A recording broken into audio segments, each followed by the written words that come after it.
everybody, and welcome back to the Odin's Movie Blog channel, and indeed welcome to the first annual Wednesday Raven Awards ceremony / live stream / boycott of the Oscars, of which we will be announcing the winners of some of the best and some of the worst of the movies and people that came out in 2018. I am quite excited. I had so many more things planned for this, but my sickness, my illness really kept me from doing much more else than anything than wearing an amazing t-shirt. That's right. Look at that. I got dressed it up. And look at this, guys. I am wearing a jacket. I am wearing a legit jacket. And this is for all of you guys. As Guardians assemble!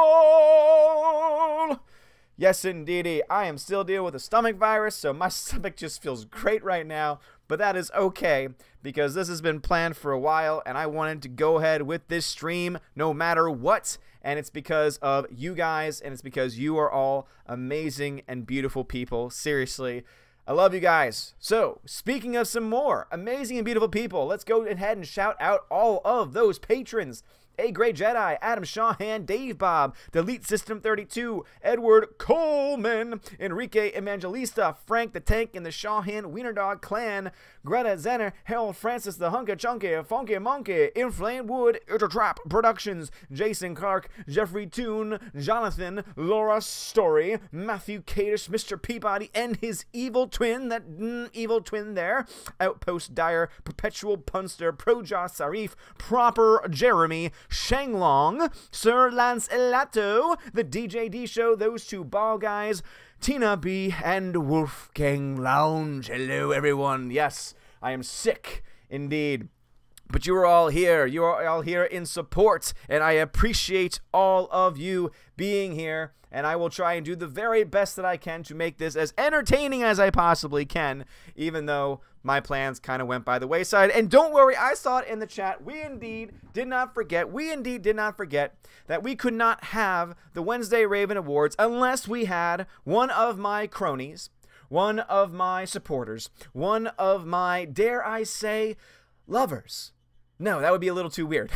But one person, one character who has just been so crucial to the lifeblood of this channel, and that is indeed, oh, hello everybody, my name is Ozzy Restica, and I'm just very excited. All right, that's enough, Ozzy. Okay, Ozzy. All right, Ozzy, that's enough. All right, it's enough from you. All right, we're going to be right here, right by the side. We got Voltan over here, though. He's going to be keeping an eye on things. He's security, trying to make sure that all the trolls coming into the chat, all the trolls trying to get through, trying to take us all down. He's going to make sure very, very, very, very quickly and swiftly that they are taken about.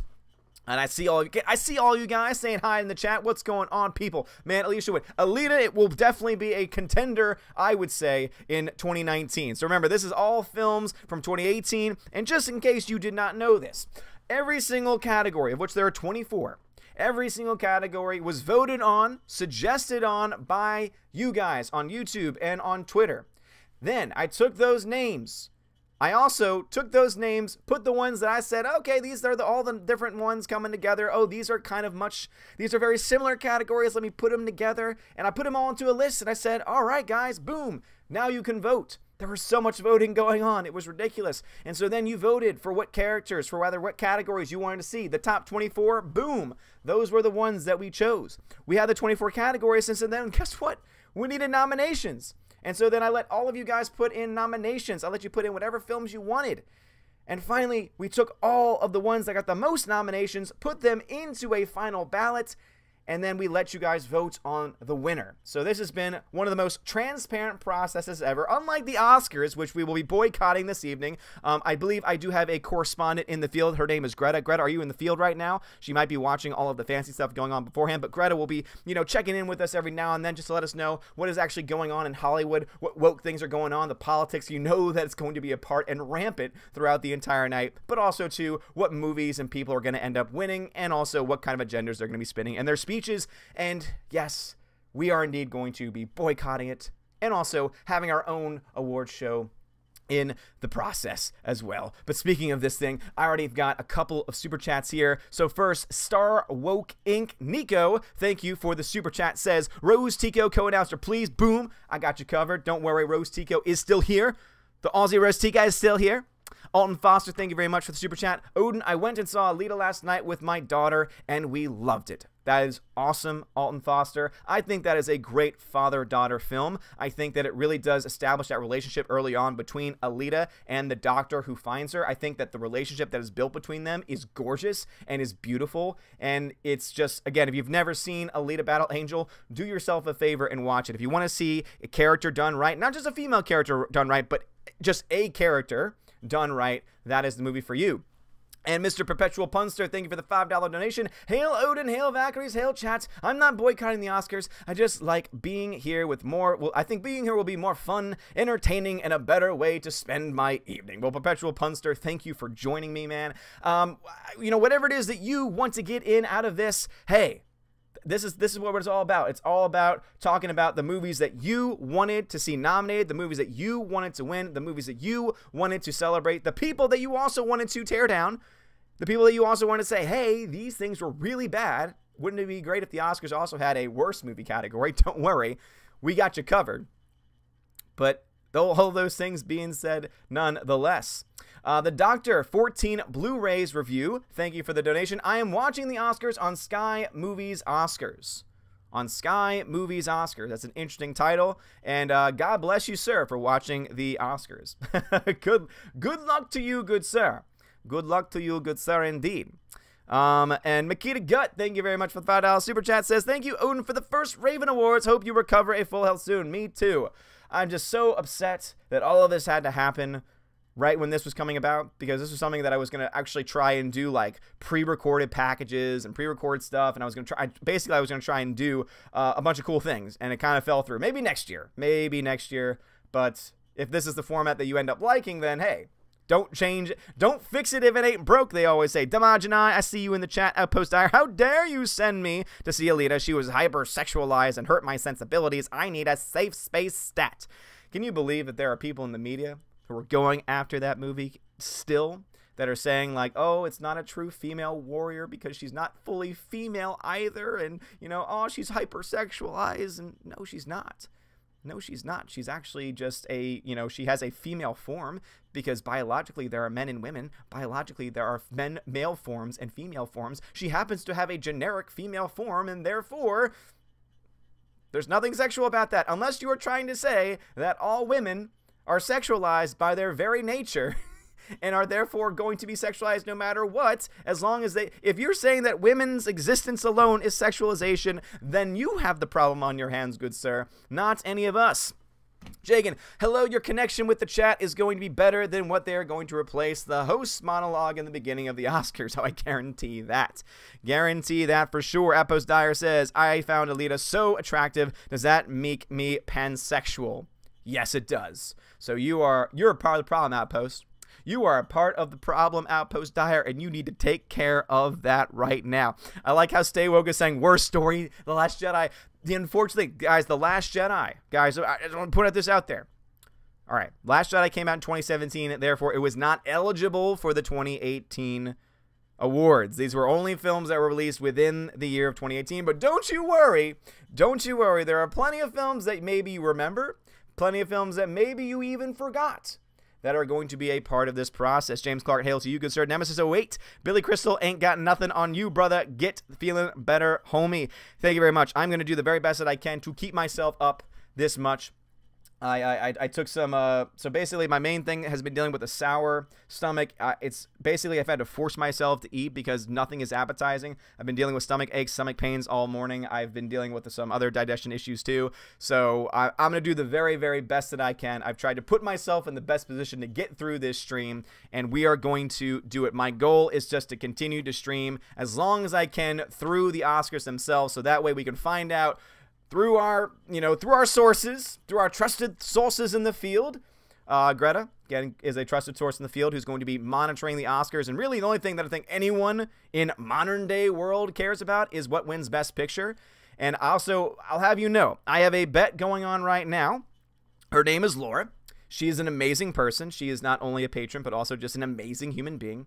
And she has a bet with me right now. She firmly believes Black Panther's winning Best Picture, and I think that's phooey.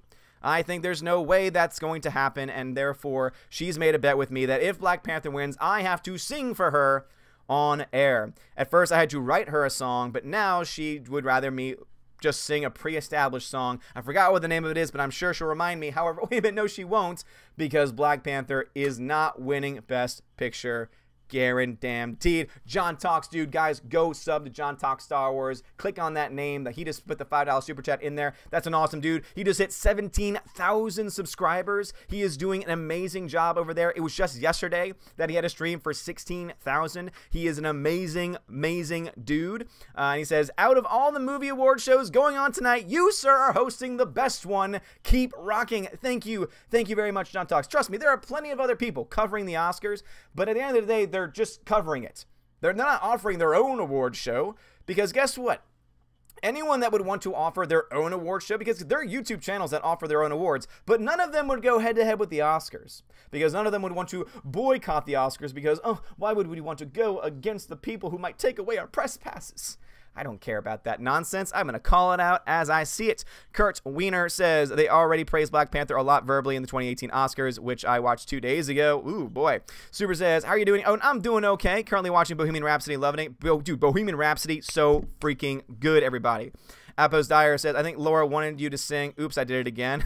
That would be fine. John Talks, no problem at all. Darth Morrow says, your suit makes you look more badass. Well, thank you, sir.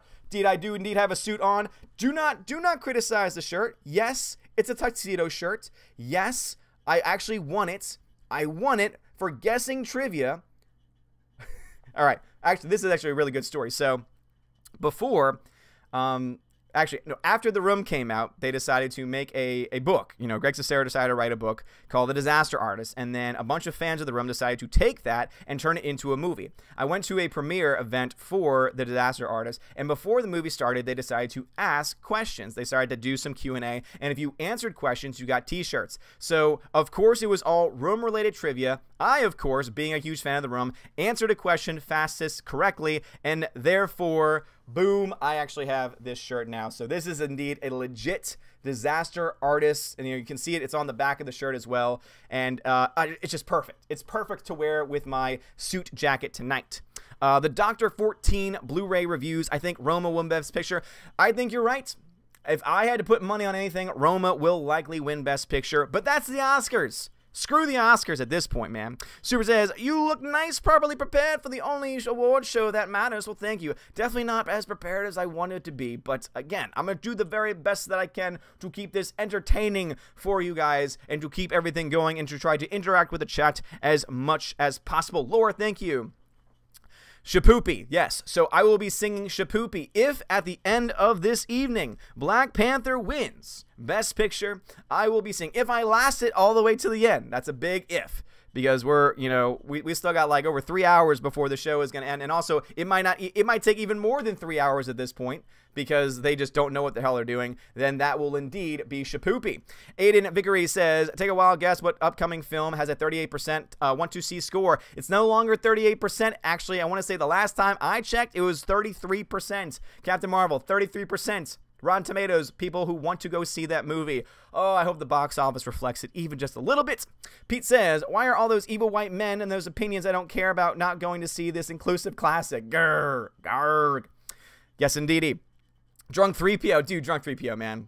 Thank you much. I appreciate it. $5 super chat. Still think Black Panther will win, but I'm hanging with you tonight, brother. Well, thank you, man. It's not going to win. Guys, I'm telling you right now. I predicted. I love how it's like this is the only claim to fame that I have at this point. I predicted that Aquaman was going to win $1 billion at the box office. Not like no one else had said it was going to happen, but I predicted it. And even when John Campea was saying, I will never win $1 billion. My name's John Campea. I'm going to get off Twitter and go over to Instagram because Instagram is where I'm safe. So I'm going to say with as much surety and with as much confidence, Black Panther will not take away the big movie at the end of the night. Again, you have heard it here first, ladies and gentlemen. If it's not Roma, it's going to be either Green Book or it's going to be Black Klansman. Those are the only 3 movies realistically in the race. Damajanai says, thank you for the super chat first off. Hope you feel better, sir. Had my first LS yesterday. Once I get past the boomer phase, I'll start having guests. Live stream. Sorry, the live stream yesterday. Once I get past the boomer phase, I'll start having guests. Stay tuned. Planning on on Saturdays. Saturday afternoons are probably going to be best for me, good sir, because I do my movie nights at night. However, I will be honored because you've been a part of this channel for a long time, Demogenize, so just reach out to me on Twitter, on email, and we will do the very best that they can to get that stuff set up for you. Frank's here. Oh, look, Frank decided to show up. Frank decided to stop having kids and finally show up to a stream. All right, let's see. CAF says, based on identity politics, I am between The Favorite and Bohemian Rhapsody. The Favorite, a female LGBT movie. Bohemian Rhapsody has AIDS. Here's the thing, though. The critics do not like Bohemian Rhapsody when it comes down to it, and it's because the movie does not focus on him being gay. It mentions it, but it's a very small side plot. And in fact, what they do show is that he has a relationship. In fact, his most stable relationship in life that they show was with a woman.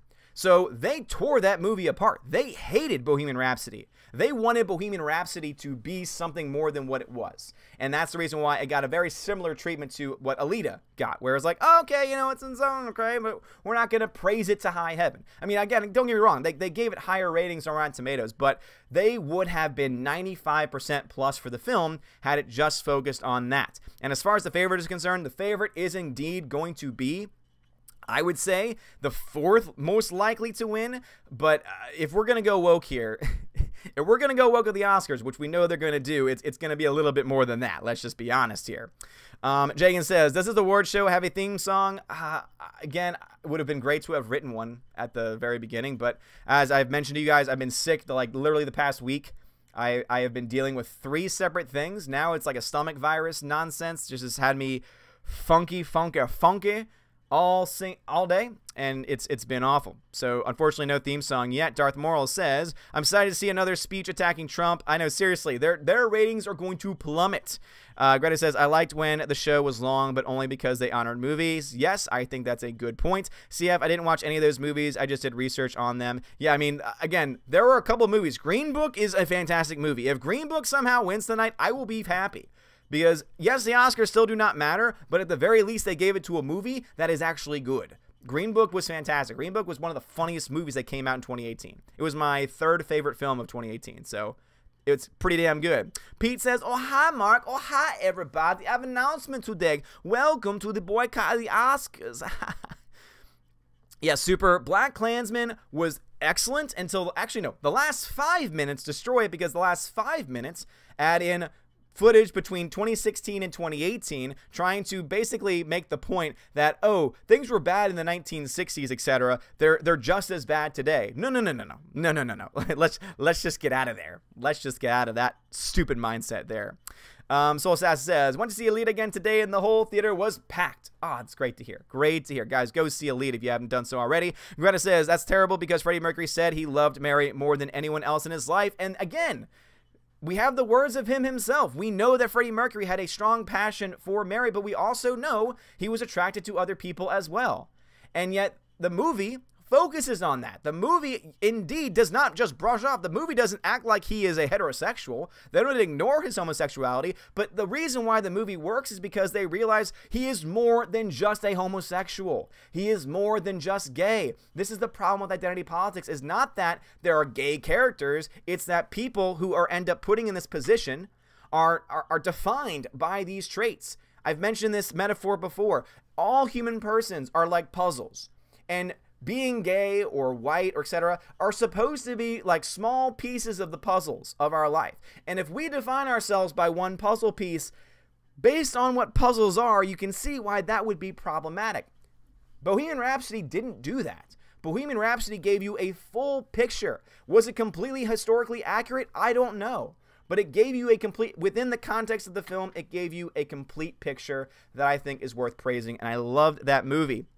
Nemesis says, John Campia's mouth smells like butthole with all of that ass he's been kissing. Oh, man. Well, okay, Nemesis. All right. You're going a little too far there, I would say.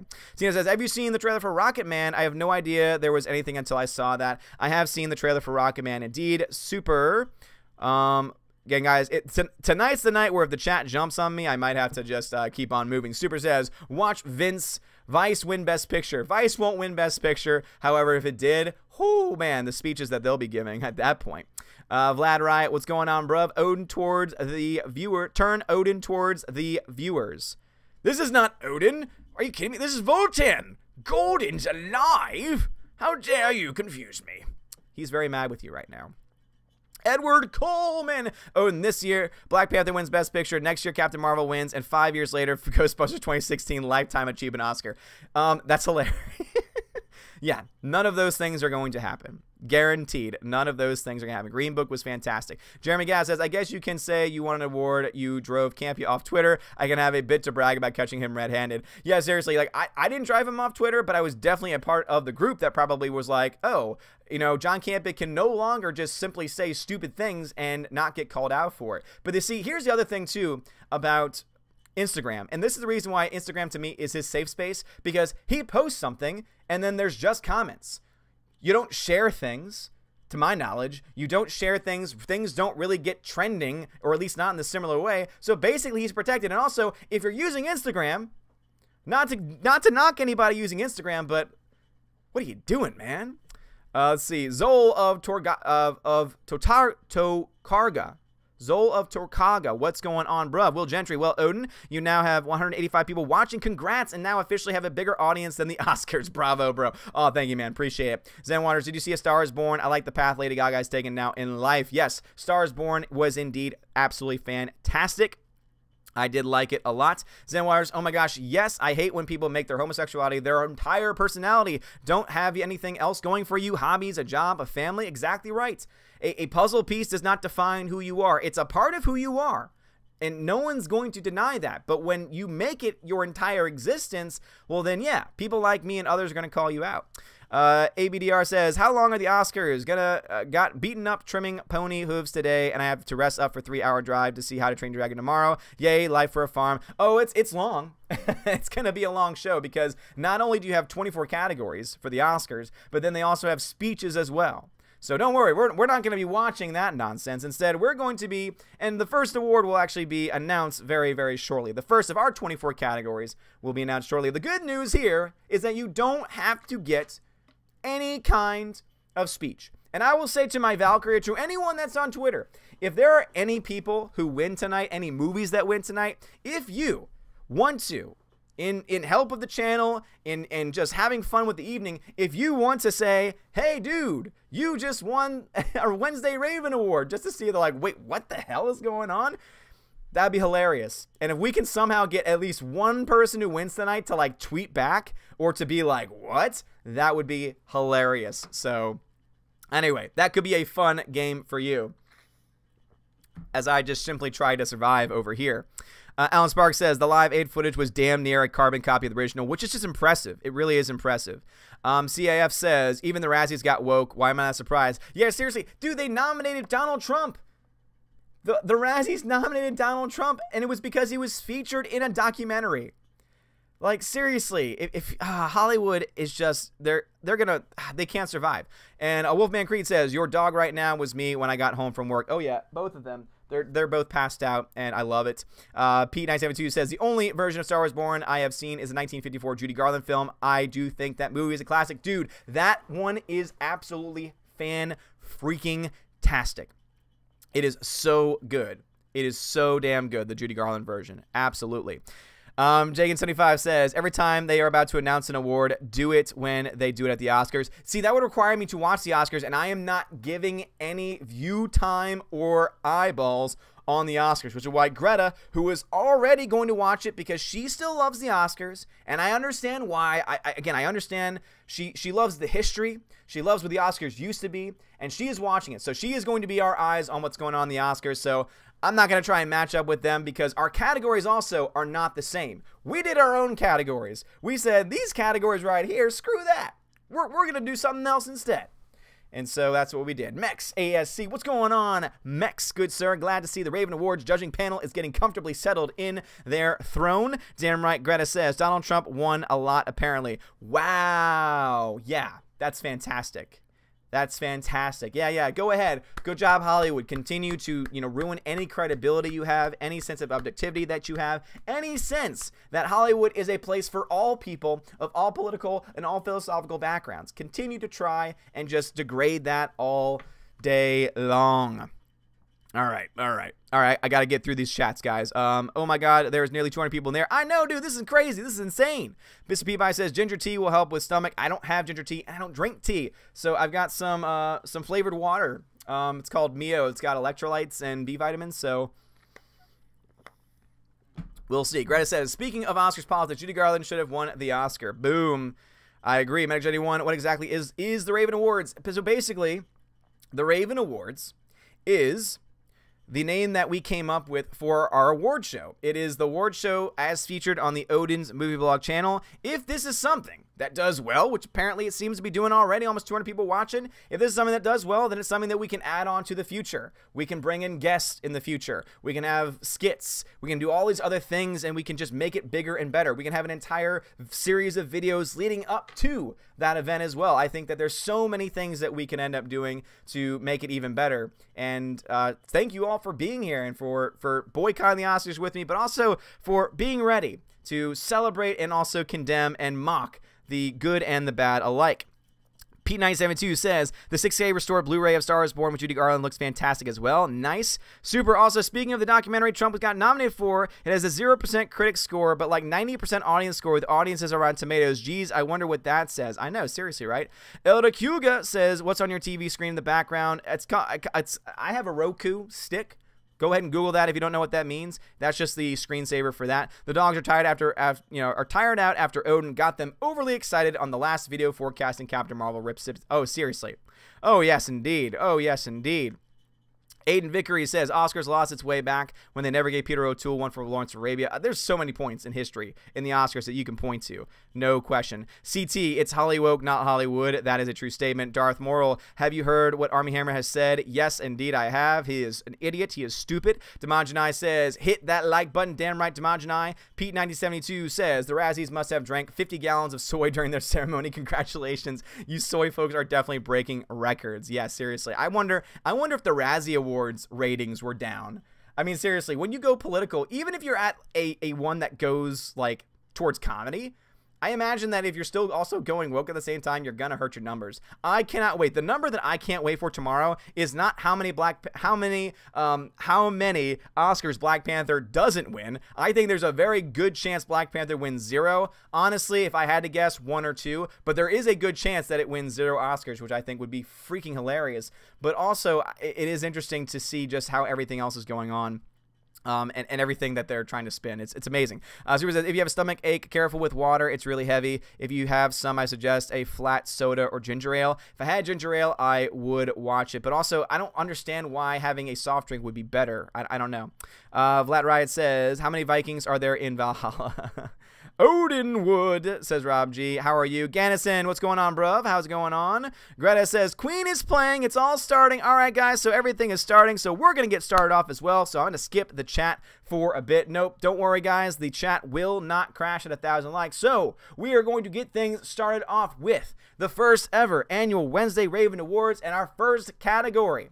Our first category of the evening, category number 24, is Best One-Liner of 2018. So these are the best one-liners, both the movie and the line itself of 2018, of which 198 of you responded. So for everyone that voted, first off, thank you. That goes for all of these categories. It truly is amazing. It truly is. It truly is beautiful. So, I mean, yeah. Oh, Queen, they got Queen playing. It's going to be amazing. All right. First category of the evening, best one-liner, movie, and line of 2018. And the nominees are, in no particular order, the nominees are, why is Gamora? Drax the Destroyer from Guardians of the Galaxy 2. Dude, you're embarrassing me in front of the wizards. Tony Stark, Infinity War. You should have gone for the head. Thanos, Infinity War. But who are you kidding? Quill, you're one sandwich away from fat. Rocket Raccoon, Infinity War. And you're so dark, you're sure you're not the DC Universe? Deadpool from Deadpool 2. And the winner of the best one-liner movie and line of 2018 is Deadpool from Deadpool 2. You're so dark, you're sure you're not from the DC Universe. Let's give it up for Deadpool and Deadpool 2. Congratulations. So once again, you're so dark. You're sure you're not from the DC universe? Which is an amazing line. I love that line ever since it was revealed within the trailer for the film overall. So congratulations to Deadpool. Guys, go ahead and shout out Deadpool. Shout out Ryan Reynolds on Twitter and all your social media saying congratulations on winning Best One-Liner of the Year at the Wednesday Raven Awards. Just for him to be like, thanks? I don't know what's going on. But Deadpool 2, everybody. Boom, Deadpool 2 has indeed won. We had many votes. It was very close. There was a lot of love given throughout. And I'm glad to see some of you are very excited as well. Hopefully one day we're able to actually have an actual Raven Award that we can either physically give or send. That would be hilarious to these people that win. But also, if not that, then a digital version of the award as well. So, again, all things that we can do within the future. They have Freddy in the background. All right, gotcha. Also, Greta, all I need to know is basically what major things happen, like as far as big award ceremonies or big award giving of the awards, any huge political points that are made. Stig Johansson, what's going on, bruv? Ravenclaw forever, says James. Absolutely, absolutely. All right. So, we're going to go ahead and get all started with another category. So, the next category is the best stunt work of 2018. So, the best stunt work of 2018.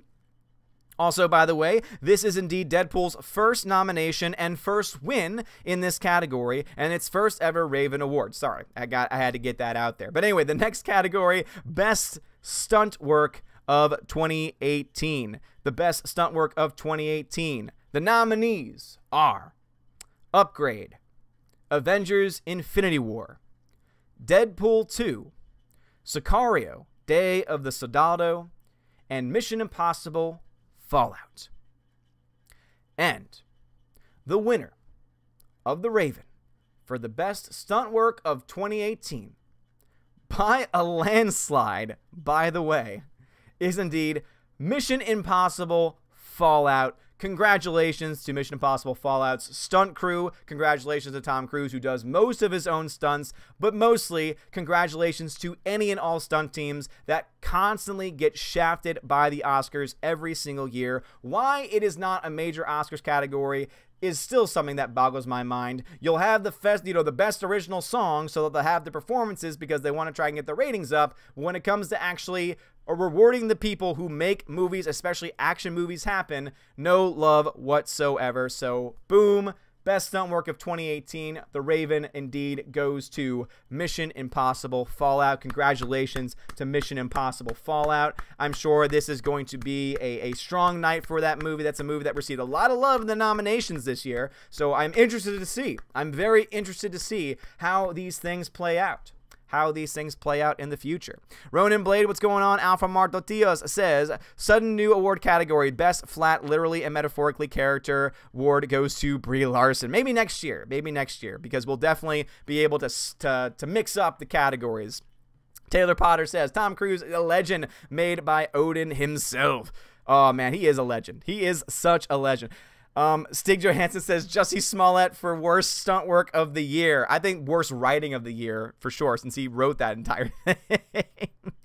Tina says, are you keeping note of the winners? Because I'm not. I have them all in front of me, so there's no need for anyone to keep note. I have them right here, and I'll be able to read them off at the very end as we go through the night. Or if we take a pause and we decide to get back to the chat, we'll then be able to come back as well. So don't worry, guys. It's not just going to be me reading off of this list all night. I'm going to read a few categories. Again, I'm going to do one more category, and then we're going to take a break, and I'm going to focus on the chat. And this one's actually, I would say, a pretty big animated movie.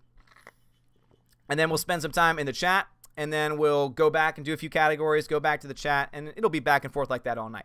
Pete972 says, some movies like Godfather, Casablanca, Lord of the Rings, and others truly deserve their Best Picture award, but way too many films have been robbed. I totally agree with you there. Soul Assassin, right on Tom Cruise, you insanity, won you a Raven. Damn right, Tom Cruise and the entire stunt team, congratulations on your Raven Award. Elric Huga says, 2 awards down, and the Oscars are still probably doing opening ceremonies. Damn right. You see, this is how you get things going. You don't have to make them give speeches. They can do that with the press corps. They can have their moment there. You can just, announce the winners and keep things going. If I was doing this for time's sake, I could have gotten this done, 30 minutes ago. It would have taken me 6 minutes to read all the nominees and winners. Oh, Lord. Don't we type fast, he says.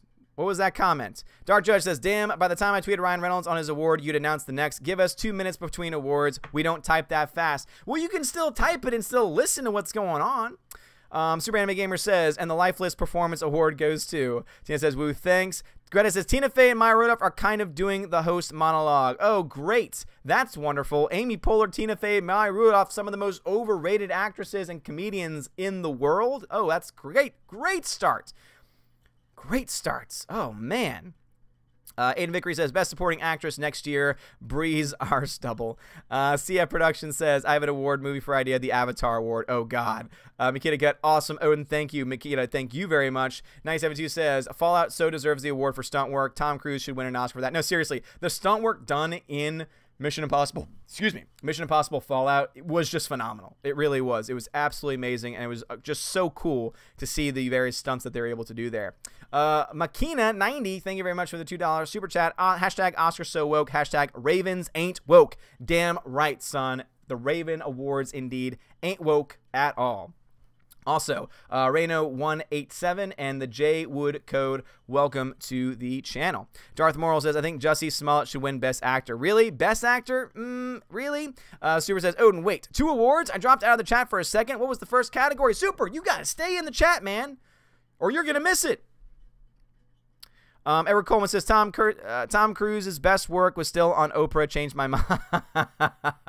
I know what you did there, and I think that's a very good shout. Darth Moral says, Odin, like you, I was put on of the new. I was put off the new show because of Ellen Page. Yep. I don't have any plans on watching that show. MegJetty1, still haven't seen Spider-Man and the Spider-Verse without spoiling it. Is it worthy of its Golden Globe nomination? Spider-Verse is definitely worthy of nominations. I don't think the animation is as good as people are saying it is, but it's a good movie nonetheless. The only thing that bothered me was the animation. Mimi says, what about your Ruin Johnson Award for torpedoing your own film? Dude, that is one of the top awards, man. All right, you got to wait. You got to wait. That's like one of the top awards. That's like one of the top 3 awards that we're giving out tonight, and it's important. So you have to wait. And Darth Morrow says, Odin, forgive me. I meant worst liar for Jussie Smollett. All right, gotcha. Will Gentry, Odin, yes, Jussie should win Best Actor. Did you see his GMA interview? He was acting on Gary Oldman levels in that interview, and yet he was... Maybe, yeah, you know what? Maybe you have a point. Maybe you have a point. All right, guys, and as I said, we're going to do one more category before we take just a smaller, a little bit more of a defined break, get caught up with what's going on with the actual Oscars themselves, as I'm sure they're shooting themselves in the foot right now.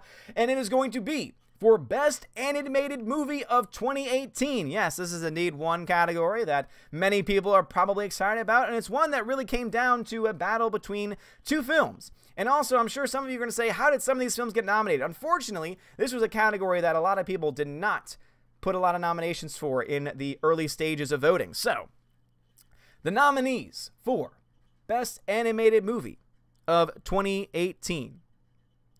Actually, before we get to that, we just have news alert. Greta says Best Supporting Actress went to Regina King. Who called that? Seriously. After her Golden Globe speech, who in the hell did not see that coming?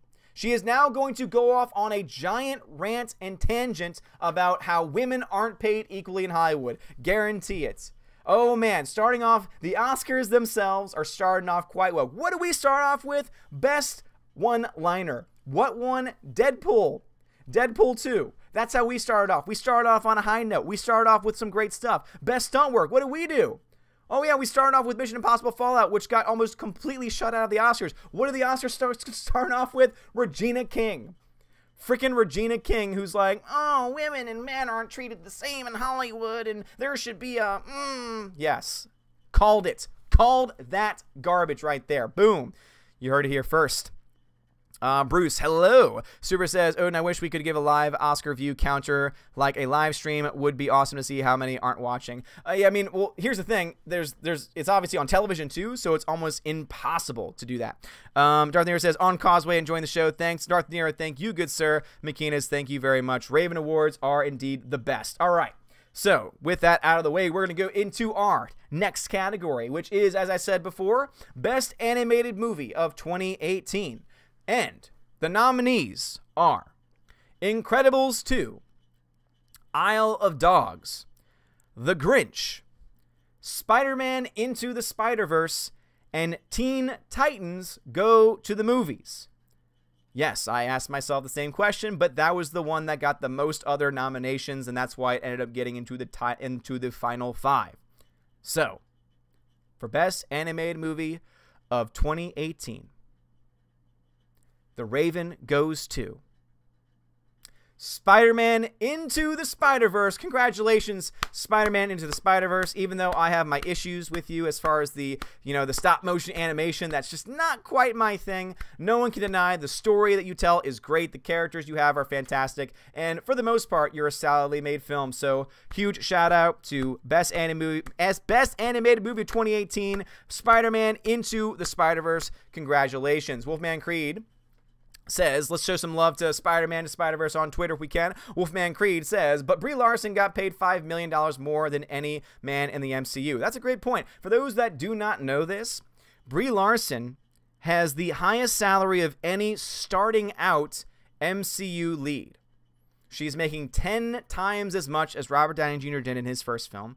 He's making even more than what Chris Hemsworth or Chris Evans did when they started off their movies. And she's even getting more than 2 times as much as Chadwick Boseman for Black Panther. But keep this in mind. Chadwick Boseman had already been in a previous film before Black Panther and got paid $2 million on that film. And yet Brie Larson going out there trying to say, oh, women are mistreated and oh, the sexism and the misogyny, got paid $5 million for her movie. And people wonder why that score is still, to this day, to this very moment, dropping like a freaking, oh man, crazy stuff. Yeah, Downey only got $500,000. She got $5 million. Jeremy Gass says, you got me curious to watch Spider-Man Spider-Verse. Dude, it's a good movie. I will warn you that I will say that some of the animation is not that great. What I mean by that is not the images. The images are beautiful. Again, the artwork is beautiful. There's just this weird, jerky animation that happens throughout the film that it just bothers your eyes. Like for me, it was so distracting. And that's the reason why overall I didn't like it. Captain Marvel is now at 32%, says CAF. Thank you for that. Apis Snakeboy says, that's for being a victim of the patriarchy. Damn right. Mega Jetty says, shocking news, Regina King didn't talk any political. She talked about the movie. Really? That is extreme. That is a big surprise, Mega Jetty 1. I bet the people who voted for her are very upset. Elric Hugo says, now that I think about it, do you think Brie Larson is so crazy because she was paid that much? I don't think she's crazy, but I think it is. I think it's insane that she got paid that much. That's ridiculous. Pete says, and the Avatar Award for most overrated movie goes to Avatar. I mean, I feel like that could be in a joke category down the line, is to nominate Avatar wins the award every single year. Will Gender says, do we know what Benedict Cumberbatch got? Because he was the biggest name getting a first-time lead role in MCU had blown up. It was not as much as $5 million. I'm pretty confident of that. Rhaegar Targaryen says, Odin, wouldn't it be funny if the MCU didn't...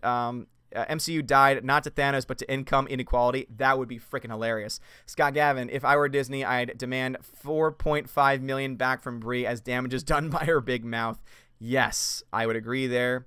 Regina King's speech was sweet. All right. Thank you, Regina King. Congratulations to you. Thank you for not going woke in your speech. However, we cannot still take away the wokeness from your previous speech at the Golden Globes. But still, hey, glad that you decided to keep it classy, Regina King. Gotta congratulate people and got to slap them on the back when they do something good. And I think that's something that's definitely worthy of praise. James Harrell says, please don't remind me of how overpaid these actors are. I know, seriously, as a teacher, I'm right there with you. Makina90, how many jabs at Trump are we going to get at the Oscars tonight? I would assume many, but maybe they learned the lesson. Maybe they learned their lesson. Darth Marvel says, Rotten Tomatoes scratched a few thousand comments from the Captain Marvel and want to see section. Yeah, they did, but the percentage still remains the same. So Darth Morrill, that's the reason why, there's people trying to say, oh, they're people, they're not letting all of the reviews count. I just think they've gotten so many that there's an automatic system that's been applied where basically they get vetted. Not to say that if it's positive, it goes through, if it's negative, it doesn't. But I think just to make sure that it is not some kind of a bot account, which I'm sure there's some algorithm that can test for that, but that might be why you're seeing some discrepancies, but the percentage still hasn't changed. Greta says, best documentary goes to Free Solo. Guys, Free Solo, I'm going to be honest, is a movie I really want to see. It goes through the journey of this guy who climbs a gigantic, like, 1,000-foot wall face with no ropes. Just completely free-handed. I want to see that. That sounds amazing to me.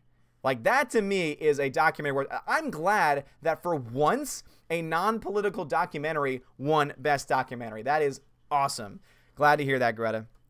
Really glad to hear it. Get into some super chats that I missed. First, Carlos Lobet, welcome to the channel. Laura, Ryan stole my fan fiction story, says, best one-liner ever, Shapoopy. Yeah, Laura, keep saying that. Black Panther's not going to win Best Picture. I'm telling this right now. Spoiler alert, it's not going to win Best Picture at the Oscars.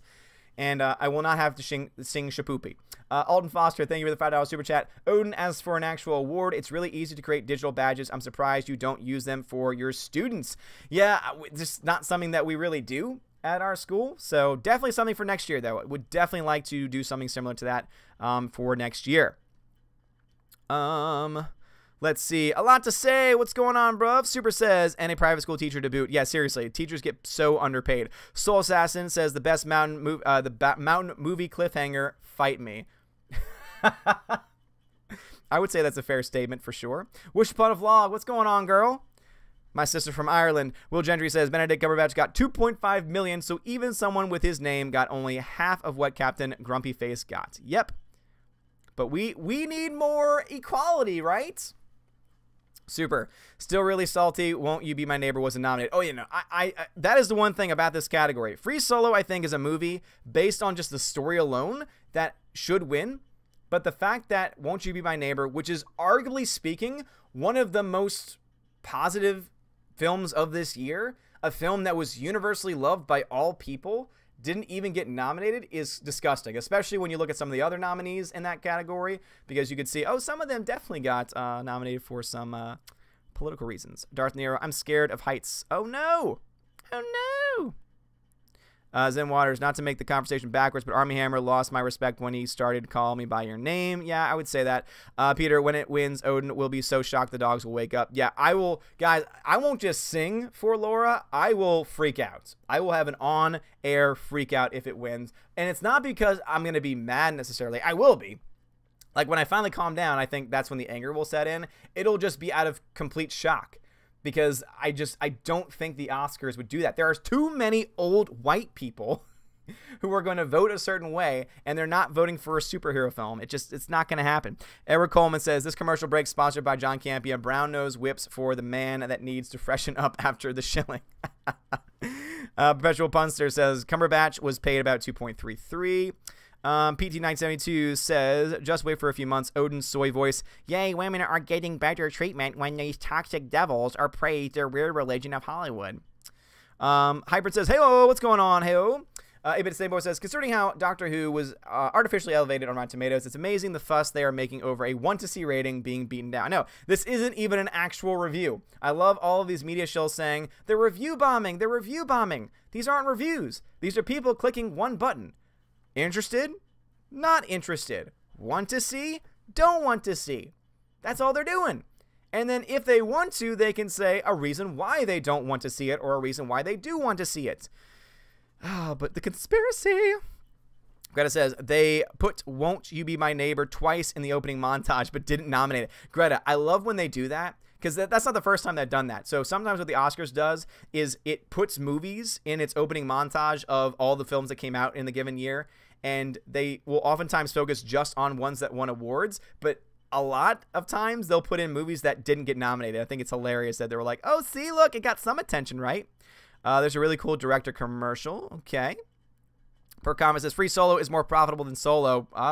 By the end of its run, I wouldn't be surprised. Darth Morrill says, I think the relatively small Captain Marvel budget compared to other MCU films explains the terrible CGI in the boring trailer. Here's the thing, though. They still spent like $150 million on that movie. Like, they spent just a little bit less than Doctor Strange. So the effects should be good. Like, realistically. Super says, Benchmark Cookie Batch is infinitely cooler than Whammon Pre Larson.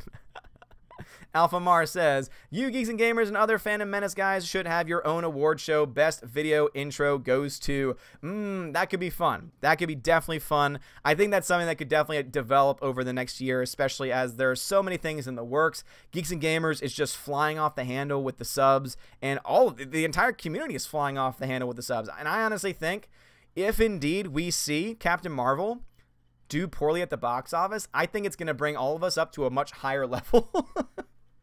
Because at that point, we are going to be public enemy number one. And they're going to say, you're the reason why the box office wasn't good. Not because you were right, but because you drove people away from the movie. And guarantee you, if the movie doesn't make as much, which it's possible, I still think it's... Guys, I'm still the one saying I think Captain Marvel is going to make profit. I think there's a good chance it can bomb too, but I'm also realistic, and I'm just going based off history, and we cannot predict a bomb until we get the first Thursday and opening weekend numbers. So, but you're looking at a guy that's final prediction was $90 million opening weekend, $550 million in total. Super says, how much do you think Disney paid for Black Panther's Oscar nominees? I don't know. They put a lot of money behind their campaigns, that's for sure. I don't really know how much else they really put into it other than that. Blade of the Rebellion, welcome to the channel. James Hancock says, I'm not in a TV room. Is Oscars really hostless? Yep, it is hostless. That is indeed a true statement. Basically, it just means they're going to put a bunch of actors in skits or in little things. And, you know, it's easy to do, but at the same time, it's also going to be a lot of people saying, oh, okay, I'm not going to see it. Scott List said, just got the notification the Geeks and Gamers uploaded a new video regarding Alita Battle Angel and the SJW getting exposed by it. Must stay on Odin's stream. Yes. If you're talking about the Alita Battle Angel box office breakdown, going against the shill media, that's actually my video, so I'm okay if you leave and go watch that instead.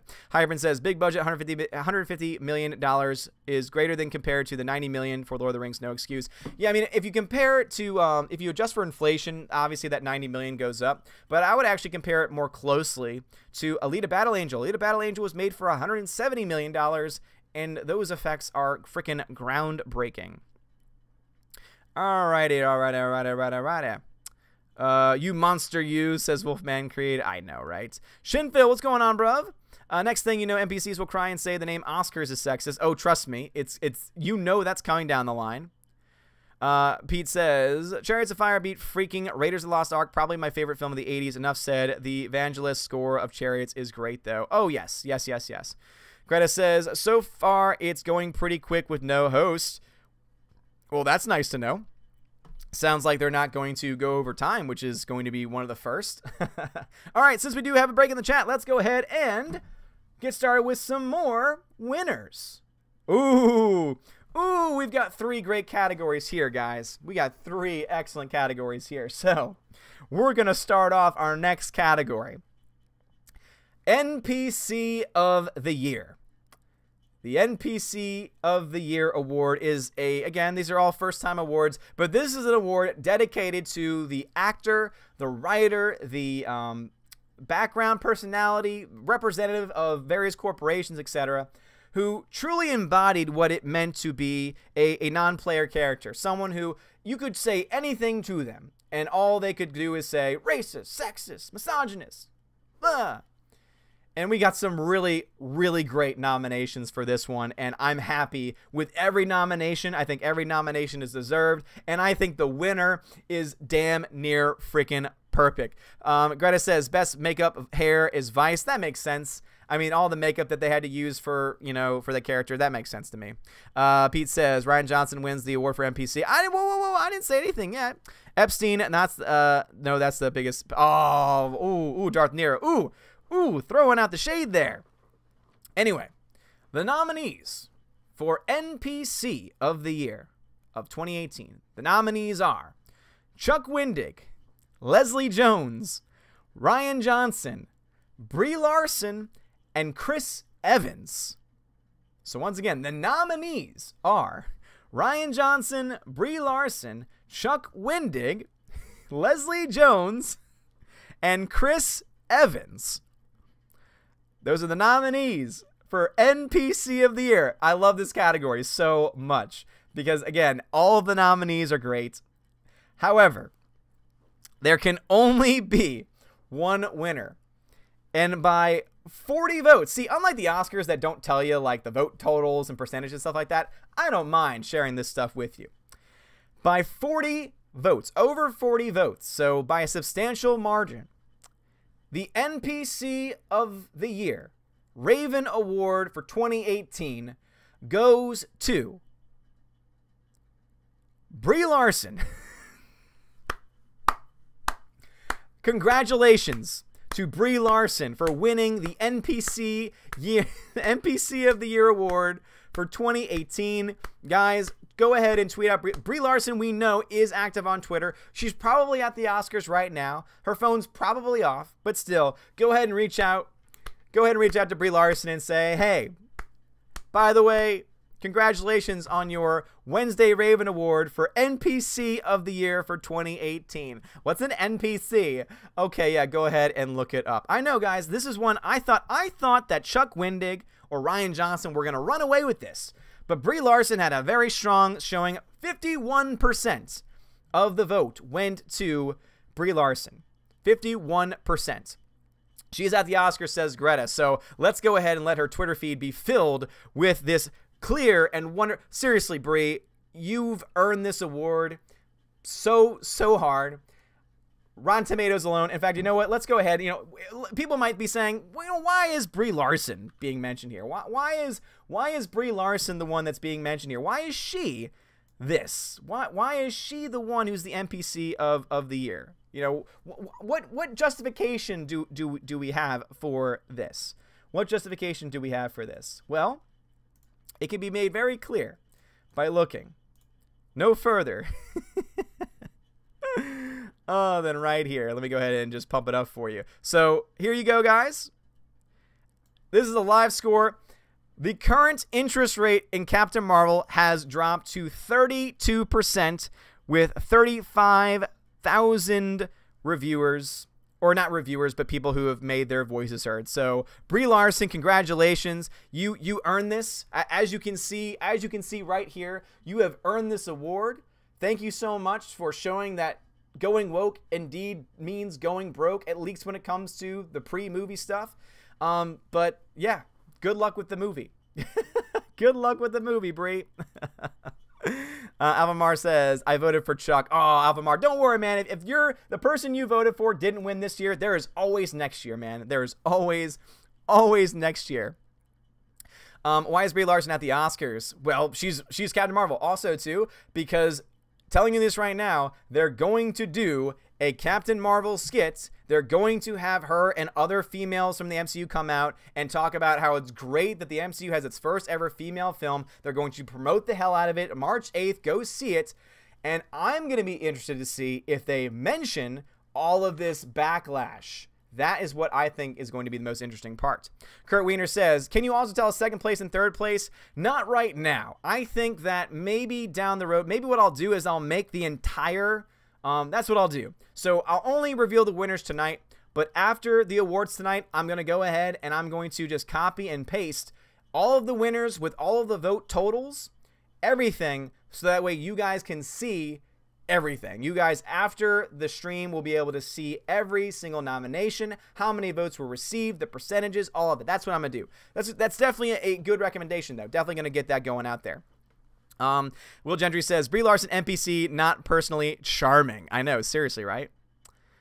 Let's see. Makina says, between her and Chuck Wendig, it was a close race. No, it wasn't, actually. So you're gonna be interested. Makina, you were going to freak out when you find out what was second there.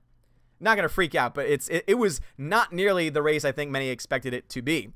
Pete says, Twitter, we were being diverse, inclusive. We're giving Brie Cheese the NPC of 2019. Congratulations, Pete. That's awesome, man. Meg81 says, breaking news, Black Panther won for best costume. Really? I'll say this much. I would want to know who the costume designer was, because best costume is one of the biggest jokes in Hollywood, because it only ever is like the same people who get nominated every single year. And so therefore it's not their costume design, it's the person who ends up getting the nominations and the wins. But that doesn't surprise me. As I said before, I didn't think it was going to win any. I think it's going to win 1 or 2. That is one where it's like, okay, yeah, sure. Go ahead and take best costume. Go ahead and take best costume. That's fine. CAF says, oh, I'm afraid the boycotts will be quite operational when your movie comes out, Ms. Larson. Seriously. Souls asks, says, wouldn't Brie Larson be a Marvel villain since she wants to destroy the MCU? Sounds like it. That sounds great. Thanks, Kurt. No problem at all, man. Will Gentry. Odin, if that happens, I want to see the looks on the other MCU ladies' faces. I want to see if any of them cringe during the woke fest. I know, seriously, man. Brad Noble, Odin rigged the category and Brie still won't date him. She just won. Oh, you're such a troll, but I love you. Darth Hammer says, Black Panther just won an Oscar. I heard, man. I heard. Black Panther best costume. You need to work for Shapoopy. Again, just because it won best costume. Guys, as someone who followed the Oscars for many, many years, best costume is very much a category you do not take seriously, because best costume, I think, normally only has like, what, 3 or 4 people nominated? Or is that costume? And basically, the costume and hair and makeup guilds are very weird. Like, they'll have less than 5 nominees in many situations, and it's always the same people. Almost all the time, it's the same people getting nominated because these people work all over Hollywood. So that really does not surprise me too much. But thank you for the super chat, Laura. I appreciate it. Edward Coleman, the Southern Poverty Law Center just announced a lawsuit against the Oscars if Black Panther doesn't win. Wolfman Creed says, because of Brie, Oscar should have best butt double category. Subvert Odin's expectations, says Brad. Huck Joel, what's going on? I'm calling all the winners. I just picked the most diverse cast and it wins. Yeah, Roma's going to still win Best Picture, though. Pete says, my personal choice was Roundhead, but Brie was very deserving. Oh, for sure. Rhaegar says, yes, Odin, it is right. Best costume is non-important category. Seriously, it's a joke. It pretty much is a joke at this point. Darth Morrill says, you need to do a most blocked people on Twitter category. Pablo Hidalgo would by a landslide. Yeah, I mean, these were all people, again, all of the categories were voted on by you guys. So all of the categories, the nominees, all of the winners, that was all you. I obviously put in my ballot, but you guys are the ones that ended up deciding all of this stuff. So, Darth Hammer, what is your prediction for Best Picture? For the Oscars, Roma. It's either going to be Roma or Green Book, I would say second. Third, most likely, Black Klansman. That would be the 3 that I think have the biggest chance of winning in the end, I would say. Gannison says, Brie Larson deserved that award. Oh, she did. Yes, indeed. Only 3 nominees for some reason. Greta, thank you very much. So, no, Greta, the reason why is because thank you for that clarification. So, as Greta says, the costume award that Black Panther just won, there were only 3 nominees. Normally there's 5. There were 3. Costume, every single year, has a crazy number of nominations because the guild has a very weird system in place. They don't automatically nominate 5. It's really bizarre. But because of that, it almost essentially guarantees the same people get nominated all the time. So yeah, it's ridiculous. Black Panther costume designer is Ruth E. Carter. Aiden says, remember March 8th is Alita Battle Angel Day. Damn right. Alpha Mar says, add a new award to Best Averted Movie Plot of the Year. I don't add them. You guys vote on them. So next year, keep that in mind and then try and get that some traction. And that can be added later on. Wishball Vlog says, I sent a little super chat. Please buy your doggies a nice treat. Oh, okay. Hold on. Don't worry. I'm going to get to them. So these are the ones that I missed. So Wish Upon a Vlog, thank you very much for the super chat. Definitely will get the dogs treats. Thank you. Appreciate it, guys. Go check out Wish Upon a Vlog's channel. She's awesome. She's Irish. She is my Irish sister, and she is fantastic. Thank you very much. Definitely will buy that for them. Makina90, thank you for the $10 super chat. Wow, seriously, Makina90, thank you very much. Disclaimer, Brie Larson is unfortunately not here to accept her award. She was afraid of the Raven Awards attendance having too many straight white males. Oh, Makina. Yes, that was fantastic. Laura, I got your chat about the best costume. Thank you for the super chat. And Makina90, and I thank you for another $5 super chat. Just think of how large the 2020 nominations for NBC Awards will be. Oh, my goodness. Can you imagine? We already have our first people, seriously. Tina says, I take it very seriously, best costume. Edith Head, one of the greatest designers ever. Fight me. Sorry, I'm excited. No, Tina. No, Tina. You know what I mean when I say that, though, as far as it being kind of like a self-serving category. Best costume is like participation award then, kind of. Best costume goes to Odin for best Wookiee. Yeah, damn right. Let's see. Roma. Yeah, it'll be Roma. It'll probably be Roma. Dark Detective says, I want to see Avengers Endgame at its premiere. How early should I show up? Ooh, that's a good question. Basically, I would recommend, if you want to go see it on the premiere night, their earliest showing will be either at 6 or 7. Show up, the rule of thumb, an hour before. For a movie like that, an hour before. Cobra Kaiser Soze says, when Brie Larson won her Oscar, she said, I came prepared, ready for the speech, since I knew it had been a definite win, since nobody did better than me. Greta says, oh, wait, sorry, I was wrong. That's makeup. That's 3. Costume is 5. Okay, no, sorry. Yeah, okay, gotcha. Makeup. All right, so it's the makeup guild that's crazy. I knew it was one of the two. They're always next to each other, and it's always one of the two. Thank you for the clarification. I honestly want Captain Marvel to release now so this controversy can finally be ended. Yeah, I agree. Pete says, off top of 1985, an amazing category for Best Picture nominees. Jaws, Nashville, One Flew Over the Cuckoo's Nest, Barry Lyndon, and Dog Day Afternoon. Love all, but Jaws wins to me. Yeah, I think that they were all great films for sure. Gannison, the last time I watched an Academy Awards was 2004 when Return of the King won all the awards. Damn right. Let's see. 8-Bit Snake Boy says, Brie wants 15 minutes to talk about representation when she accepts her Raven Award. Well, she can't have it because we write her off right away. Zoltan says, now we go to Zoltan for his views on the NPC Winners Awards. Gordon's alive! Thank you very much, Zoltan, for your for your commentary. Alpha Mar Tortillo says, best Phantom Menace beard goes to. Oh, if it's not me, something's a problem. Mr. Crazy, Yorgos Lanthimos, the favorite only Monigamity Mana says will bin best picture. Wait, what? I don't know. Antonio Rivera says, I'd put your hat on. You're looking bald. Ooh, Antonio, them's fighting words. You do realize that until May, until you graduate, I'll see you on Monday, bud. That's all I'm going to say. I'll see you on Monday. I'm going to remember that comment, and I'll see you on Monday. Be ready to do a writing exercise. Dark Detective says, are you excited for It Chapter 2? I haven't seen it because I get scared. Dark Detective, thoughts on Gal Gadot? She's awesome. Love her. Hashtag Gordon. Gordon's alive. Vince and repeat. Brie has authored EVS to collect the award on her behalf. Oh, that's sweet. That is very, very sweet. Greta says, Black Panther has just won production design. Wow. All right, that one oh, God. That's annoying. That the entire movie was CGI and it wins production. Oh my God. That's an insult. That's an insult. What? What? All right, well, there's the 2. If it wins more than 2, well, then Odin is wrong. Because as I said, I predicted 0. However, I said it will likely probably win up to 2. Man, I'm not worried yet, though. I'm not worried yet. I'm not worried yet, Laura. Okay, I'm not worried yet. Best production does not have to be 1 in order to win Best Picture. All right, not worried yet. Tina says, you got a student needing a blocking. No.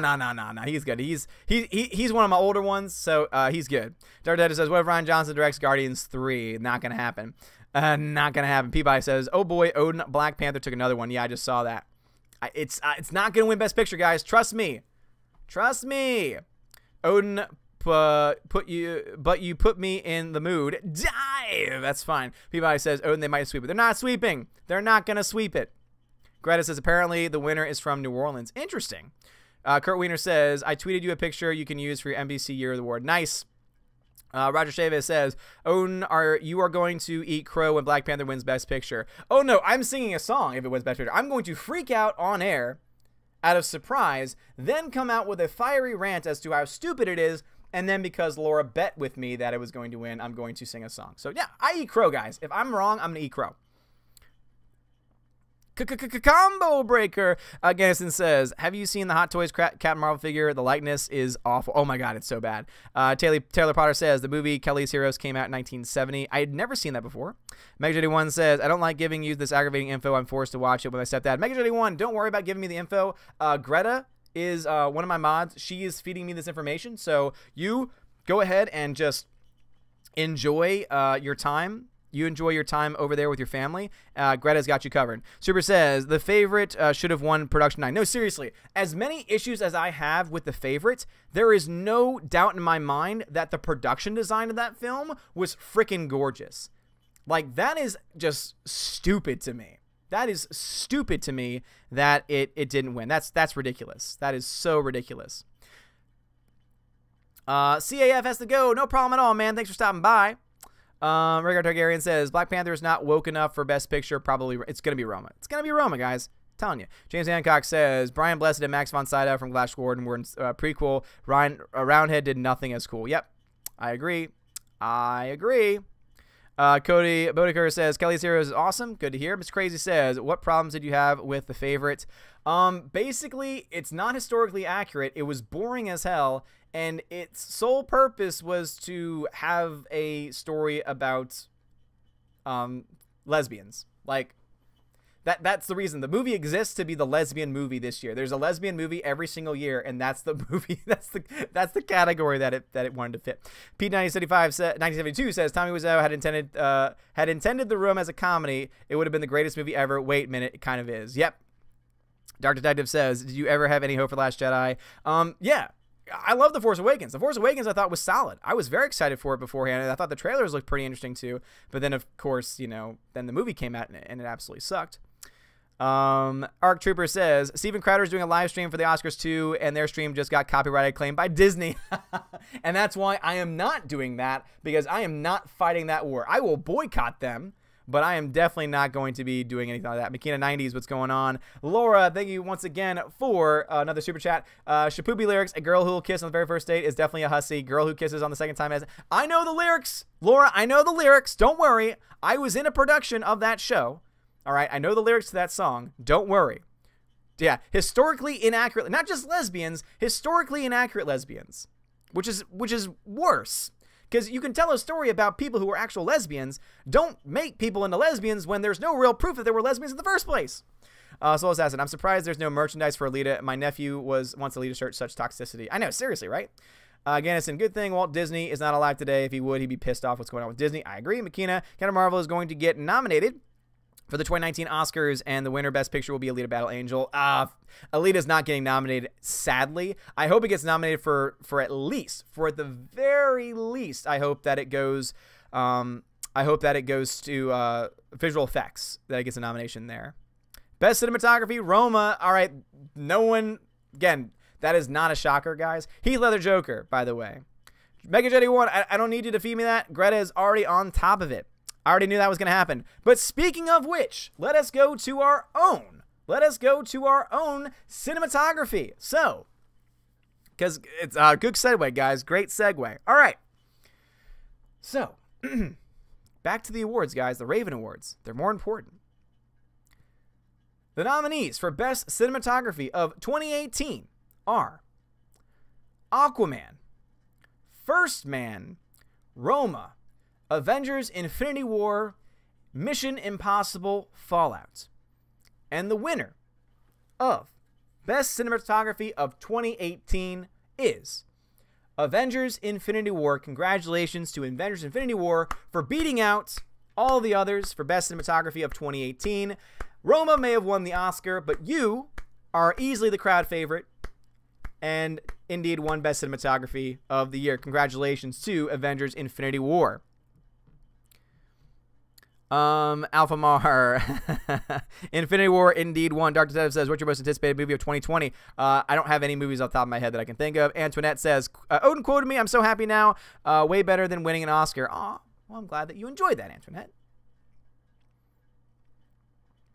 Damn right. Damn right. Infinity War won Best Cinematography, and it is definitely one that I think is an excellent film, very well shot, and happy to see it win in this category. I know that it's not going to be everyone's favorite. Again, Roma has beautiful cinematography, guys. I'm not going to deny that. Roma's cinematography is quite beautiful, is quite gorgeous.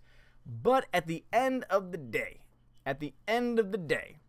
when it comes to cinematography, when it comes to this kind of an award where it's more of what the fans think, many people didn't watch Roma because it was boring as hell. So, yeah, and that's going to set Greta off, I'm sure. Tina says, I heard he ran for 2 hours about it, and I've heard rumors Odin's picture got shown, and I'm not sure why Odin gave it a C+. He did, and the reason why is because I was featured on Jeremy's Geeks and Gamers channel, and so he mentioned me and basically said that oh yeah. Let me just say some Dishonored Wolf. Me and Dishonored Wolf got a lot of things going on here. Eldrick says, I don't remember if there was a best fight battle award. Is there? Best fight scene there is. Yep, Infinity War over Roma 1. Infinity War over Roma 1. You can't be surprised by this. I mean, most of the people on this list only saw a couple of movies last year, and the first number one was Avengers Infinity War. So when it got nominated, it was kind of almost, you know, it was kind of just a given at this point. So, all right. We'll move on to another category, guys. The best visual effects of 2018. Visual effects are important to any film. All of you guys know I am the biggest visual effects person. They bother me so much when they're not done right. It just ticks me off when you have very, very bad CGI. And this is a very important category for me, because if you don't get your visual effects right, then in my mind, the movie cannot possibly live up to what it should be. Yes, Infinity War won Best Cinematography. So, when it comes to the best visual effects of 2018, the nominees are Aquaman, Ready Player One, for some reason, Avengers Infinity War, Mission Impossible Fallout, and Christopher Robin. Which, actually, to be honest, other than Ready Player One, I'm overall happy with these nominees. But again, the nominees are Aquaman, Ready Player One, Avengers Infinity War, Mission Impossible Fallout, and Christopher Robin. These are the best visual effect nominees. The winner of the Raven for best visual effects of 2018 goes to, by about only 10 votes, by the way, to its second place counterpart, is indeed Avengers Infinity War. Congratulations to Avengers Infinity War. There is a chance tonight, guys.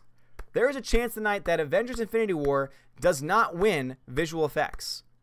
There is a chance that Infinity War does not win visual effects. Let's just, I want that to sink in for a second. On top of that, at the end of the day, because of the way the nominations have worked, Black Panther will walk away with more Oscars. Already with 2, even if Infinity War somehow wins visual effects.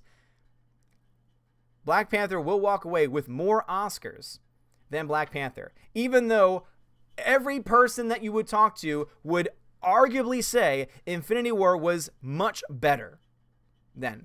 Anyway, yeah, I love Ready Player One. No, I like the book. Ready Player One, the book is fantastic. The movie sucked. Which Upon Vlog says, oh, Ready Player One was incredible. Give us a shot between each nomination. Give us a shot between each nomination. No, the book is great. The movie sucked.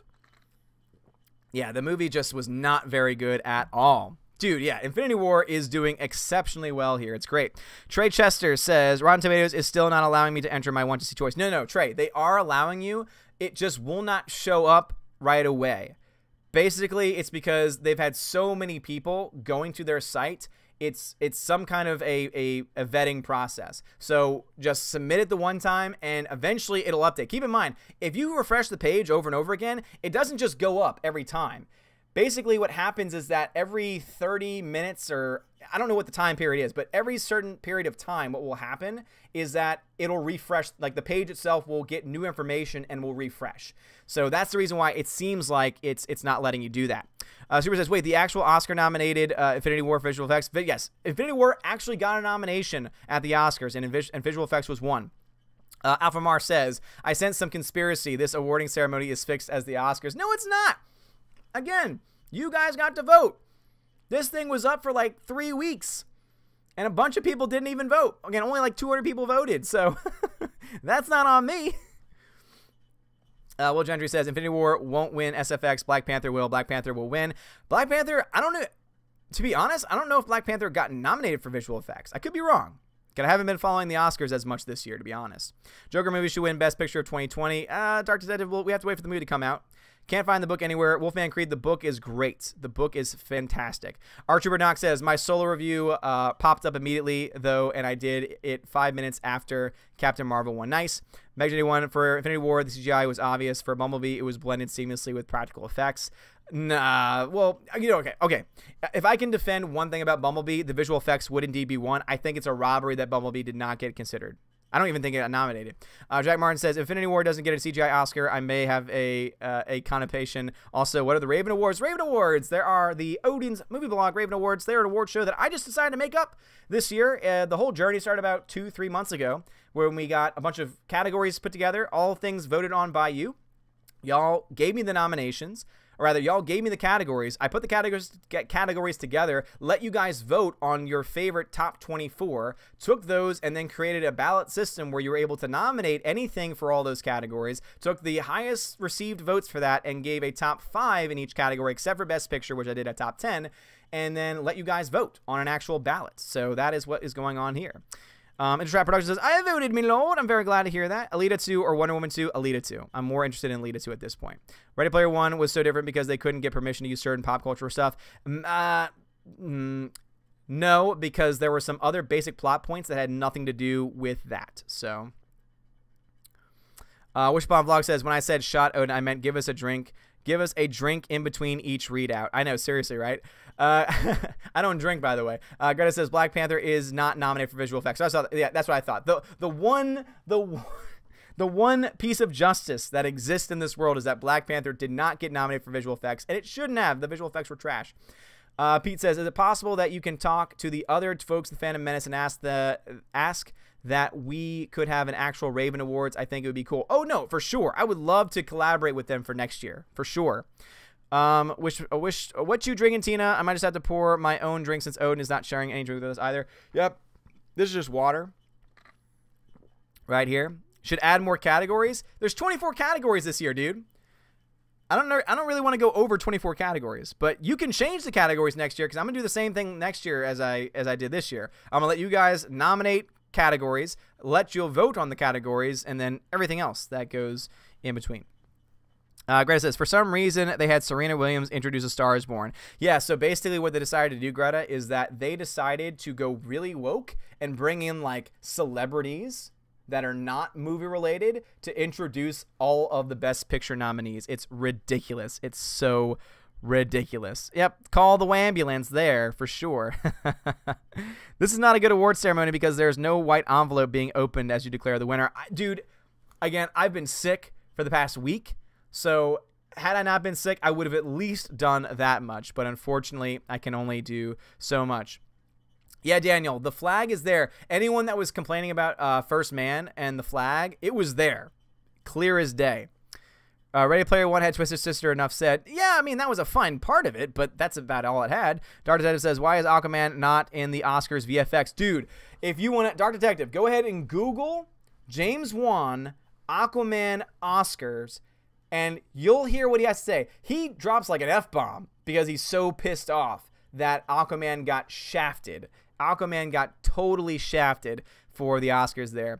Gannison says, do you think we'll get another fantasy movie like Lord of the Rings trilogy? Because I'm getting tired of superhero movies. It's possible. Super, I just got a Twitter notification, so it made me think of it. Did you see that vid got cut together comparing Gal Gadot Critics' Choice speech with what Brie Larson said? Yes, it's awesome. It's fantastic. Suicide Grunts, I can guarantee the Captain Marvel will be nominated at the Oscars this year. Actually, if it doesn't do well at the box office, which I don't think it's going to do nearly as well, I don't think it's going to be as big. Luke Skywalker Baby says they added the flag after the backlash. It was late edition. Was it, though? I need to check that then. Wolfman says, just grab a bill and pretend it's just a winner. Okay, okay. It's a coincidence that you become sick when the Oscars premiere on TV. Yeah, I mean, everyone's been joking saying that I'm allergic to all of these things, so... Best sound editing goes to Bohemian Rhapsody. Thank you very much, Greta, for that. So the Oscar, once again, for Bohemian Rhapsody. Bohemian Rhapsody won an Oscar, guys. So Bohemian Rhapsody is one of the few movies nominated this year that I actually really enjoyed. Sound editing is definitely an award it should have won. All right, back to it over here. So let's see. We've already gotten these three out of the way. We did cinematography, we did visual effects, and NBC of the year. So the next three categories, woo! Oh yeah, we got three more really, really fun categories here. James Hancock says Alita, Zalem, Freedom, or Alita, Vengeance Angel. Ooh, I would like that. Stephanie B, I am right there with you. She says, let's move. I agree. All right, so the next three categories. First of which will be the most SJW screenwriter of 2018. So this is indeed a category that was very, very popular, and this is all about the screenwriters, the ones who wrote the screenplays of the movies that had the most SJW identity politics throughout the entirety of the film, all within 2018. So once again, these are screenwriters. These are not authors. These are just screenwriters. So these are going to be focused specifically on movies that came out in 2018 and the screenwriters of them. So this is actually a fun one that went in a direction that this could have gone in a very interesting direction. However, one nomination here, I think, kind of changed the entire tide. But anyway, I digress. All right. The nominees for most SJW screenwriter of 2018 are J.K. Rowling for Fantastic Beasts: The Crimes of Grindelwald, John Kasdan for Solo: A Star Wars Story, Spike Lee for Black Klansman, Jennifer Lee for A Wrinkle in Time, and Christina Hodson for Bumblebee. So again, these are the nominees for most SJW screenwriter of 2018. John Kasdan for Solo: A Star Wars Story, J.K. Rowling for Fantastic Beasts: The Crimes of Grindelwald, Spike Lee for Black Klansman, Jennifer Lee for A Wrinkle in Time, and Christina Hodson for Bumblebee. So, again, this is for SJW screenwriting. This isn't for bad screenwriting. This is for SJW screenwriting, bringing identity politics into the script, but also, so again, not only into the script, or they themselves being an SJW behind the scenes. So, the winner of this year's Raven Award for most SJW screenwriter is indeed, by about 20 votes, so it was actually pretty close for a while, Jennifer Lee for A Wrinkle in Time. And this award, this winner, congratulations first off to Jennifer Lee. The reason why this award means so much to me is because people really started to jump on this and to vote for this when they saw A Wrinkle in Time. If you had just put Jennifer Lee up here, they would not have known who that was, since Ava DuVernay did not write the movie. And we did not have most SJW director as a nomination or as a category. Because A Wrinkle in Time is mentioned and Jennifer Lee wrote the story, wrote the screenplay, it ended up winning out in the end. I will say, this is the one time I will say anything because I know that a lot of you guys were wanting to see it. John Kasdan did indeed get second place here.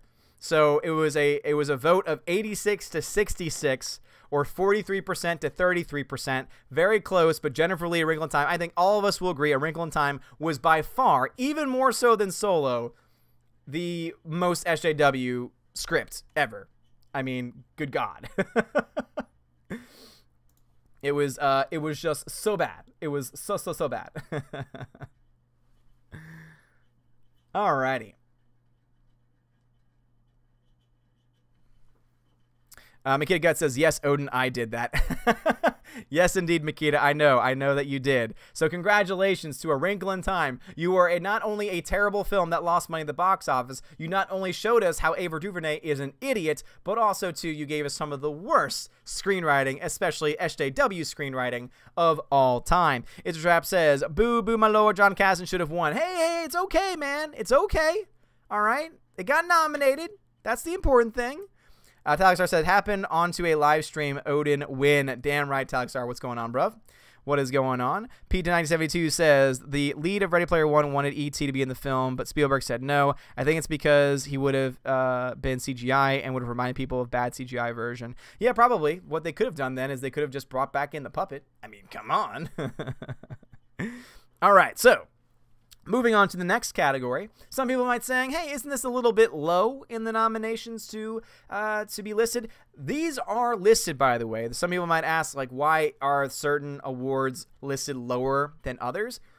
The categories as they're listed, this is the order in which they receive votes, meaning these are from most popular category to least popular category, and that's the reason why the order is this. So once again, this is totally controlled by you guys. So I just want to make that very clear. Yeah, Wrinkle in Time was one of the worst movies ever. However, for as far as SJW screenwriting is concerned, I would say definitely A Wrinkle in Time is more SJW than Solo. Just going to be honest there. All right. The next category, Best Director of 2018. As I said, this is one that did not get as many votes as I thought it was going to get as far as people nominating it. However, this is where we are in. So the Best Director of 2018, the nominees are Wes Anderson for Isle of Dogs, James Wan for Aquaman, the Russo brothers for Avengers Infinity War, John Krasinski for A Quiet Place, and Steven Spielberg for Ready Player One. So once again, the nominees for Best Director of 2018 are James Wan for Aquaman, John Krasinski for A Quiet Place, the Russo brothers for Infinity War, Wes Anderson for Isle of Dogs, and Steven Spielberg for Ready Player One. And this category makes me happy because I look at this list and then I look at the list of those nominated this year at the Oscars, and to me, it's like night and day. This is honestly, in my opinion, other than Spielberg, again, historically, sure, he's very important historically to the film industry, but overall, could do without it. That being said, the winner of the Raven Award for Best Director of 2018 by another vote of around 20 votes, of a 44% to 32%, is indeed that beautiful, wonderful combination known as the Russo brothers for Avengers Infinity War. Congratulations to the Russo brothers on this win. This is their first win. This is their first win at the Raven Awards, among many other nominations that they will have throughout the night, but also to congratulations on winning Best Director. Seriously, the fact that the Russo brothers have not been nominated this year for Best Directing makes me just so upset. So congratulations to the Russo brothers. Again, claps all around for them. They deserved it. They earned it. Seriously, Infinity War is one of the greatest films of the past year. And I think it's going to be the one that is long remembered after the fact as well. So congratulations to the Russo brothers. And hopefully one day you are finally allowed to be given the praise that you deserve. And with that being said, let me go to some Super Chats here. Alden Foster, thank you for another $5 Super Chat. Odin, you or one of your Valkyries can DM me or email me the categories and winners. I will make some badges for you. Okay, gotcha. Do you mean right now or do you mean after the stream? Because I don't want to give away the winners to anyone. I trust you, but I don't want to give away the winners to anyone. But I will indeed give them after. I'll send you a copy of the nominees and list after. And if you want to have fun with it after, hey, I would be down for sharing those throughout the week, man. That'd be awesome. Thank you. Appreciate it. Starwoke Incorporated, Nico, thank you for the super chat. Says, "Oh yeah." Thank you, sir. Appreciate that. And Green Gun, welcome to the channel. Welcome to the channel. Queen Latifah is not an actor. She is a rapper. Hang on. Let's see what we got going on here. Nemesis said, A Wrinkle in Time made Oprah a worse actor, and I never thought that was possible. Yeah. Wolfman Creed says, you know what A Quiet Place is? The theaters for Captain Marvel. Ba-doom-tsh. That's great. Greta says, Javier Bardem just mentioned The Border. Of course he did. God, Javier Bardem, come on, man. And I like Javier Bardem, too. He's a very, very talented actor. Laura says, Oscars woke statement in Spanish about walls. Of course, Laura. Of course. Why wouldn't they? Why wouldn't they? Kigo Rogers says, is it dark or did Odin trim his beard? Nope. Did not trim the beard at all. It's because I'm wearing a faux suit. Intertrap Productions, thank you very much for the $5 super chat. This is the most exciting award show I've watched in years. Thanks for hosting, my lord. Well, thank you very much for watching, man, and I hope to be able to make it even better in years to come. Again, obviously, I know it's not perfect, but thank you so much for being here. Thank you so much for celebrating this with us. The fact that there's still 255 people watching this, man, this is awesome. Seriously, it's great that we're boycotting the Oscars together, trying to show Hollywood we do not care about their identity politics. We do not care about what they have to say about the freaking wall and the border. We care about celebrating movies, both celebrating the best, like the Russo brothers for directing, and also some of the worst, like Jennifer Lee for A Wrinkle in Time. That's what it should all be about. Lucy Howard said, yeah, Javier was more than happy to take a paycheck playing a cartel hitman. That is a good point. That is a very, very good point. Queen Latifah presents the award for Best Supporting Character to Roma. Javier Bardem spoke politics. Wait, what? Okay, yeah, that's all messed up. Mega Jetty 1, let Greta be the one, because Greta knows how to word these things a way that I can understand them. But I appreciate it, man. I really do, Mega. I really do appreciate it, man. But let Greta take over for this. Greta says, Best Foreign Language Film, Roma. No surprise there. Roma's going to win. Roma is historically going to be the first ever film to win Best Foreign Language and also Best Picture of the Oscars. I'm calling it right now, seriously. And yes, it is a tuxedo shirt. Soulsad says, Bardem from Spain, he knows nothing about the wall. Yes, seriously. Super. Javier, if you weren't so talented, I would hate you. I know, seriously, he is so talented. Nemesis, best part Javier had was in Skyfall when he took his jaw off and he couldn't talk. Oh, yeah. The Raven Award's awesome, says Gannison. Thank you, man. I appreciate it. Mega J1, that's why. Don't worry, man. Just let Greta take over. Again, Greta was already chosen to do this role, so go ahead and let her just take full control of it, all right? But anyway, Roma just won over at the Oscars for Best Foreign Language Film, which does not surprise anybody at all. Mega says, I concede to Greta. It's okay, man. It's okay. Again, you're trying to help, and I appreciate it, but he is indeed, or rather, Greta is indeed... She was already chosen to do this, and she's, again, doing a very great job of it, by the way. And I hope that she's enjoying these Oscars. But anyway, moving on. Moving on to the best fight scene / action sequence of 2018. Now, this one was very fun for me because we not only have the movies, but also the very specific scenes themselves. It's very exciting. And also, this is a category that you'll never see at the Oscars, even though this is probably more exciting than anything else ever. You know, you don't really get a whole lot of love to the stunt teams or to anyone else, but best fight scene action sequence of 2018, boom. Great category, I would say. Michael Key just had a Mary Poppins entrance. All right, that's cool. But anyway, the nominees for best fight scene action sequence of 2018 are Mission Impossible Fallout, the bathroom scene. So if any of you saw the trailer, the big fight scene in the bathroom, that was the scene that was nominated. Aquaman, the final battle. Need I say more? Avengers Infinity War, Wakanda. Again, I think the Wakanda battle speaks for itself. Venom versus the SWAT team, which I just love that one because it's just like Venom versus the SWAT team. And Upgrade. All of them. And yes, that indeed got a lot of votes when people were just nominating the things. So anyway, the movies, though, once again, for best fight scene action sequence for Aquaman, Upgrade, Avengers Infinity War, Mission Impossible Fallout, and Venom. The winner of the best fight scene action sequence of 2018, and the Raven goes to Mission Impossible Fallout, the bathroom scene. And I know there's a lot of Upgrade fans in here I'm seeing, but Mission Impossible Fallout, congratulations. You indeed won Best Fight Scene Action Sequence of 2018 by a substantial margin. It received 43% of the entire vote out of 200 votes. So very, very, very, very well done to you. I mean, Fallout, guys, no one can deny that the action scenes and sequences in Fallout are, without comparison, this is the best action movie that has come out in the past like 10, 20 years, even I would argue.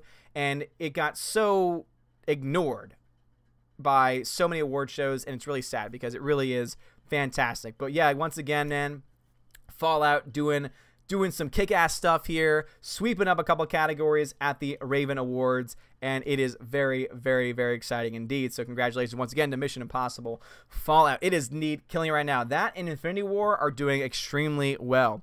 Darth Nero, thank you very much for the $10 super chat. Thanks for making my drive from Metri to home very entertaining. Dude, I know that drive can take a very, very long time, so thank you, man, for sticking by and listening. Thank you very much, man. Appreciate it. Edward Coleman says, damn you, Tom Cruise, your boyish charm just cheated Upgrade. No! It's not this boyish charm. It's his badassery that won. El Kuga says Aquaman should have won, but at least it has a best fight. It have a best fight award like the Oscars.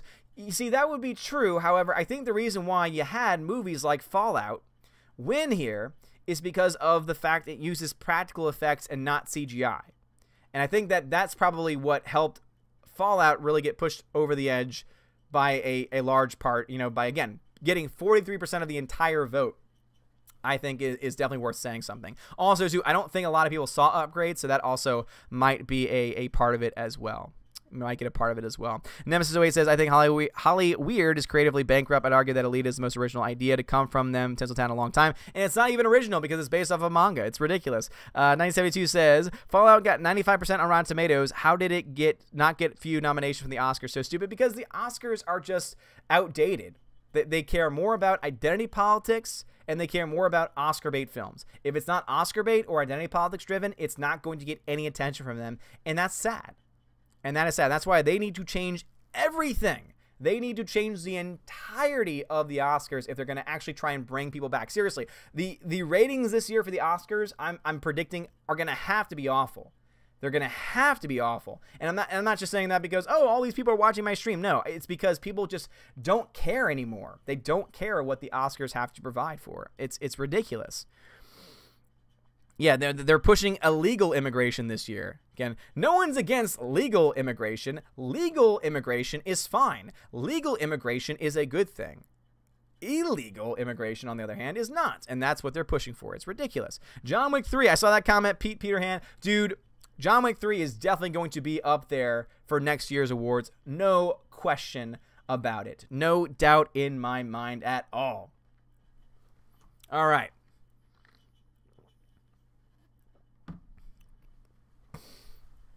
It's Scientology Whipcraft. That's why it's with.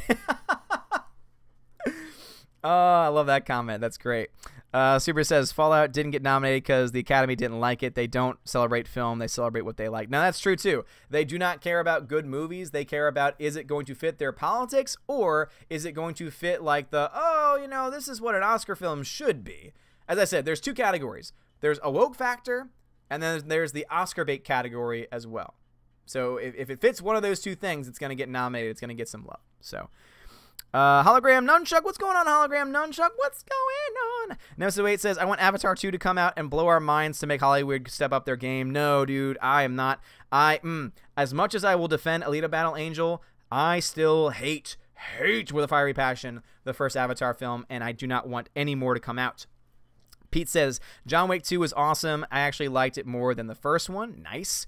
Gannison, Keanu is way more better person than Brie Larson. Oh, for sure. Dude, Keanu Reeves might be the best person in Hollywood today. The man gives away his money. Like, seriously, he just, like, take it.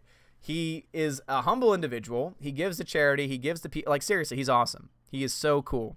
Kurt Wiener says, just a heads up, if you get very popular, you have to be careful with online voting and make sure it doesn't get trolled in current year's Raven Awards. No. And that's why what I do is I spread it out over a long period of time. And don't worry, there were people that trolled some of their nominees. Trust me, there were plenty of troll nominees in there. The problem is, or rather the safety net is, it has to get a lot of traction in order to be able to even get onto a nominations list. So, and if it did get on there, and if there was a really bad trolling job, then at that point I would probably say, okay, no. You know, if someone tried to put like a you know, an inappropriate film, for example, on there, I'd be like, no, obviously this is someone trying to, you know, slipping steadily into madness. The Oscars are just a circle jerk these days. Slipping, you are exactly right about that. Meg81, why do you hate Avatar? Because it is a total ripoff of several other movies that all did it better, and the visual effects do not hold up to this day, except for the world. The world is gorgeous, but the giant blue Smurf people do not look great. And also, I'm sorry, but if you're going to have a ponytail to which you can have sex with somebody that also is the same ponytail that you use to ride animals and to connect to the world itself and to animals, I'm going to have some problems with you there. Nemesis says, Avatar equals modern-day Pocahontas. Avatar 2, modern-day politics. Agree, disagree. There's a chance. There is definitely a chance. All right. Anyway, let us move on. Let us move on. Yeah, Pete, exactly. Dances with Wolves. So many other things. Seriously. Let us move on to Breakthrough Performance of 2018.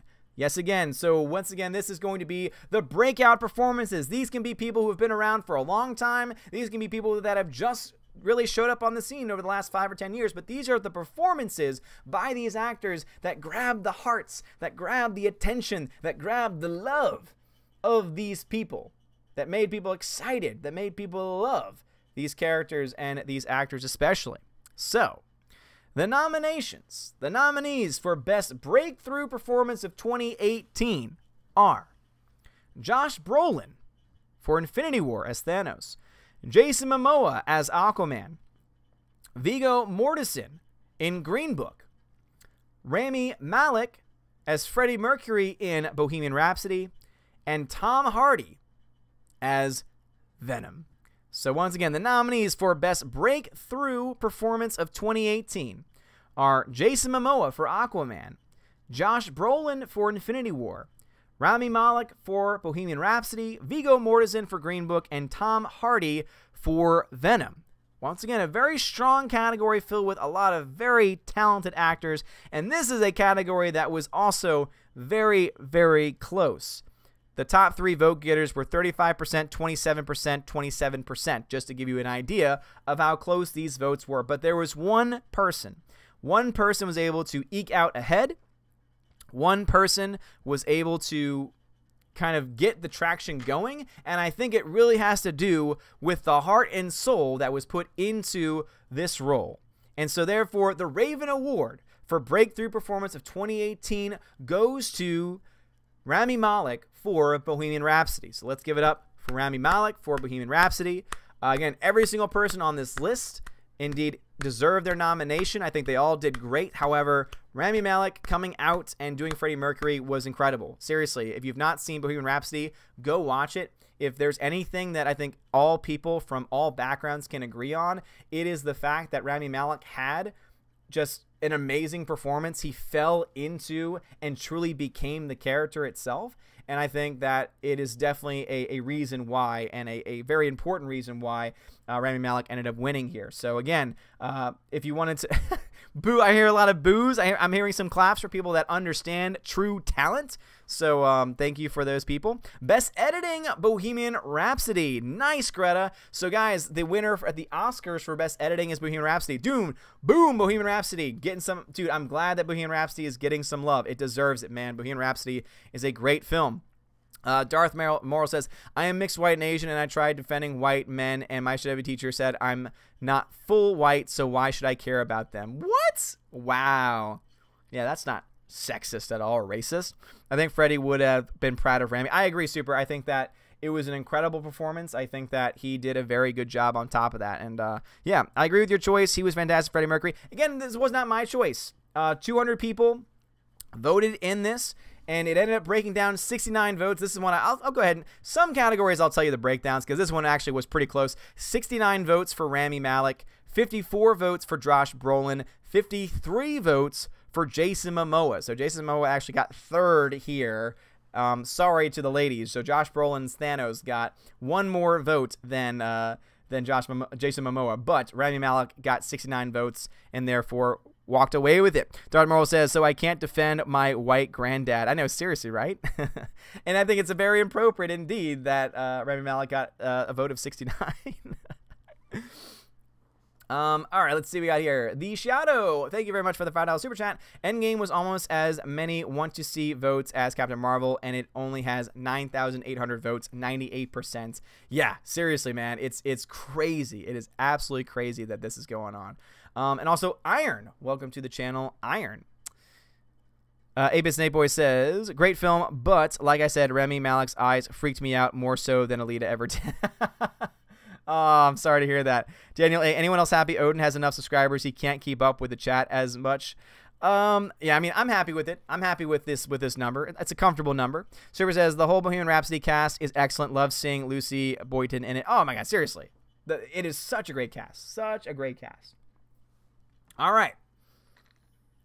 Moving on to the next category. We are flying through this.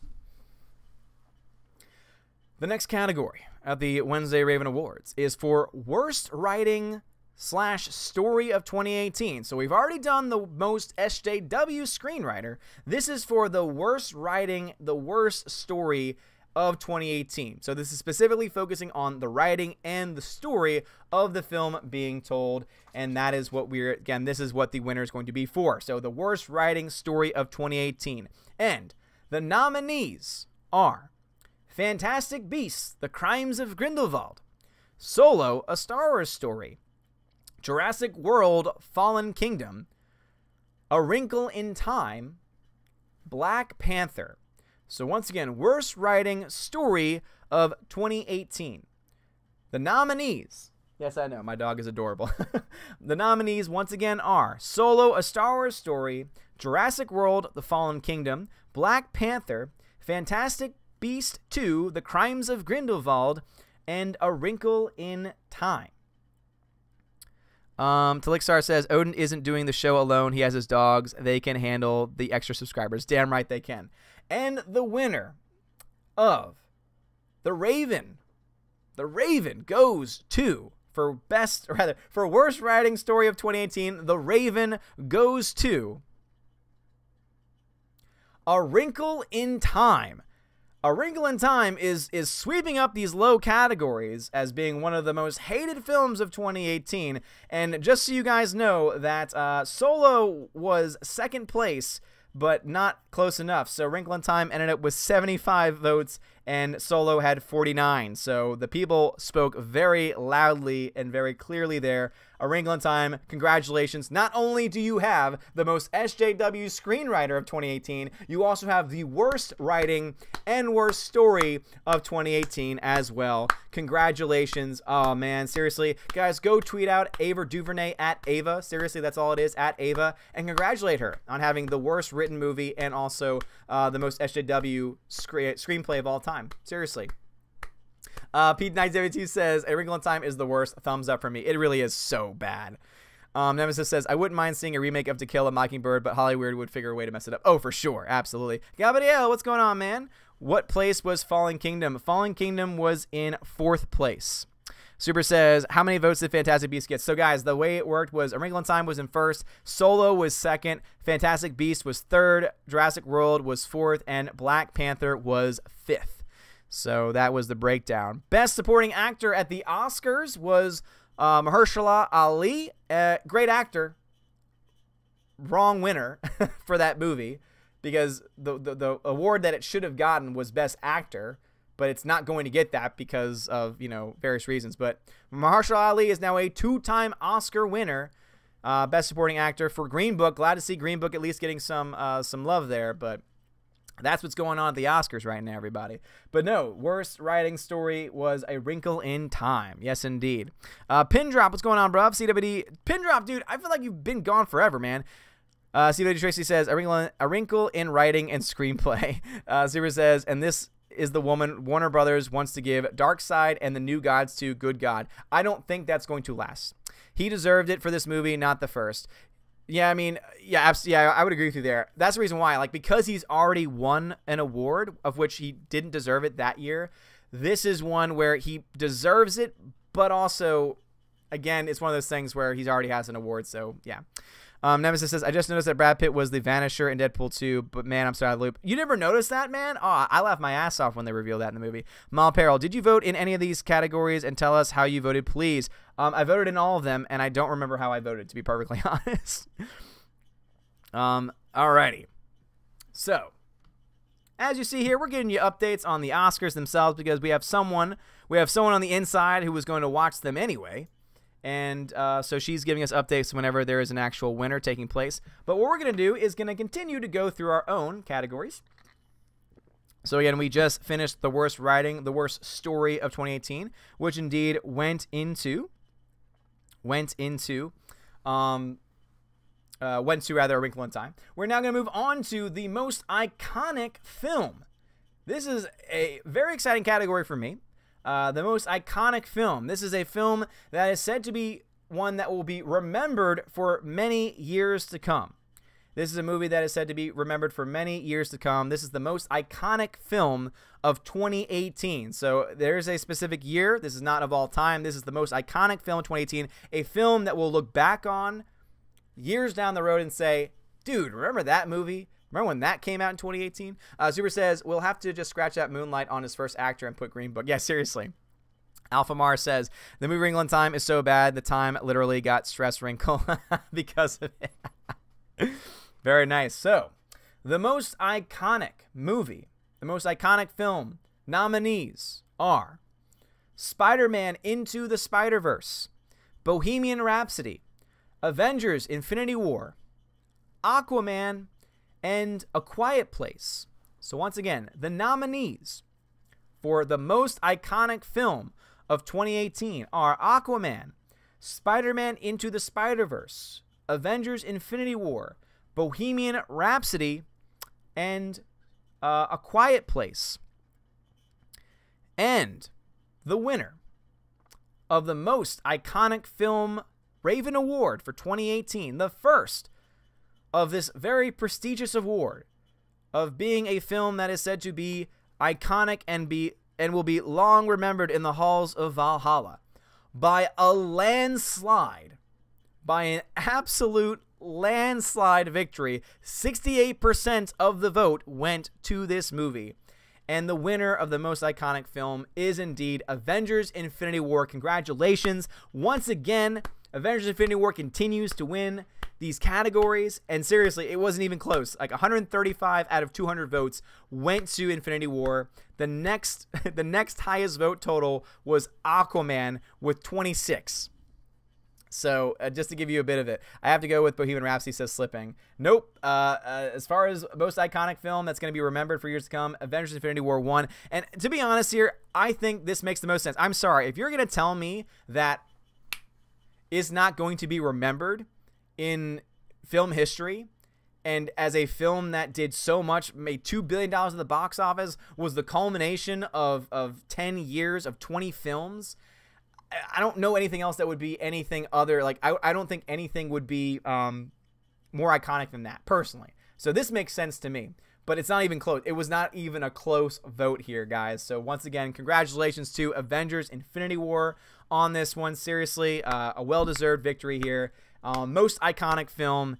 And again, you will be remembered in the halls of Valhalla for a very long time. Darth Morrill says, if only Thanos' snap got rid of all the SJWs, wouldn't that be something? Slipping says, got me there. I wasn't a huge Avengers fan. So, and again, that makes sense to me. Makes total sense to me.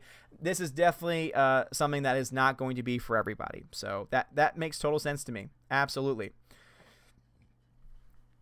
Elric says, Odin, is someone going to pick up that phone because I called it Infinity War for the win?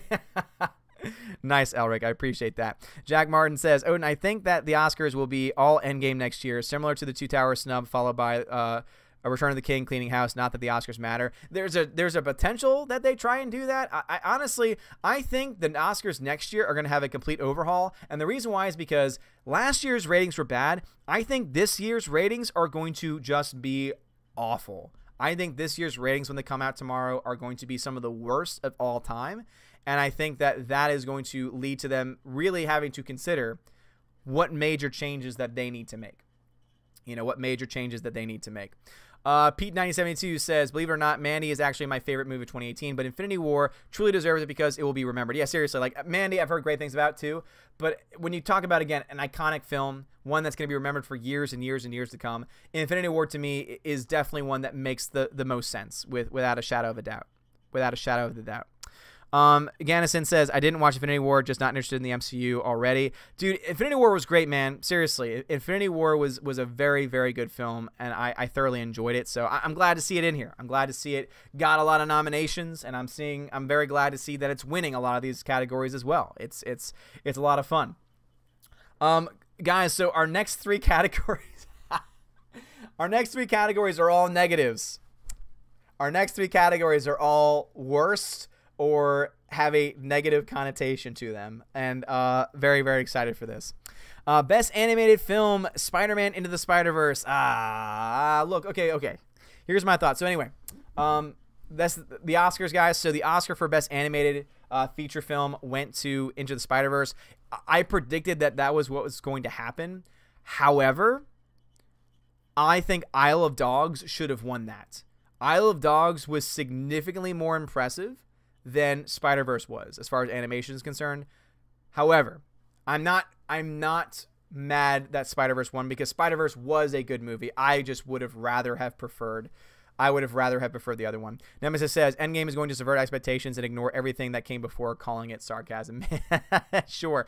Alpha Mar says, major changes. They need to fire all SJW workers. No, seriously. They need to make the awards great again, as you said. But the only way they can do that is by doing what you said. Like, seriously, they need to have a complete political overhaul in order to do that. Dude, Isle of Dogs was great, man. I loved me some Isle of Dogs. I love dogs, as you can tell. And so, therefore, I Love Dogs is the best thing. You just like Isle of Dogs because you're a dog owner. Just saying, hey, there is no bias here, okay? Also, Andrew Martin, welcome to the channel.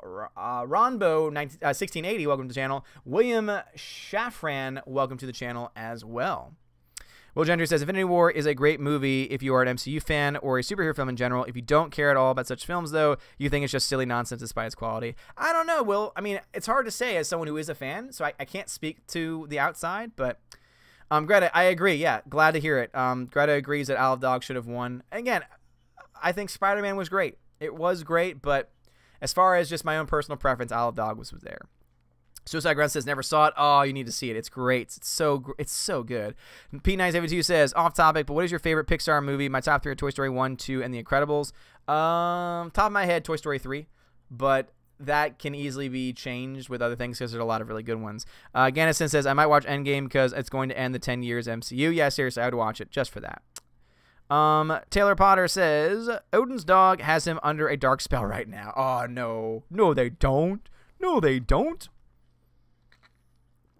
All right, we're going to move on to 3 more categories. And once again, as I said before, these are negative categories, which I think are the most fun. Starting us off with the most pointless character of 2018. In 2018, we had many films. In many of those films, we had many characters, and there were many of those characters that were completely pointless. That were, many could say, wasted characters as well. And so, therefore, it is something that we... Wait, what's going on here? What's going on here? Okay, so, sorry, I thought something else was going on. Anyway, the most pointless characters of 2018. And just so you guys know, Rose Tico was not nominated because her film came out in 2017. Last Jedi probably would have swept a lot of these categories, but... wrong year. These are only for films that came out in 2018. So, anyway, the nominees for the most pointless character of 2018 are Black Widow from Infinity War, Darth Maul from Solo: A Star Wars Story, Han Solo from Solo: A Star Wars Story, Killmonger from Black Panther, and L337 from Solo: Star Wars Story. So once again, the nominees for most pointless character. Now keep this in mind. They're not trying to say that these characters are bad, though of course many of these I would say would be. They're trying to say that they basically served no points. They weren't as good as they could have been. And I know. These are the ones that people voted on, all right? I mean, these are the ones that people voted on for nominations, all right? But the nominees once again are Black Widow for Infinity War, Darth Maul for Solo: Star Wars Story, Han Solo for Solo: Star Wars Story, L337 for Solo: Star Wars Story, and Killmonger for Black Panther. So, the winner of the most pointless character of 2018 Raven Award by a landslide goes to L337 for Solo: A Star Wars Story. Congratulations, L337. You indeed are the most pointless character, not just of 2018, but also possibly of all time. So the fact that you, L3, were able to make many people say that Jar Jar Binks is a better character now because of L3 existing. Everyone in the chat's going, yes, yes! Everyone's so happy. I think this is the one category that everyone's like agreed on, saying like this absolutely should have been L337. Droids have rights too, says Patches O'Houlihan. Big Hero 6 is an underrated film. Oh no, Big Hero 6 is great for sure. Happy with the L337 win. I personally suggested the weird monkey alien thingy from Solo. Sadly didn't get in. Yeah, when you have it worded that way, Super, it's just like no one else is gonna put that. No, seriously, Jar Jar did nothing wrong. Says I agree with you there, and I think that L3 just the fact that L3 made us realize Jar Jar wasn't that bad of a character is just a testament to how bad L337's character is. So congratulations with 68% of the vote, 137 votes for L337. Second place was Han Solo with 25 votes. Third place was Darth Maul with 17 votes. So very, very, very much a Solo-centered victory there. But L337 was indeed the most pointless character out of anyone else. Pete says, I know a lot of people love Wally, and I do agree, but did you ever thought that the first half of Earth was better than the second half on the ship? Yeah, I love this. I love the stuff on Earth. I would agree. McKinney says, how is Black Widow on the list? Well, I guess because some people thought that her character didn't serve a purpose in Infinity War. I think that's the reason why. They're not saying that she's a worthless character in general. I think they meant her character in Infinity War was pointless. So I personally don't agree as much. Again, I didn't nominate it. I didn't, that was the one that got the most most nominations, which is why I got on this list in the first place. So yeah. And I think the reason why is also because so many people nominated L337 that they were just trying to figure out. Actually, no, I can tell you why. The reason why, anytime that there is some kind of a landslide, the reason why Killmonger and Black Widow got on this list is because literally every person nominated L3, and so I had to go by what got the most votes, and because there were almost no other nominees, I think everything else nominated just by default got on the list. So there were I think maybe a couple of people that voted for Black Widow and a couple people that voted for Killmonger, and that's the only reason why they got on the list, because so many people just in the nomination process voted for L337. Fanboy, what's going on? Chubby Teddy Monster Productions. Dude, Odin, I love the how long can you go comment regarding Captain Marvel's audience percentage. Too funny. I think it's... No, seriously. How low can you go? How low can you go? And as an update, guys, the Captain Marvel score is now still at 32% with 36,000 reviews in. Not reviews, sorry. I'm using their language. With 36,000 people saying that they are either have an interest or no interest at all. Soul Assassin, can we melt L337 into an Oscar now? Yes. We first need to take her intelligence out of the Millennium Falcon to take the ship back, though. Apis and Boy says it's because L337's representation for SJWs. Yeah, probably. Absolutely. Absolutely. So congratulations once again to L337 for your Raven Award for the most pointless character of 2018. You deserved it. Okay, getting back to the awards. Gotta stay professional here. The next category is another one that I'm very excited about, and it is the Shill of the Year.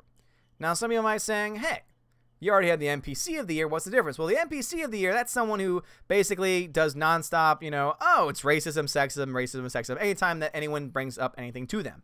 Shills, on the other hand, are people that just will defend properties because they want to protect their press passes and everything else, and they kind of just want to, not tick off anybody in the process, and so they fanboy and fangirl out to protect themselves, and that's what shilling is all about.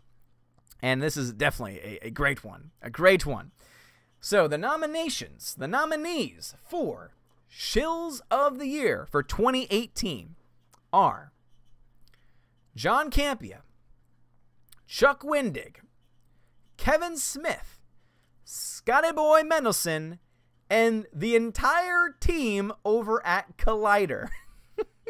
So once again, and this is actually one that had a lot of, there was a lot of disparity here. There were a lot of votes spread around. There really was no, there is a clear winner, but it is funny to see how the votes were spread out. I'll explain them after. But anyway, the nominees again for Shill of the Year are Chuck Wendig, Kevin Smith, the entire team at Collider, John Campea, and Scott Mendelsohn.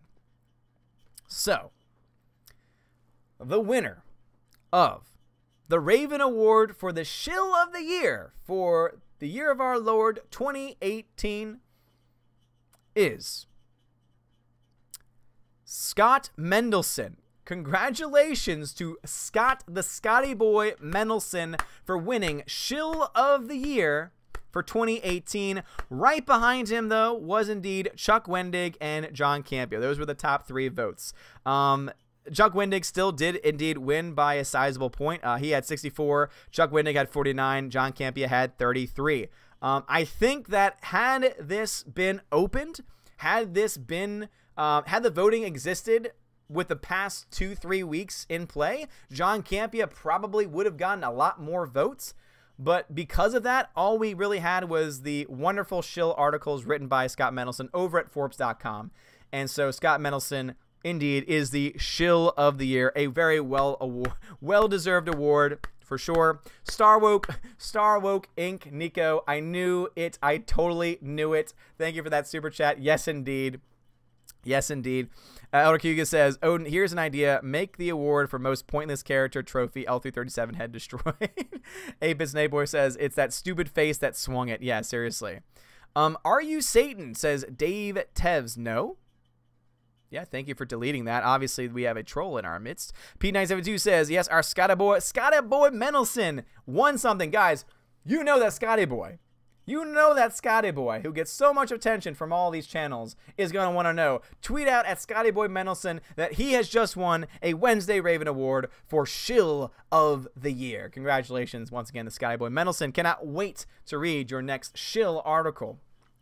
Breaking down the box office. Zen says, it's common era. Never mind the cultural appropriation of the Gregorian calendar. No, it is the year of our Lord, not this common era nonsense. Razor X, how does one get the devil mixed with Odin? I know, seriously. Eric Coleman says, no, Campea, he even created Collider. No, trust me.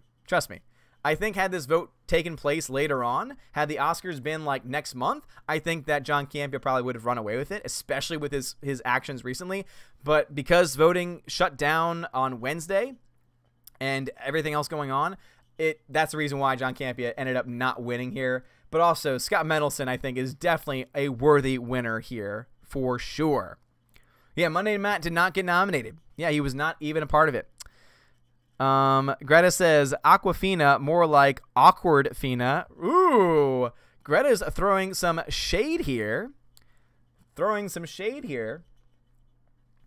All right, the next category. Hold on, P972 says, the entire team at Collider are nuts. Christian Soiloff was offended that Jason Reitman said back to the fans with Ghostbusters. God. And that's the thing, too. Like, Harloff, like the original Schmoes, they used to be so cool, down-to-earth people. And now that they're a part of this team, I think it's affecting them in a very bad way. Peter Han says, you know Odin has made it big when trolls come to play. Oh, seriously. On to the next one. Best animated short is Bao. Guys, so Greta, thank you very much for that. So Bao won Best Animated Short over at the Oscars. Bao is actually a really sweet animated short. I personally liked it a lot. It is still Disney, though, so it's kind of like, great, Disney continues to, dominate these things. Stars G, thank you very much for the super chat. Loving the show, Odin, keep it up. Thank you, man. I appreciate that. I was kind of worried about tonight. I was like, I don't know what I'm going to be able to offer because there's just, for those that don't know who maybe not been following my channel, like I've been dealing with a sickness for almost the past full week, and it still has not gone away. And so I was worried that I was not even going to be able to do this stream tonight. So thank you guys for giving me the energy to be able to keep on doing this and to keep on pushing through, and for supporting this, guys. Seriously, thank you. You've been amazing. Perth Comics says, according to Scott Mendelson, Twitter, he is watching the Oscars. What is he doing? Doesn't know the Raven Awards are on. I know, seriously. So if he's watching the Oscars, it means he's on Twitter. So someone, again, let's see if Scotty Boy Mendelson can respond, being at least what? But Stars G, thank you very much for that. And also Makina90, thank you again for another $5 super chat. It makes perfect sense. Scott Mendelson was in bed with Rian Johnson the whole year, so of course he's getting the award for defending this man. No, seriously, that, you have to understand, overall, more people are going to vote for Scott Mendelson over time than they would for John Campea. John Campea, of course, is a shill. Again, all of these people are shills. Everyone mentioned here are shills, but the shill of the year, I think Scott Mendelson definitely earned that with everything that he has done over the past year. Yes, that is the one with the dumplings, Alan Sparks. I personally liked it. Lending you my energy, Lord. Thank you. It's a trap. Appreciate it, man. Yeah, Bao was a very powerful story. Odin is allergic to chocolate. No, definitely not. All right, moving on to the next category. So the next category is, this probably has one of my favorite titles. It's the most critically acclaimed piece of garbage film of 2018. So again, this is the most critically acclaimed piece of garbage film of 2018. So what this means is that this is a movie that got a lot of critical praise and critical love, but was downright a garbage movie, was a terrible movie. The critics were wrong, the audiences were right type of mentality. So again, this is a most critically acclaimed piece of garbage film of 2018. Hold on, Greta says, best documentary short, period, end of sentence. Sounds about right to me. I hope this category lasts forever, says Super.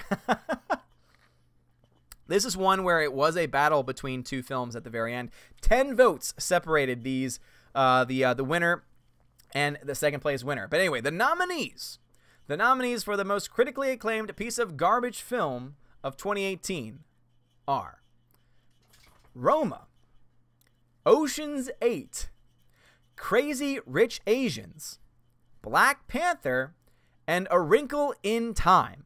So once again, the most critically acclaimed. The Meg's not on here because the Meg did not get critical praise. These are all films that got critical praise, that got defended at the very least, and but were also just garbage films. So again, the nominees are Ocean's 8, Crazy Rich Asians, A Wrinkle in Time, Black Panther, and Roma. So, and some people can argue saying, well, Wrinkle in Time, it got low ratings from the critics, but people still defended it. Brie Larson herself says, I don't care what white men have to say about A Wrinkle in Time. Boom. That's what we're talking about here with Brie Larson. But anyway, sorry. Tangent. The winner, though, the winner of the Raven Award, the winner for most critically acclaimed piece of garbage film of 2018, and the Raven goes to, by a difference of 10 votes, Black Panther. Congratulations to Black Panther. Man, this was a tough race. Wrinkle in Time was right behind it. Again, 69 votes for Black Panther, 59 votes for A Wrinkle in Time. But at the end of the day, people were ticked off about how much love Black Panther was given, enough to the point where they wanted to give it the win. This is definitely going to be a win that's going to cause a lot of controversy, because I know there's a lot of people that really liked Black Panther, didn't think that it was a piece of garbage film. However, enough people apparently did. Again, 69 people picked Black Panther, 59 people chose A Wrinkle in Time, and then, of course, Ocean's 8 after that, Crazy Rich Asians after that, and Roma after that. Upset, yeah, seriously, this is an upset, guys. Black Panther won most critically acclaimed piece of garbage film. Will Gentry says, okay, well, it's way past my bedtime. I have to catch the rest in the morning. Adios, all father. Will Gentry, you have a good night, sir. Wolfman Creed says, well, I've been up since 5 a.m. Wolfman Creed, you have a good night too, sir. Super says, what was third? So it was Black Panther, A Wrinkle in Time, Ocean's 8, Crazy Rich Asians, and Roma. That was the order. Slipping says, I would call Black Panther the most overrated movie ever. Darth Morrill says, what are your opinions on the movie 2012? Never saw it. Never saw it at all. Pete972 says, A Wrinkle in Time had terrible reviews. Ocean's 8 reviews were pretty average. Yeah, I mean, but once again, those were the nominees that were taking place, and there were enough people defending A Wrinkle in Time out there, though. Like, even though the critics' ratings were not good, there were enough people defending it that I justified its existence being someone. Again, these were movies that were put together by you guys. I just collected all the votes and put them all together. And then Black Panther 2, even though that, audiences for the most part liked the movie, it is definitely a movie that most people will admit was vastly just, crazy amount. Makina says, I'm one of them. I really like Black Panther, but I understand I got sick of overhyping and propping up this big important film. Hiram says, all these moments will be lost in time like tears in the rain. Taylor Potter says, Tom Cruise should be the person who always hands everyone the Raven Award. I mean, if we can get Tom Cruise on here, I would be so happy. Gannison says, gotta go. Duty calls. Love the Raven Awards. Thank you very much, Gannison. Thank you very much for stopping by. Pete972 is the music you play at the end. What is the music you play at the end? It's stock music that I found somewhere. Darth Morrill, I'm seeing what Captain Marvel has fallen even lower to 32%. Let me see. The latest update on... It's still at 32%. So the Captain Marvel update, guys, it is still at 32%. Core Ray Ren, what's going on, bruv? How is it going? Elric Huga says, Ocean's 8 all-female cast. I remember seeing the trailer in the movie theater and saying this is going to be... Yeah, seriously, I facepalmed when I saw the trailer for Ocean's 8. Soul Assassin says, remember people trying to book flights to Wakanda when Black Panther came out? Yeah, seriously. Aiden Vickery says, Black Panther tried too hard to steal the thunder of Blade. Yeah, seriously. Hypen, your stock music is a masterpiece. Thank you, man. Appreciate it. PurplePlanet.com is where I got it from. Eric Coleman says, 2012 is the climate change documentary AOC got all her information from. Okay. Greta says, so far the ceremony isn't bad, just that Javier Bardem thing was political, moving quite fast. All right, I mean, that very well could be good for the people watching it, but here's the thing. Greta, I think the show overall could end up coming away saying, you know, it was a fine show, but no one's watching it from what I'm going to guess. Ratings-wise, I'm going to guess people aren't watching it. Meg81 says, a period should end a sentence, not a girl's education. What? What? Let's see. Super says, don't know if we could get actual Tom Cruise, but if we get like a life-size actor. If I get a life-size cutout of Tom Cruise, oh my God, that would be so great. It's funny because the Tears in Rain scene will never be lost in time, like Tears in Rain, no pun intended. Steven Glasker, hey Odin, love your reviews on Alita. Oh, thank you, Steven. Appreciate it, man. Dude, Alita's fantastic, guys. If you have not seen it yet, go watch it. Hyper, sorry I kept coming on and off, but I'm happy I got the chance to get the stream. God bless, brother. Oh, no. Hey, Hyper, man, thank you for being here, man. Appreciate it. Slippin says, Blade and Black Panther don't belong in the same sentence. That blasphemous to Blade. Yeah, seriously, I agree. And just revisited the Aladdin trailer. Good God, suicide grunts. Awful. Awful, awful, awful. All right. Let's see what the next... Ooh, okay, we're getting into some fun ones here. All right, so these categories were right next to each other. Most critically acclaimed piece of garbage film was right next to most overrated film of 2018, which is our next category. I will say, I think that there was some definite people's minds being in a certain place for both of those categories. And so it makes a lot more sense to me why categories that have been decided previously went a certain way. So, the nominees for the most overrated films of 2018. So this is technically number 9. We're counting down. We started at 24. We're now at category number 9. So we're getting up there. We're not too far away from the end of us. But guys, Alita is fantastic. Anyway, the most overrated films of 2018. The nominees are Ready Player One, Solo, A Star Wars Story, Black Klansman, Black Panther, and Venom. So once again, the nominees for most overrated films of 2018. The nominees are Ready Player One, Solo, A Star Wars Story, Black Panther, Black Klansman, and Venom. So as far as the categories are concerned, it makes sense to me because this is for overrated film. The last one we did was critically acclaimed piece of garbage film, and so I think that's the reason why you saw certain films get nominated there over others, among other things as well. However, the most overrated film of 2018, Raven Award, and this is guys, this is a big award right here. This might be number 9, but this is an incredibly important category for a lot of reasons, and it must be said that this film won this category by the largest, not only the largest percentage, but also the largest single vote count. And the winner of the most overrated film of 2018 is, without any doubt, Black Panther. Congratulations, 2 in a row for this movie. Wow, man. Black Panther, congratulations. Most overrated film of 2018, Black Panther. And as I was saying before, that was right next to most critically acclaimed piece of garbage film, which is something I think had an impact on it. Next year, I might have to try and separate certain categories so that way they don't have impacts on it. However, this is one that I think most people will indeed agree on as being the most overrated film. These are all films that indeed had high ratings. So, Ready Player One, BlacKkKlansman, Solo Star Story, Black Panther. The only reason why Venom is on this list is because it was the only other nominee listed. It was the only other nominee listed. And the reason why is because even during the nomination process, almost every page of the nominations were Black Panther, Black Panther, Black Panther. So I had pretty much confidence that Black Panther was going to end up winning that category for sure.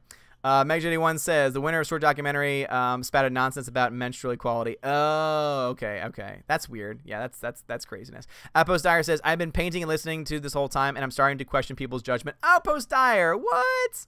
Don't question people's judgment. Hyper says Black Panther, winner of 11 overrated awards. Dude, I'm going to be interested to see the overall Raven count for the overall number of Ravens that have won. But yes, congratulations to Black Panther for being the most overrated film of 2018. And I think, as I said before, almost every person in this chat can agree very strongly that Black Panther was the most overrated film of the year. It got a 98+% rating from Rotten Tomatoes, and it was not that good.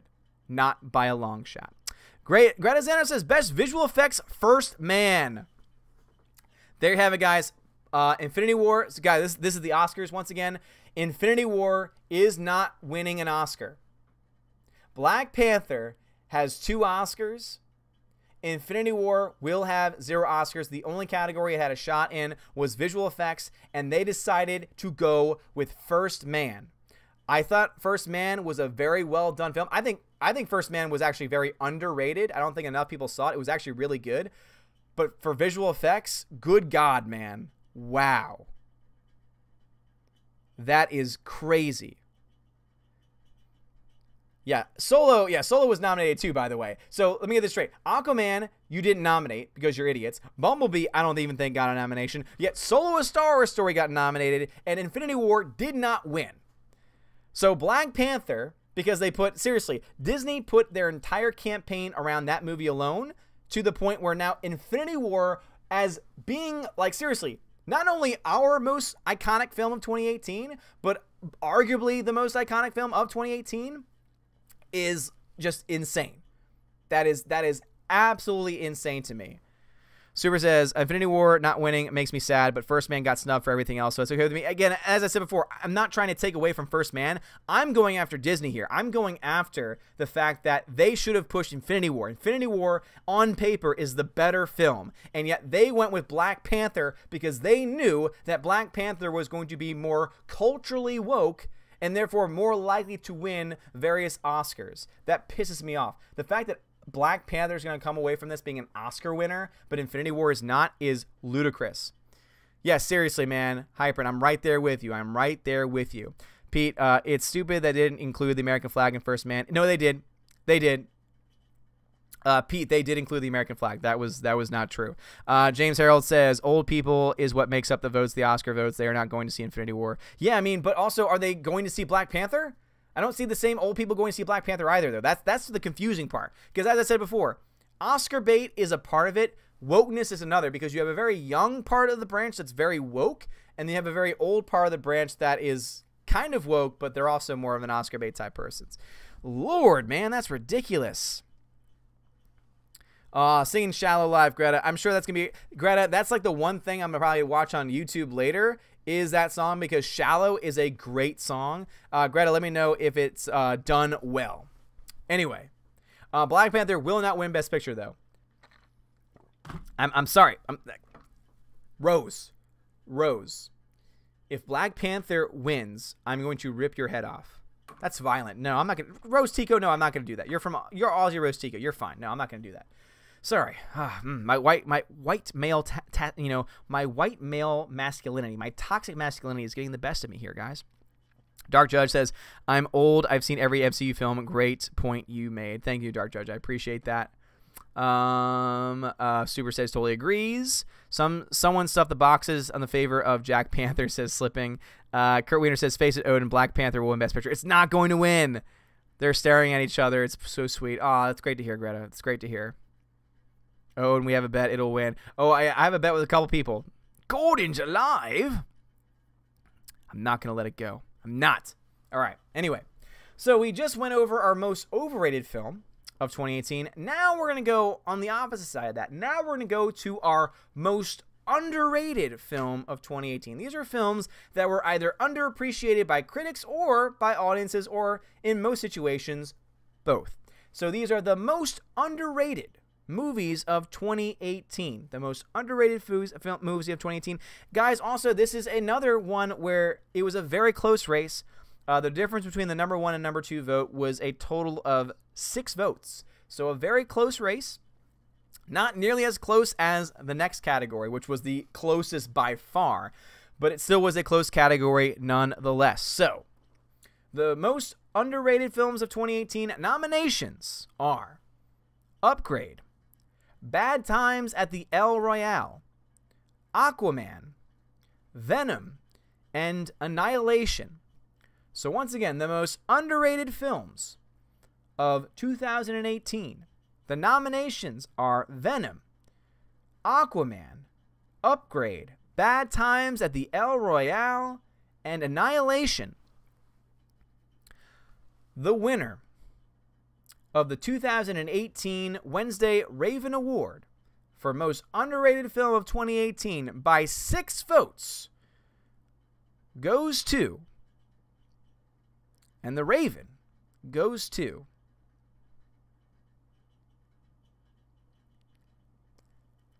Aquaman.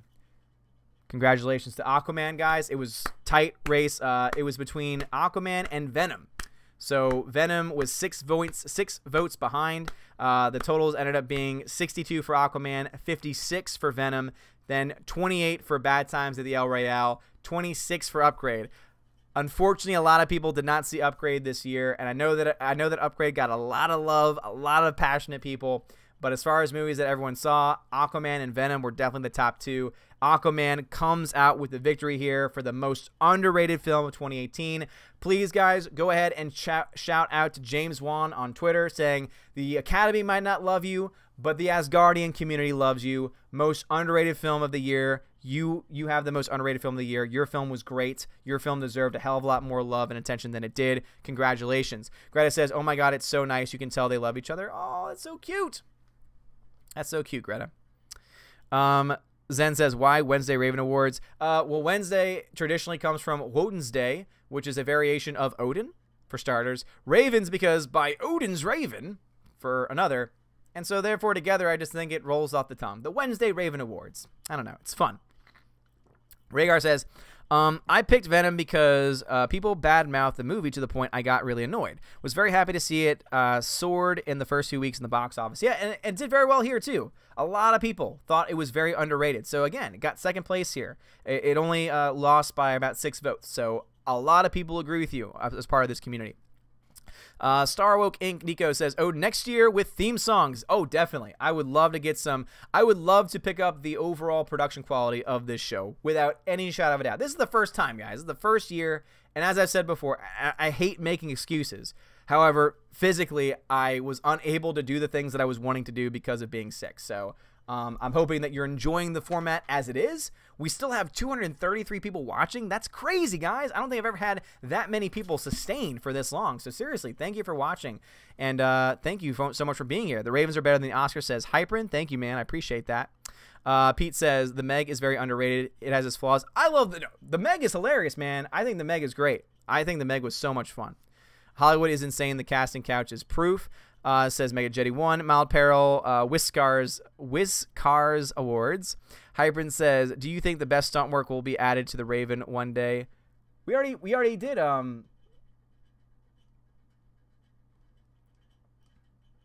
stunts.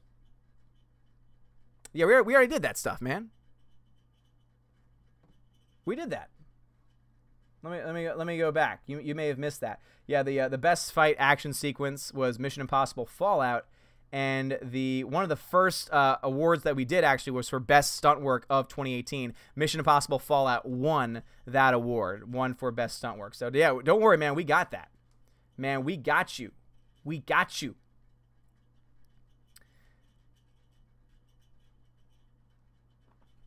Let's see what we got here. Super says, we need to get you a life-size cutout and a green screen. That's how you level up. That's true. Needs a crushing of the Oscars award. Yeah, seriously. G-Monkey says, we love you, Odin, so much better than the Oscars. Oh, thank you, man. I really do appreciate that. Antoinette says, I'm so torn on the hand. On the one hand, I would hate for Black Panther to win, but on the other hand, I so want to hear Odin sing. I might end up singing anyway. We need an Odin house band. Oh my God, an Odin house band. Maybe guest presenters next year. Dude, it's a trap. That was my plan for this year. I was going to try and get other channels to come on and do it, but I was thinking to myself, like, would it be better as a live stream or would it be better as a video that gets released? That's kind of where I'm thinking, if we're going to have presenters, it might be better to try and film stuff in advance, or maybe get presenters to film snippets of them doing skits and, you know, doing presentation. Again, there's a lot of things that we can do next year, and that's definitely on the cards. I was actually going to try and do that this year, but I ran out of time. So thank you for that recommendation, dude. I appreciate it, though. Let's see what we got here. Hyper says, my bad, sorry, wasn't around. I feel so embarrassed now. It's okay, man. Raven Awards is the best award show of the year. Hail Odin Shellback. Thank you very much, man. Appreciate it. Pete says, I still weirdly think the Meg is one of the mascots of your channel. It's a megalodon. It's a megalodon.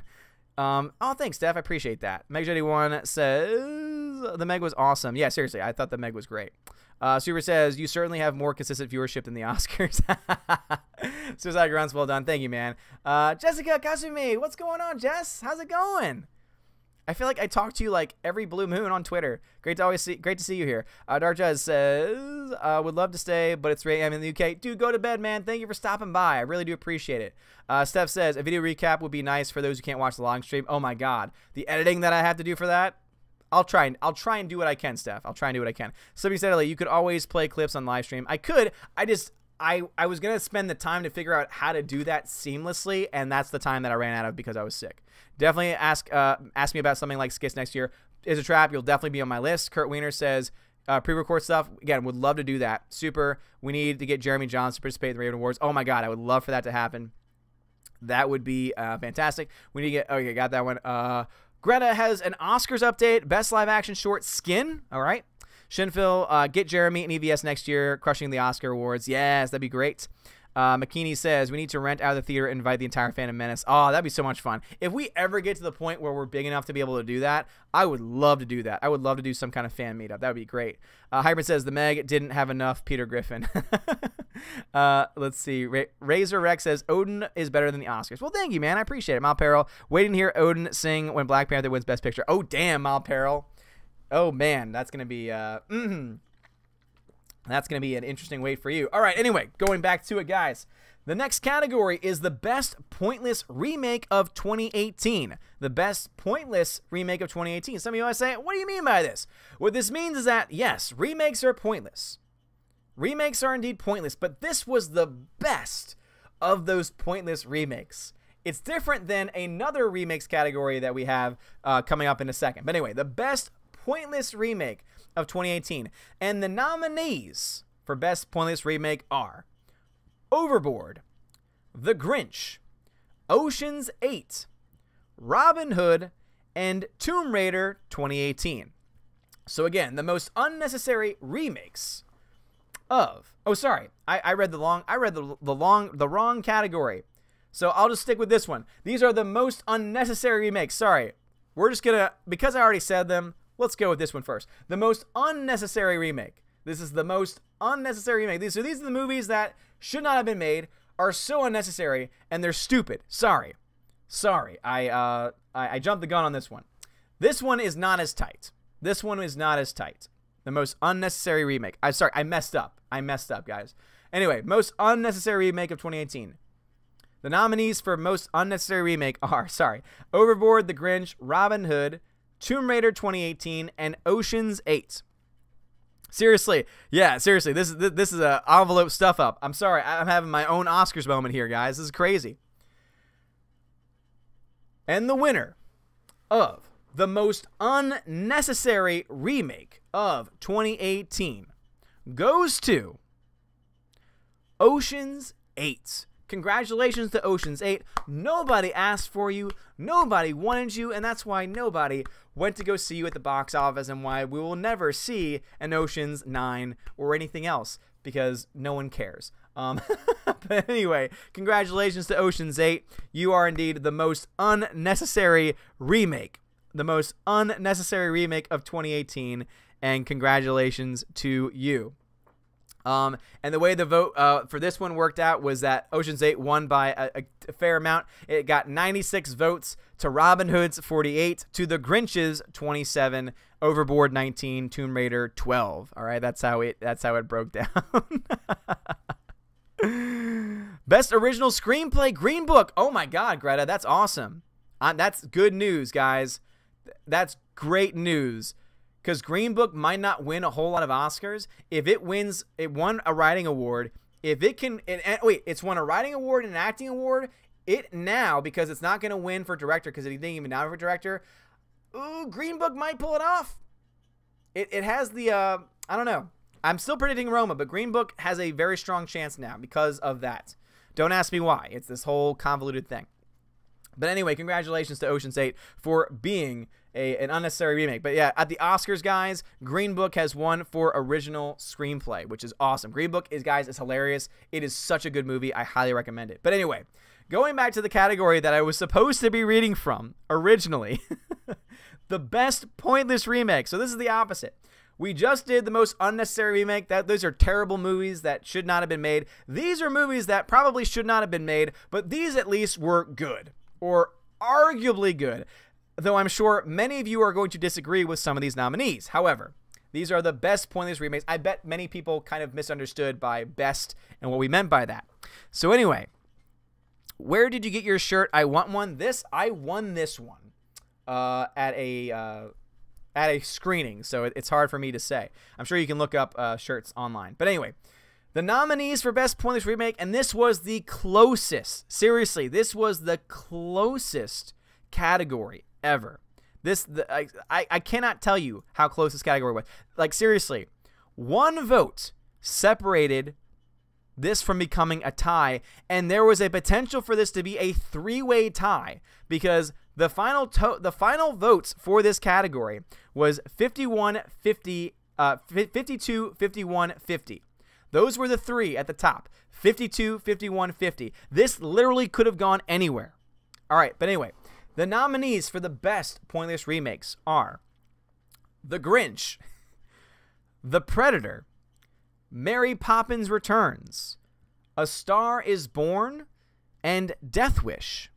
So once again, the nominees for the best pointless remake are The Predator, The Grinch, Mary Poppins Returns, A Star is Born, and Death Wish.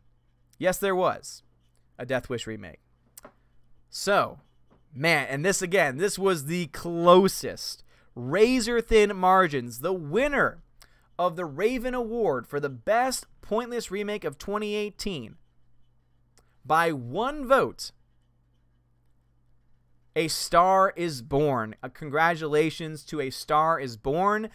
Again, The Star is Born won with 52 votes. Mary Poppins Returns had 51 votes. And The Predator came in with a surprisingly strong 50 votes. I did not think The Predator was going to get that many votes because I know a lot of people didn't like it. I went into it thinking it was a Shane Black film and enjoyed it because it was an okay Shane Black film. But those were the top three. So again, A Star is Born, congratulations on winning the Raven Award for the best pointless remake. Yes, the remakes are still pointless, but A Star is Born was the best of the bunch. Mary Poppins Returns came in second there. So congratulations to Star is Born.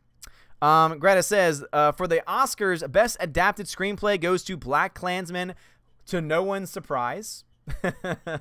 I'm sure. Oh boy, that means that Spike Lee is about to get up there and speak a lot of wokeness up there. Can't wait to see that later on.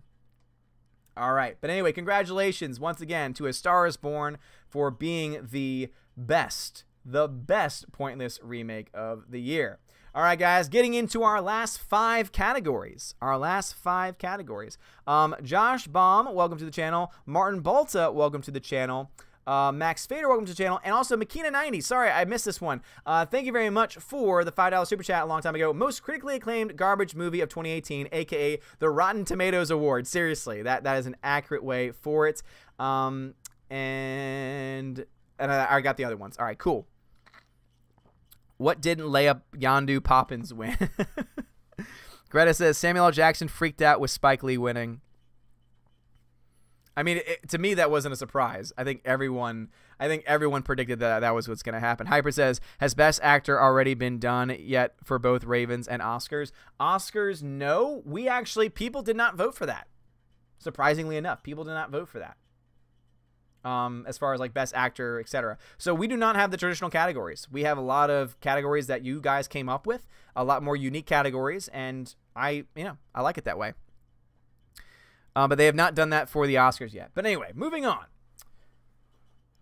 The next category is the Best Low-Budget Movie of 2018. The Best Low-Budget Movie of 2018.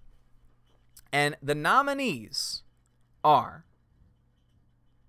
I'm sure he is starting in his wokeness. I'm not surprised by that at all. But anyway, the Best Low-Budget Movie of 2018. The nominees are Upgrade, Searching, A Quiet Place, Vader, Shards of the Past, and Mandy. So once again, the nominees for Best Low Budget Movie of 2018. The nominees are A Quiet Place, Upgrade, Mandy, Vader, Shards of the Past, and Searching. And the winner, and apparently Greta is indeed confirming Spike Lee got political, which, again, does not surprise me at all. He is an incredibly woke human being, and he is another example as to why I have no interest in watching the Oscars this year. But anyway, the winner of the Raven Award for the Best Low-Budget Movie of 2018 by a landslide, with 124 out of 199 of the votes, with 62% of the vote, is indeed Vader, Shards of the Past, which was indeed a short film made by our boy Star Wars Theory. So for all of my Star Wars fans in here, for all my Star Wars Theories fans in here, tweet out at him. He probably has no idea who I am. But just say, hey, by the way, you just won a Wednesday Raven Award for Best Low Budget Movie of 2018. Congratulations. Good job, man. Seriously. When that movie got nominated, I thought to myself, you know what? Hey, it was a short film. It was a short film. It fits that category. It came out in 2018, and it indeed definitely had a low budget. And I was happy to see it there. In second place was A Quiet Place. In third place was Upgrade. So again, I know I got a lot of Upgrade fans here, but a lot of people didn't see the film, and that's why it just wouldn't be able to get there.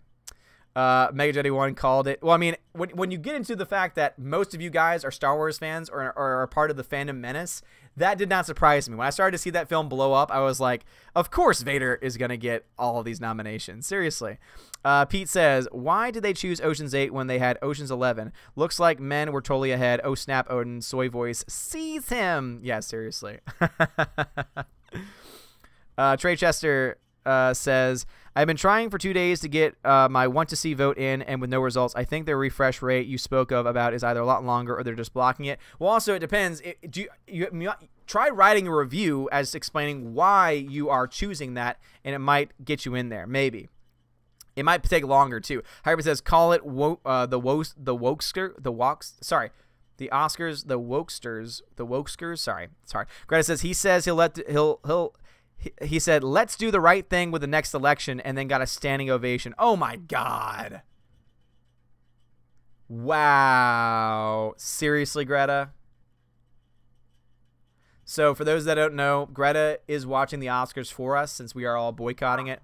And Greta just said that Spike Lee, who just won for his screenplay, Black Klansman, which was also a political film, made a political speech and ended his speech by saying, let's do the right thing with the next election, and apparently got a standing ovation from all of the rich, mostly white Hollywood elites. if that doesn't tell you everything that you need to know about the current state of Hollywood, if that doesn't tell you about everything that you need to know about why so many people are rejecting people like Brie Larson and rejecting films like Captain Marvel and just rejecting this identity politics narrative, and why people are boycotting actively the Oscars, that is all that you need. That is all that you need to see and all that you need to know. Seriously, what does that have to do with movies? That is why people are upset. That has nothing to do with movies. Soul says, can't wait for the next Oscars after Trump wins again. At this rate, if they keep on pushing this, he is going to win again. You're talking to a guy, I did not vote for him. I didn't vote for him. I voted third party because that's the kind of guy that I am. But at this point, it's like you're asking for him to win again because you're not just pointing out bad things he does. You are becoming so hysterical and so just, engulfed in your own safe spaces that you're basically making anyone that you're trying to convince look at you like you're crazy. What are you doing? Joe Cook says, I'm so glad I'm watching the Raven Awards. The Oscars sound really bad. Yes, seriously. There's no host, by the way, John Winkler. There's no host this year. Kurt Weiner says, I originally wanted to ironically cringe watch Oscar stuff like that, but then I remembered you have something better going on. Well, I'm glad that you're enjoying this, man. Hollywood can get flattened by earthquake for all I care. So Ground says, well, obviously, I don't want anyone. I know that you mean that metaphorically speaking. I don't want anyone to get injured. However, I do think that they just need to lose their jobs and go away, which is why we just need to stop supporting movies that are written by, directed by, and starring these kinds of people. Captain Marvel, boom. Great example. If you want to send a message to Hollywood guys, to get on my soapbox for a second, if you want to send a message to Hollywood that we are tired of SJW politics, that we are tired of this stuff, not only is boycotting stuff like the Oscars and letting their ratings plummet going to do it, but also don't go see Captain Marvel. Or if you're going to see it, pay for Alita Battle Angel. Pay for that ticket and then just walk into a Captain Marvel screen. It might not be hard to do that. It might actually be easier than you think. But do that. Show them. Speak with your wallets. Show them that you will not be pushed in that direction. Keep winning, says Talixar. Well, thank you very much. 97, excuse me, Spike Lee. I don't want to do the right thing. Get out of my life and go help destroy another Italian pizza store. Ooh. Are you tell, says Soul Assassin. Yeah, seriously. Oh, man. All right, moving on, guys. The next category is Best Original Story. Best Original Story. The nominees for Best Original Story are A Quiet Place, Spider-Man Into the Spider-Verse, Avengers Infinity War, Upgrade, Isle of Dogs. So once again, the nominees for Best Original Story are A Quiet Place, Upgrade, Avengers Infinity War, Spider-Man Into the Spider-Verse, and Isle of Dogs.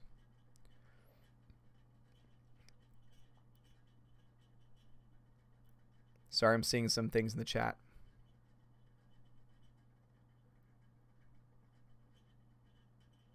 Wait, what did Black Panther win?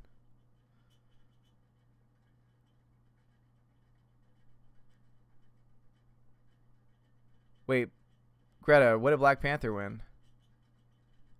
Sorry, guys, I got distracted. Are you kidding me? Hold on, guys, sorry. Pausing Best Original Story for a second. Black Panther just won Best Score. This is insane. This is insane. How? How does that... What? What? Do you realize how many better scores were nominated? Oh my God. Oh, Lord. Anyway, sorry. Getting back to the actual awards, getting back to some real categories with some real good films and with real good movies. Sorry. Best Original Story. Once again, the nominees for Best Original Story are Avengers Infinity War, Spider-Man Into the Spider-Verse, Upgrade, Isle of Dogs, and A Quiet Place. The winner for the Raven Award. Sorry, I'm distracted. The Raven Award for Best Original Story goes to Avengers Infinity War. Congratulations to Avengers Infinity War. A Quiet Place was about 20 votes behind. So A Quiet Place had a very strong showing. Spider-Man Into the Spider-Verse had 28 votes. Upgrade had 26. And Isle of Dogs had 20. I know it's hard to say best original story. Does Avengers Infinity War really fit that? I know. But again, this is the reason why we're not the Academy. We let the people choose the movies, choose the categories, and sometimes this happens. However, Avengers Infinity War is indeed a film that's doing very well, very, very well tonight, and it has now won for Best Original Story, so congratulations for that. Congratulations to Avengers Infinity War for Best Original Story. Yeah, seriously, Donald Hudson. Yeah, I have a bunch of people that are still freaking out over the fact that Black Panther won for Best Score. God, that's so stupid. That is so freaking stupid, man. God. All right. Anyway, moving on to another category. So we are now in the final 3 categories, guys. The final 3 categories. Rob Stumbo, welcome to the channel. Best Original Song goes to Shallow at the Oscars. Oscars update, guys. Best Original Song goes to Shallow. Thank God for that, because Shallow is an excellent song. Jeremy Gao, how about a Lifetime Achievement Award for someone us geeks love? Dude, Jeremy, I got you covered, because guess what? That is the next category. The next category, guys, is Lifetime Achievement Award Most Overlooked Person. Guys, this was a very powerful category for me. This is one that I was very proud of the people that were listed for the most part. There were a couple people that I kind of were like, but it was indeed also looking for people that get overlooked. So not just people who've been in the industry for a very long time, but also people that are generally overlooked for all of their, great work. Pete says, I don't remember any music from Black Panther. I'm right there with you, dude. Seriously. This is ridiculous. This is so ridiculous that Black Panther's winning so many. But anyway, one place that you will not find Black Panther winning these awards is right here on this channel. So, the nominees for the Lifetime Achievement Award. This is not just an honorary Oscar. This is a legit Oscar for the most overlooked person. And the nominees are Viggo Mortensen, Clint Eastwood, Tom Cruise, Stan Lee, and Chris Pratt. So once again, the nominees for the Lifetime Achievement Award or the most overlooked person. The nominees are Viggo Mortensen, Clint Eastwood, Tom Cruise, Stan Lee, and Chris Pratt. I know, but I guess some people thought Chris Pratt gets overlooked, so that's the reason why he got a nomination. But anyway, the winner here, and there was a bit of back and forth here, but it ended up being a pretty a 20-point lead for the winner here, and so it's very, very good. And so therefore, and it brings me great joy for this, very great joy for this. The Lifetime Achievement Award, Raven Award, goes to very clearly Stan Lee. Let's just give up the thoughts and the prayers and the claps for Stan Lee. Stan Lee was an amazing person who brought so much joy to many of our lives, brought so many of our favorite comic book characters to life. Just did an amazing job. And this is just incredible. And so Stan Lee, I think, deserves this award for sure. Obviously, you know, Clint Eastwood, Viggo Mortensen, Tom Cruise, I think they're all 3 guys that we'll probably see again in this category in the future. But Stan Lee, especially with his recent passing, especially with how he has had such an impact on all of us, you know, especially like R.I.P. Stan, you know, he is a great... Yeah, seriously. S for Stan, guys. Let's get some S for Stans in the chat. I have some people standing. So, again, seriously... Again, a huge round of applause for Stan Lee, Lifetime Achievement Award. An amazing person. Yes, getting those S's. Getting those S's in there. Damn right. Damn right, son. I love it. I love it. I love it. I love it. That's awesome. Oh, guys, you rock. Seriously. Stan Lee, praying for you, man. Praying for the repose of your soul. Praying for your family. Praying for all those that you left behind. And also praying for the millions and millions of children that you left behind, because seriously, he is the father of so many comic book characters. He is the father of so many brilliant ideas, and those ideas have touched the lives of so many people. And to see him not just get love here, but in general, is just always a great thing to see. Is he a perfect person? No, no one's perfect, but no one can deny the amount of impact that he had on everyone's life. So, yeah, seriously, he's great. Odin says, in memoriam now. That actually, I think, fits perfectly here with him winning this Lifetime Achievement Award. So, congratulations once again to Stan Lee getting the first ever Lifetime Achievement Award, Raven Award, here on the Odin's Movie Blog channel. Congratulations to Stan Lee. You will go down in history, sir. And you're awesome. So, thank you. Okay. Yeah, Bill Paxton, I think, will probably get up there in the future. I think that we'll probably get some people. Oh, I think there's some people that are going to start leaving. Some people. Oh, Bill Paxton for next year. Probably, I could see him getting up there. I'm sure he's going to be listed among many other people for the in memoriam. The in memoriams are usually done very well at the Oscars. It's one of the few things that I actually tend to say, all right, good on you. There have been years, though, where they've totally messed up the in memoriam, where they show the performer more so than the names behind them, and it's disgusting. I hope that they don't do that this year. But also, there's been years they've left people off, which is sad. Suicide Grunt says, Black Panther, Lion King of the MCU. Funny because Lion King wasn't original itself. I know, seriously. They haven't had a lot of original movies in a very long time. Game over, man. Game over. Yeah, Jeff Soul. Jeff Soul made a good point. Captain Marvel is using Stan Lee as a selling point, and that's disgusting. So if you don't know this by now, if you don't know the reports, there is apparently going to be a tribute video to Stan Lee before Captain Marvel, is what I've been told. The fact that they've put that in front of Captain Marvel and not waited for Endgame is disgusting. Because to me, what that says is that they do not have enough confidence in Captain Marvel, that they're going to try and politicize and use his death to try and increase ticket sales to that movie. And I think that's ridiculous. This memoriam is pretty equal, says Greta. Great to hear that. Edward Coleman, Black Panther is going to win Best Picture. I'll bet reasonable Streamlabs amount of your choice. All I want in return is full reign of Asgard if I win. I can't grant you full reign of Asgard. But I'm telling you right now, Black Panther will not win Best Picture. I cannot. No, cannot. And also, Greta, if you can let me know when they're starting to announce the nominees, so that way I just know that that's about to happen, please let me know, because I really want to be able to pay attention to the chat. So because of that, and for the sake of time, and because I want to be able to dedicate myself to the chat, we're going to move on to our last two awards of the evening, guys. So, yeah.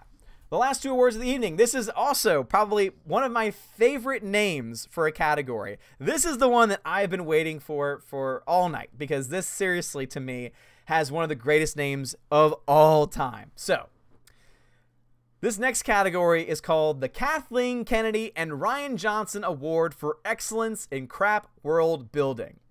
So, the nominees for the Kathleen Kennedy and Ryan Johnson Award for Excellence in Crap World Building are Fantastic Beasts and Where to Find Them 2, The Crimes of Grindelwald, Black Panther, Mortal Engines, A Wrinkle in Time, and Solo, A Star Wars Story. So once again, the nominees for the Kathleen Kennedy and Ryan Johnson Award for Excellence in Crap World Building. The nominees, once again, are Black Panther, Fantastic Beasts 2, The Crimes of Grindelwald, A Wrinkle in Time, Solo, A Star Wars Story, and Mortal Engines.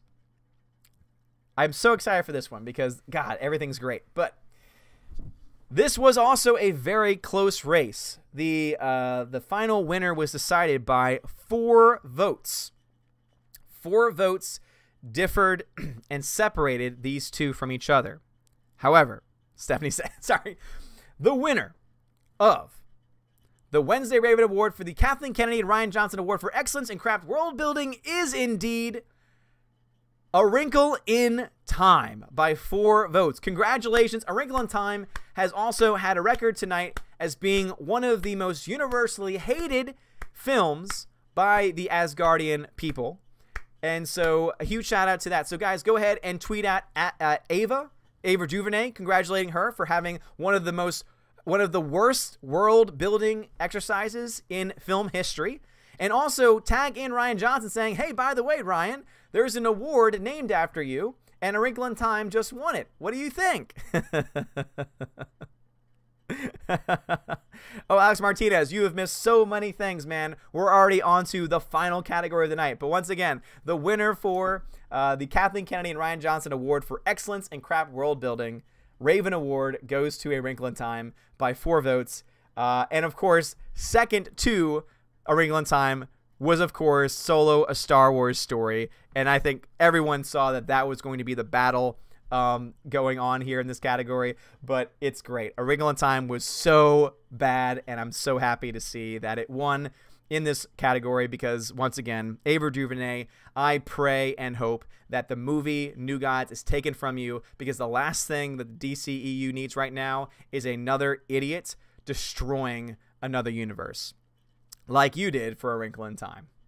All right, so we have now reached the final award of the evening. We are indeed doing this earlier than the Oscars themselves, and the reason why is because I want to make sure I'm able to dedicate time to the chat to see when the Best Picture of the Oscars is announced, because I've got some bets going on with some people that they think Black Panther's winning at the Oscars. I don't. I think that it's not going to work that way. So we'll see. But anyway, this last category, of course. Hold on. Slipping says, the next award show needs a category like Suckiest Film to Ever Suck. But anyway, Ronan Blade says, waste of time. Oh, if you're talking about Wrinkle in Time, yes, absolutely. F the Oscars indeed. Seriously. Also, though, Makina90, thank you once again for another $5 super chat. Says, I'm sorry, how is Black Panther getting best score? Shouldn't that be given to something like A Star is Born? I agree. The Black Panther score is incredibly unforgettable. No one can hum it right now off the top of their heads. Even fans of the film could not hum it. It won because, obviously, they wanted... Here's what my thought is. They wanted Black Panther to win several Oscars. It's not going to win Best Picture, but they wanted it to win several Oscars so that way they can try and spin it as, oh my God, the highest critic ratings and the box office, and it won 4 Oscars at the Oscars. That's insane. They're not going to give it Best Picture. I just... No. Not going to happen. Proper Jeremy says, I officially predicted Black Panther to win. Fingers crossed. It's not going to win. A Star is Born was nominated for a score. I didn't think that it was. Yeah, someone else had mentioned that. Yeah, Star is Born, it didn't have a score. It was more of a soundtrack than anything else. But anyway, let's get into this last category, guys. So, these are the best movies of 2018. So, first off, let me say that all of these films on this list are indeed, in my opinion, and of course by many others, truly the best movies of 2018. These are the best 10 films of all time. And so, what we have here is a category that was actually voted on just a little bit differently, all right?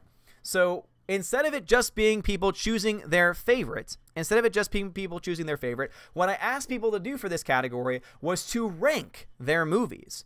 Because if they were able to rank their movies, it shows us what is truly the most liked movies overall. And what that means is that it's not about the number 1 votes, it's about number 2, number 3 votes as well. Basically, the most well-liked movie of all time. All right? So, the nominees for Best Movie of 2018 are Spider-Man Into the Spider-Verse, Deadpool 2, Aquaman, Mission Impossible Fallout, Avengers Infinity War, Bohemian Rhapsody, Bad Times at the El Royale, Upgrade, Green Book, and A Quiet Place. So once again, the nominees for Best Movie, for Best Picture of 2018, the nominees, one more time, are Bohemian Rhapsody, A Quiet Place, Green Book, Upgrade, Bad Times at the El Royale, Avengers Infinity War, Mission Impossible Fallout, Aquaman, Deadpool 2, and Spider-Man Into the Spider-Verse. Let's see. Us, 888-209 Fast, doing great, very entertaining. Well, thank you. I appreciate that. All right. Sorry. So, the winner, and don't worry, I'll list the rankings of all 10, but the winner of the best movie of 2018, the first ever Wednesday Award winner for the best movie of 2018, as I'm seeing everyone putting their predictions in the chat right now, is, and based on the weighted rank, meaning as far as where people put their rankings of these films, this was clearly the winner. It was not very close in this category. All the other ones were pretty close, but this one, not so much. The winner, of course, is Avengers Infinity War. Congratulations to Avengers Infinity War. Won first place, was the #1 movie ranked, a weighted rank of 3, meaning that most people put it within its top 3, and that's the reason why the weighted rank was so high. Congratulations to Avengers Infinity War. Fantastic. Seriously. Absolutely amazing. I know, seriously, a shocker. What's funny about this one, and the reason why I did a ranking this way, is because almost every nomination, when I put that ballot out, kept putting Infinity War, Infinity War, Infinity War, Infinity War. I'm like, all right, guys, I know that you like Infinity War. Let me see some other movie options here. And so I decided to do a weighted system, so that way it wasn't just like 150 people voting for Infinity War and then like only 3 votes going in elsewhere. This way, people were able to actually rank, you know, a top 10. To rank a top 10 as far as their overall favorites. So again, for the Wednesday Raven Awards, the best picture of the year, and also the most iconic film of the year for that matter, was Avengers Infinity War. Then we go ahead and read through the rankings here. So #1 was Avengers Infinity War. #2, Mission Impossible Fallout. #3, Aquaman. #4 was Deadpool 2. #5 was Spider-Man Into the Spider-Verse. #6 was Bohemian Rhapsody. #7 was A Quiet Place. #8 was Green Book. #9 was Upgrade. And #10 was Bad Times at the El Royale. And for people asking what my favorite movies of 2018 were, my top 3 movies of 2018 were #1, Bad Times at the El Royale. #2, Infinity War. #3, Green Book. Those are my own personal favorites. However, you all spoke our top 3 movies. #1, Infinity War. #2, Mission Impossible Fallout. Got a lot of love here. Had a weighted rank of 4.39. And also Aquaman got a lot of love here, coming in at the #3 movie of the year with 4.71. Seriously, got a lot of really cool things here. Got a lot of great, got a lot of really great movies nominated this year. And yeah, thank you everybody. Seriously, we're going to stay on because I am forced to be stayed on until Best Picture is announced because of various bets that I have. But I will have to go as soon as Best Picture is announced, just because whoever it is, I have to go to bed because I have work in the morning, and I've already been streaming for about over 3 hours. But anyway, seriously, guys, thank you so much. And just to kind of recap everything, best movie of the year was Avengers Infinity War. The Kathleen Kennedy and Ryan Johnson Award for Excellence in Crap World Building was A Wrinkle in Time. The Lifetime Achievement Award went to Stan Lee. The Best Original Story was Avengers Infinity War. Best Low Budget Film of 2018 was Vader's Shards of the Past. Most Unnecessary Remake of 2018 was Ocean's 8. The Best Pointless Remake of 2018 was A Star is Born. The Most Underrated Film of 2018 was Aquaman. The Most Overrated Film of 2018 was Black Panther. The Most Critically Acclaimed Piece of Garbage Film of 2018 was Black Panther. The Shill of the Year was Scott Mendelson. Most Pointless Character of 2018 was L337. Most Iconic Film of the year was Avengers Infinity War. The Worst Writing and Story of 2018 was A Wrinkle in Time. The Best Breakthrough Performance of 2018 was Rami Malek for Bohemian Rhapsody. The Best Fight Scene Action Sequence of 2018 was the Mission Impossible Bathroom Sequence. The Best Director of 2018 was the Russo Brothers for Avengers Infinity War. The Most SJW Screenwriter of 2018 was Jennifer Lee for A Wrinkle in Time. Best Cinematography of 2018 was Avengers Infinity War. Best Visual Effects of 2018 was also Avengers Infinity War. NPC of the Year went to Brie Larson. Congratulations again, Brie. Best Animated Movie of 2018 was Spider-Man Into the Spider-Verse. Best Stunt Work of 2018 was Mission Impossible Fallout. And Best One-Liner of 2018 was, "You're so dark, you're sure you're not from the DC universe?" Deadpool 2. So anyway, hopefully I'll be able to cut that section with all of the winners in a bit. And guys, I will be copy and pasting. I might not be able to do it tonight, but between now and tomorrow, I'm going to be able to copy and paste this list, and I will put this out there. I'm going to probably post it on Twitter, on the community tab, on YouTube as well, so that way you can see all of the nominees, all of the winners, the percentages, the votes, everything for yourself. Greta says, at the Oscars, Rami Malek has won Best Actor. It should have been Viggo Mortensen, I'm going to be honest, because Viggo Mortensen got just screwed from politics, but Rami Malek is definitely someone who still deserves recognition for his work, and so I'm happy with that. I am overall happy with that. The Raven Awards are officially my favorite award show, says Shellback. Thank you, man. I appreciate it. I appreciate it very, very much so. Alex Martinez, can you make a recap video of all the winners? I just did a recap of all the winners, so I'll probably try and cut that over the end. Dude, Rami Malek won. That's awesome. That is awesome. While we're still waiting for the Oscars to finish up, let me go ahead and just shout out my patrons one more time. So let me give a huge shout out to A Great Jedi, Adam Shawhan, Dave Bob, Delete System 32, Edward Coleman, Enrique Evangelista, Frank the Tank, and the Shawhan Wiener Dog Clan, Greta Zenner, Harold Francis, the Hunky Chunky Funky Monkey, Inflamed Wood, It's a Trap Productions, Jason Clark, Jeffrey Toon, Jonathan, Laura Story, Matthew Kadish, Mr. Peabody and his evil twin, Outpost Dyer, Perpetual Punster, Pro Josh Sarif, Proper Jeremy, Shanglong, Sir Lance Elato, The DJD Show, Those Two Ball Guys, Tina B, and Wolfgang Lounge. Alex Martinez says, cool, Odin, these awards were great. I just jumped in, got busy with homework. No problem at all, Alex Martinez. Thank you for stopping by. And again, I'm going to chill out until the Oscars end. They should be ending in about 13 minutes or so. So I'll try and interact with the chat as much as I possibly can. As I check, good God, there are so many tweets. Everything has just been going absolutely crazy right now. Let's see, I've got some Twitter stuff going on. Outpost Dyer, I just saw your tweet. Thank you very much, man. I appreciate that. Let's see. Slipping Steadily says, one way better award show by far. It means more than the Oscars. Should make this a regular thing as long as you can. Dude, I am planning to do it every year if I can. I would love to do this every year for the Oscars until the Oscars become non-woke, which probably won't happen anytime soon. Let's see. Fast says, doing great and very entertaining. Thank you very much, man. Appreciate it. Steph says, we have a major troll. Who's the major troll? Wait, who's the major troll? Laura says, wow, Rami has so much class. He did? Oh, that's great, man. That's great.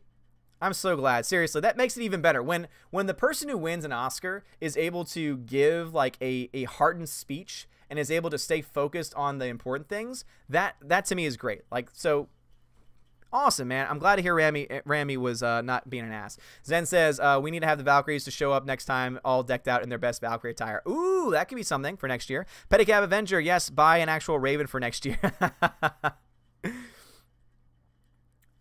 Stars G, well, thank you, man. I appreciate that. Pete says, we need worst film of decade for next year. Well, see, that's just the thing, though. Is like, we could do things like that, but that might be something that we do, like, that's not the Raven Awards. That might just be, like, an end-of-the-year awards thing that I do. Like, I can do, like, a smaller version, like, just 10 categories, like, the worst film of the decade. Like, I don't know. I don't know. Hybrid says, Rami's definitely getting more projects ahead of him. I'm glad to hear that, man. Yeah, Rami sounds like a good dude. Yeah, I own it, too. I own Bohemian Rhapsody. I bought that when it was available for pre-order, like, months ago for my wife because she's a huge Queen fan and she loved that movie. And obviously the Blu-rays usually come with behind-the-scenes stuff, so I'm very happy to hear that she's won. That he won. That's awesome. That's so great. Darth Moral, if Black Panther wins Best Picture, that will officially be the most overrated film ever. No, seriously, if it wins, big if. I don't think it's Laura. It's not happening. No. I'm sorry. History cannot. No, it can't. It can't. It can't.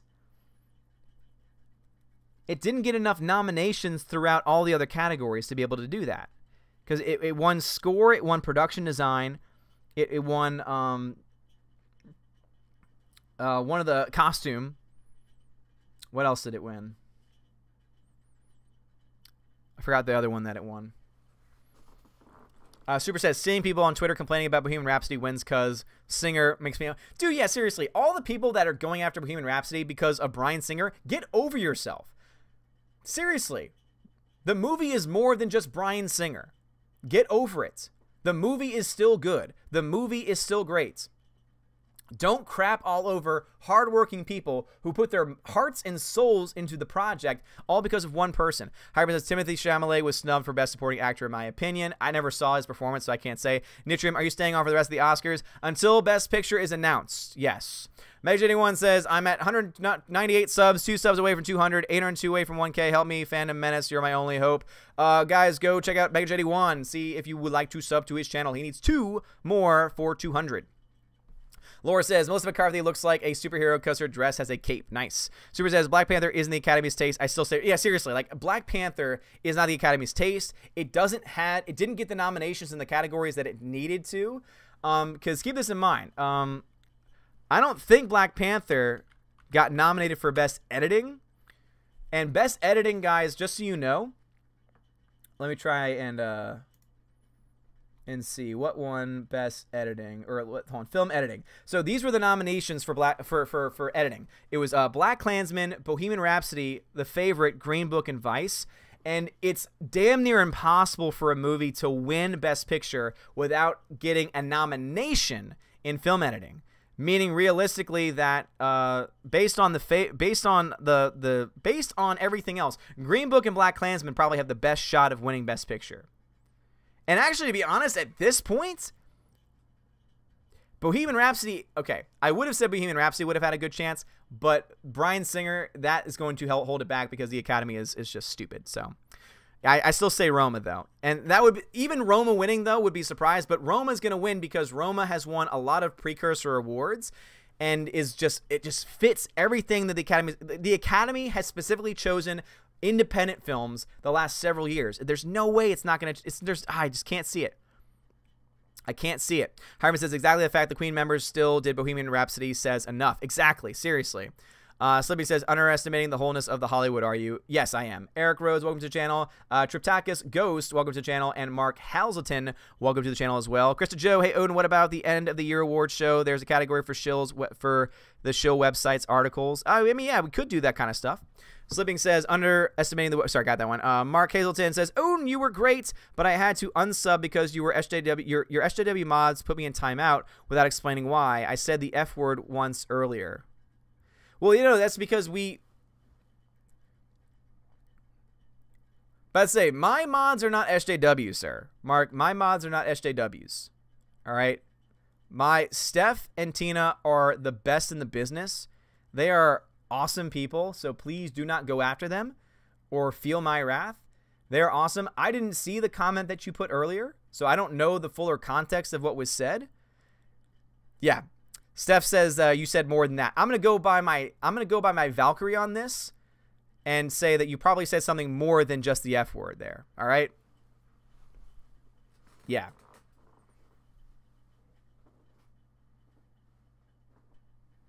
Hybrid says, if it's the agenda narrative, Roma definitely has a chance. Yeah, seriously. Did you see Roma? How is it? Jimmy Carter, what's going on? Roma to me was vastly overrated. It was beautiful. I'm glad it won cinematography. I think it deserves that. And I think Alfonso Cuarón's definitely going to win Best Director. Just calling that now. But as far as Best Picture, I also do think it's going to win Best Picture as well.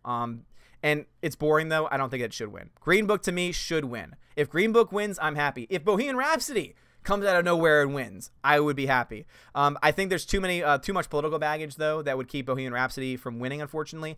And I think Roma's already decided. As I said, Roma, Green Book, Black Klansman, those are the 3 to me that make the most sense.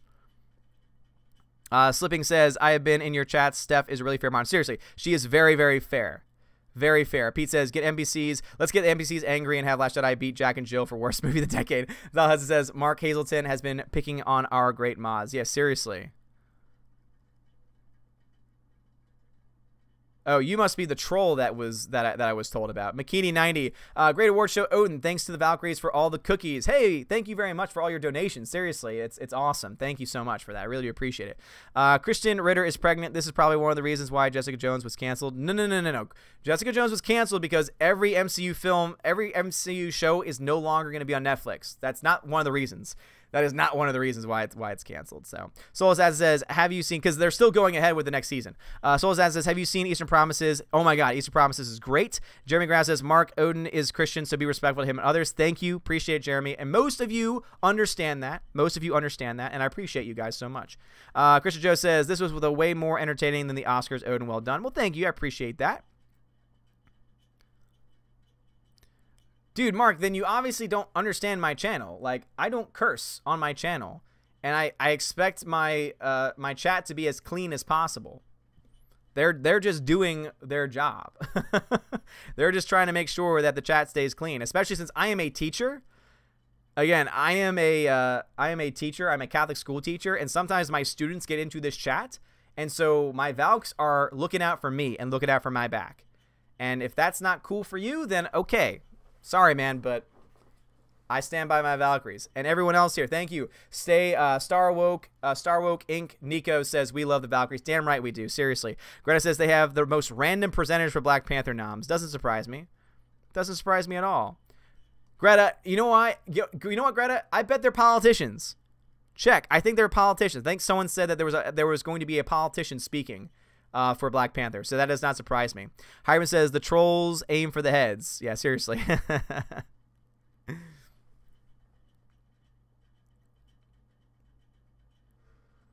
Edward Coleman says, I use the F word nonstop, but you have to respect the channel's rules, and 70B and Tina are amazing. Seriously, absolutely. Absolutely.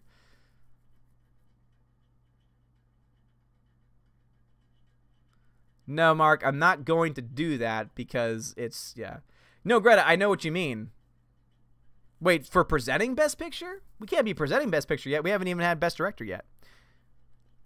Suicide Ground says, I really don't get why Logan wasn't nominated in 2017. It was credible. Yeah, seriously. I'm happy that it even got a writing nod, seriously. Yeah, Eastern Proverbs. Favorite Cronenberg film. I'm not a big Cronenberg fan, to be honest.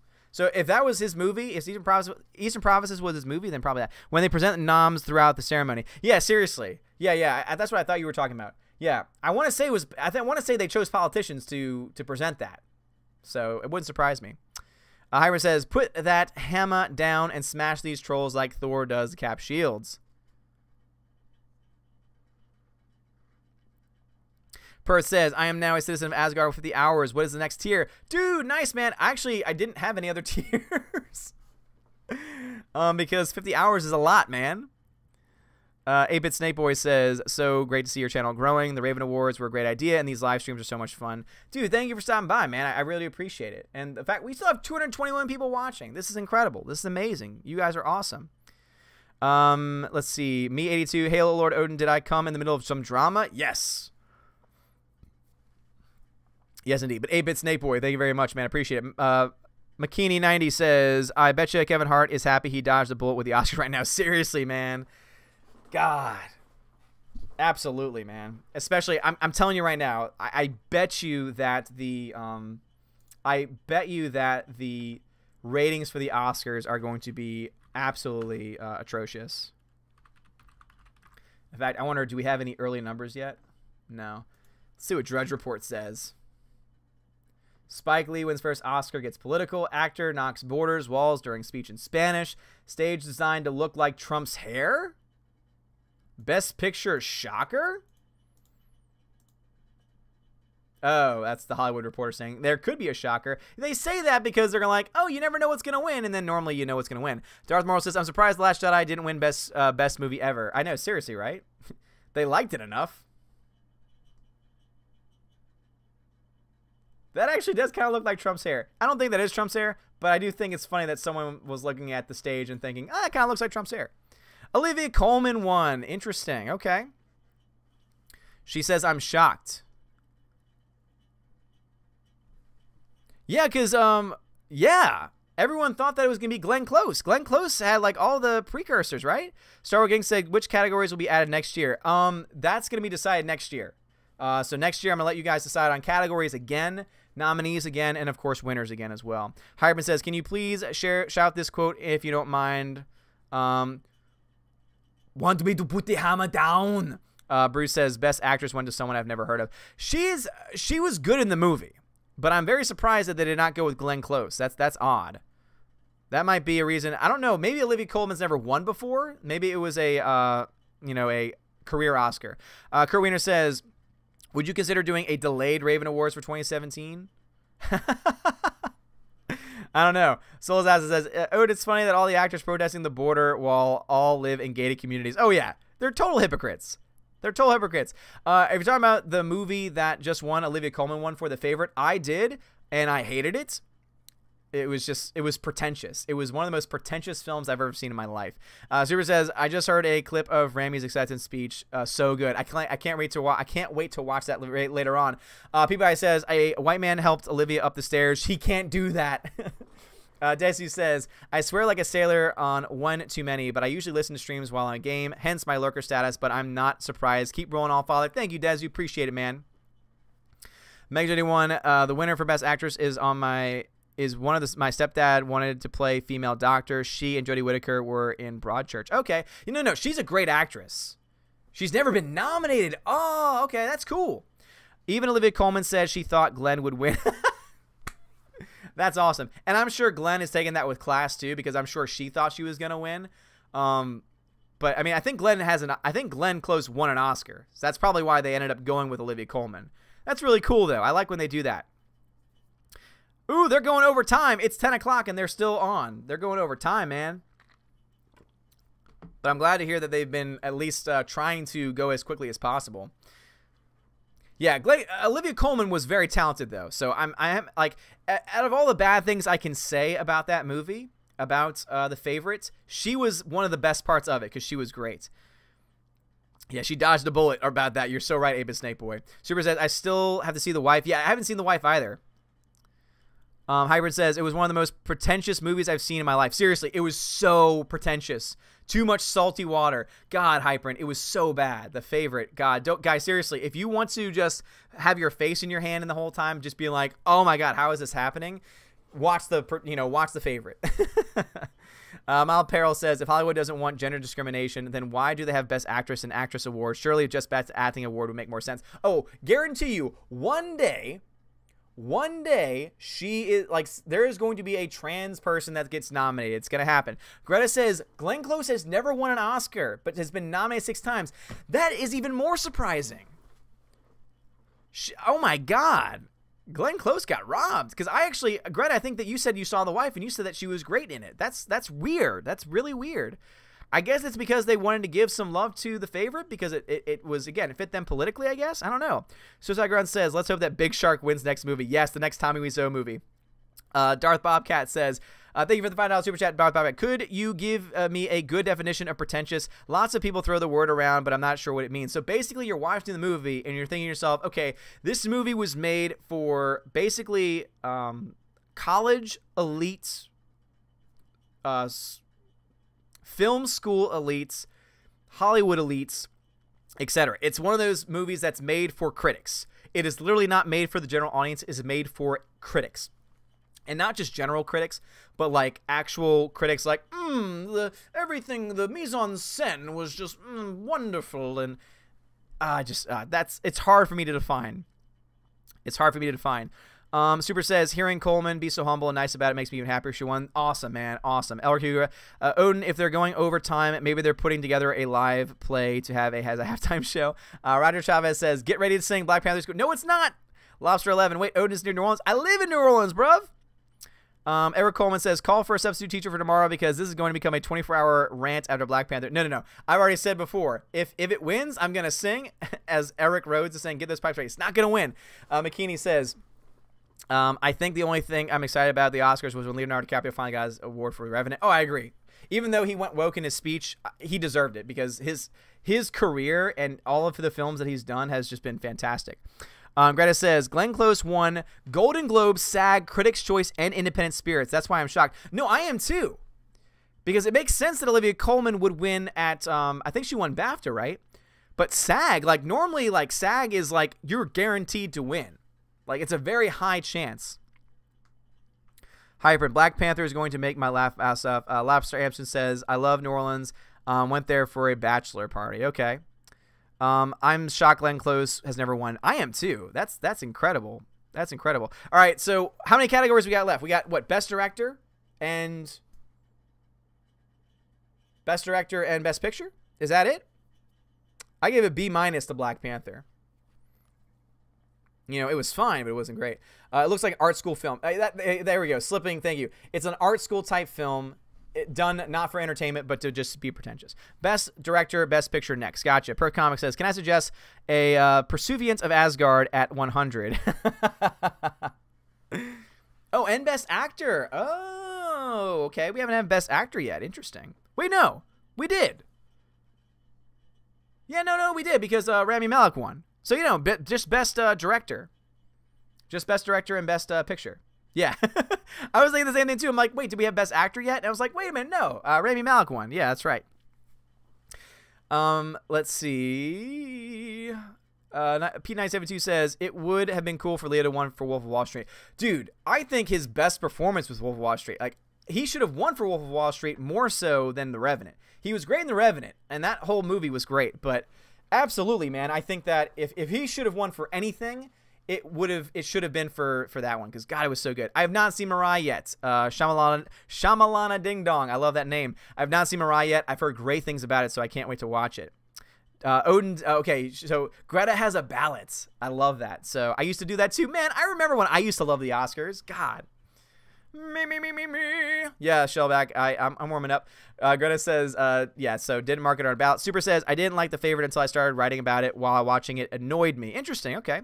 Hyperin, question, is a movie bad if it has a political narrative inside of it, such as The Godfather? If so, no. So it's not bad if it has a political narrative inside of it. That's not what makes it bad. What makes it bad is if the identity politics takes over the entirety of the film itself. Identity politics is a problem because what happens is that you spend less time on the story and the characters. What does The Godfather have in droves? Story and characters. When you use identity politics, that takes over everything else. Starwoke Inc. says, did Keanu Reeves win an Oscar? No, Keanu Reeves has never won an Oscar. It's not going to win Best Picture, guys. Black Panther is not going to win Best Picture. I'm standing by it. And if it does, I'm going to cut this last section and make it its own video of me just denying it, saying, nope, it's not going to win. It's not going to win. Mr. Peabody says, do you have another spare closet? I have to move out of here by the end of March. Nah, man. So I was asking, it looks like I won't be able to go to Mardi Gras this year, so don't worry about bailing me out. I'm not going to be here for Mardi Gras, so I wouldn't be able to help you out anyway, man. We go out of town. Best Director, Alfonso Cuarón. There you go, guys. We all knew it was going to happen. Best Director, Alfonso Cuarón. Everything is falling into place. Now Roma is going to win Best Picture. If it's not Roma, it's either going to be Green Book or Black Klansman. And if it's not either of those, then next on my list would be Bohemian Rhapsody or The Favorite. And all the way down at the very bottom, Black Panther. No chance in hell. But no, Alfonso Cuarón has done amazing work. He's a great director, so I'm fine with that personally, especially because they decided to not nominate the guy, Farrelly, who did Green Book, which I think he should have gotten at the very least.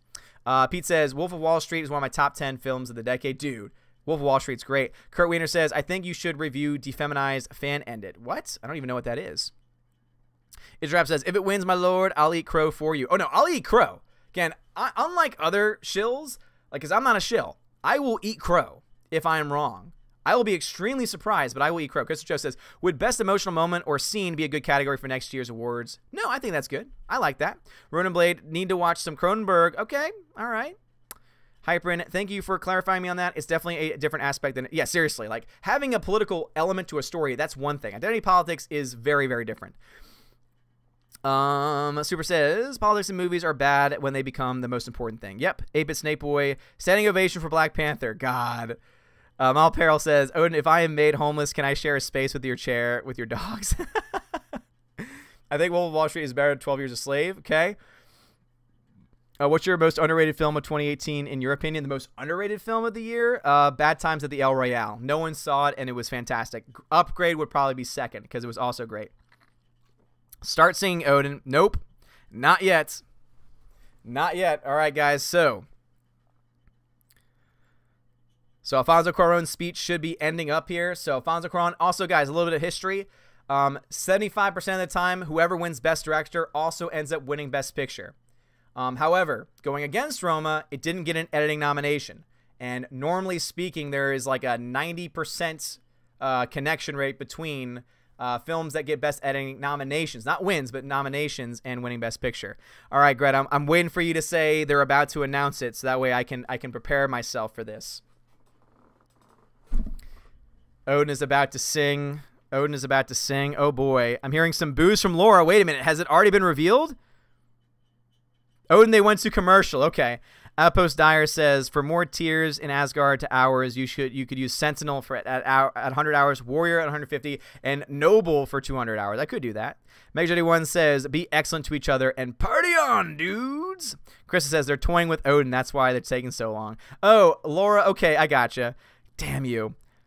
Greta's the only one that I can trust here. Donald says, crow tacos are good. It's like a chicken or porg. Nope. Nope. I'm ignoring you guys. I'm ignoring you guys. No, no. Shapoopy will not be sung here. All right? My entire everything that I have built depends on this. Bruce, no, you're not. No, it has not. Because Greta, yeah, they went to commercial.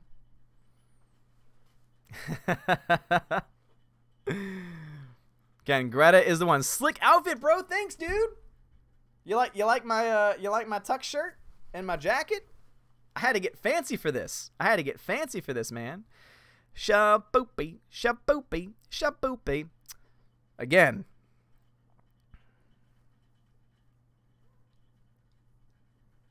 I am only looking for Greta's here. I am only looking for Greta's here. Greta, let me know if they're about to announce. My brother, this was like the simplest Oscars in a long time because of no host. Hey, maybe they should go no host. Maybe they should go no host in the future. Honestly, to be honest, I don't think the ratings are gonna be helped though, because I think enough people are just, I don't care. Nope. Let's see. Weigh in, Addy. Welcome to the channel. Oz's same commercials. Okay. Really? That's interesting. Josiah Rises, dude. What you doing here? Joining my 236 people watching. Good God, man. You guys are rock stars. McKinney, Odin's going to get this video flagged and demonetize a Black Panther wins Best Picture. This rant will be epic. Good God. Best Picture noms now. Okay. Oh, boy. Oh, boy. Oscars need a cyborg host. I'm only going to react when I see Greta give me the name. Hope you practice the song. It's not going to happen. Again, Roma. Desu, welcome to the channel. They're about to announce. It's got to be Roma. Green Book, Roma are my top two choices. Oh, God. Can't be. Can't be. And then commercial again. That'd be hilarious. Yeah, seriously. It's going to be Roma, which I don't think it deserves, but naming them now.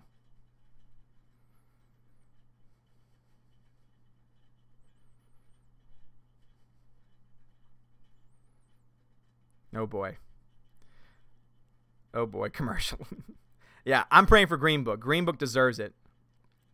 Green Book deserves it. Solo wins Best Picture. Oh God, drum rolls. I am literally shaking right now. Seriously.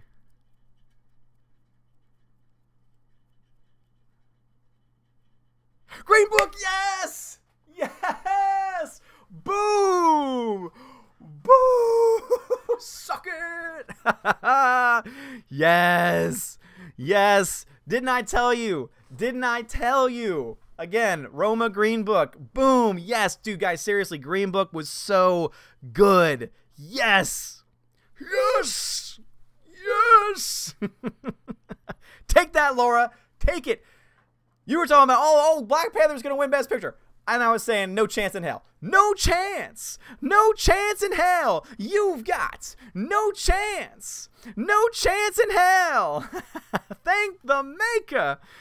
Woo! Yes. Oh, man. Seriously, though. Green Book, guys, deserve this.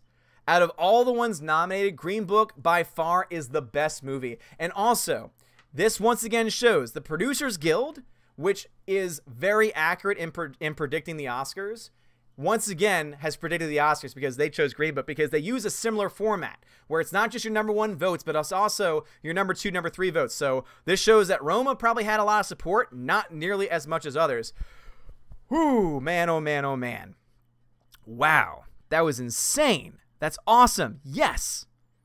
Yes. Half the audience is on the stage. That's awesome, man. Dude, seriously, do yourself a favor and go see Green Book. Seriously, it's not SJW. It's awesome. Go support it. Go support it, guys. Alrighty, well.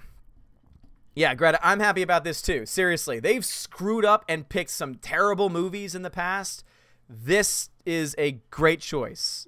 And also, too, just so you guys know, the reason why I was actually saying Green Book had a better chance when the writing category came out is because either films will sweep and win like every category, or they'll win a few. And the best combination of categories to win are writing and acting category, Best Picture. And so Green Book won 3. It won supporting actor, it won screenplay, and also now Best Picture. This is awesome, guys. Seriously. Yeah, Laura, it was fun. Guys, even though I know y'all are upset, it is indeed something that I know that y'all wanted to go a different way. It is still so, so good. Zen Waters, Odin, a fourth of the way to becoming a citizen. Nice, Zen. That's awesome. This is my Green Book Oscars top of the line. Ash Williams. Please sing it anyways. Greta says, I had 13 right, 11 wrong on my ballot. Yeah, I probably would have ended up choosing Roma, to be honest, but worst picture winner is still The Artist. Oh, no, I like The Artist. The Artist was fine. The worst best picture winner in recent memory, I would put Crash on that list. Moonlight, I would put on that list as well. Those movies are not good. They thank Carrie Fisher. Boom. Boom. There you go. I didn't want it to win. I just thought it would. I know, Laura. I know, Laura. I know. Oh, no, I love The Artist. Yeah, The Artist was fantastic. This was more intense than Armageddon.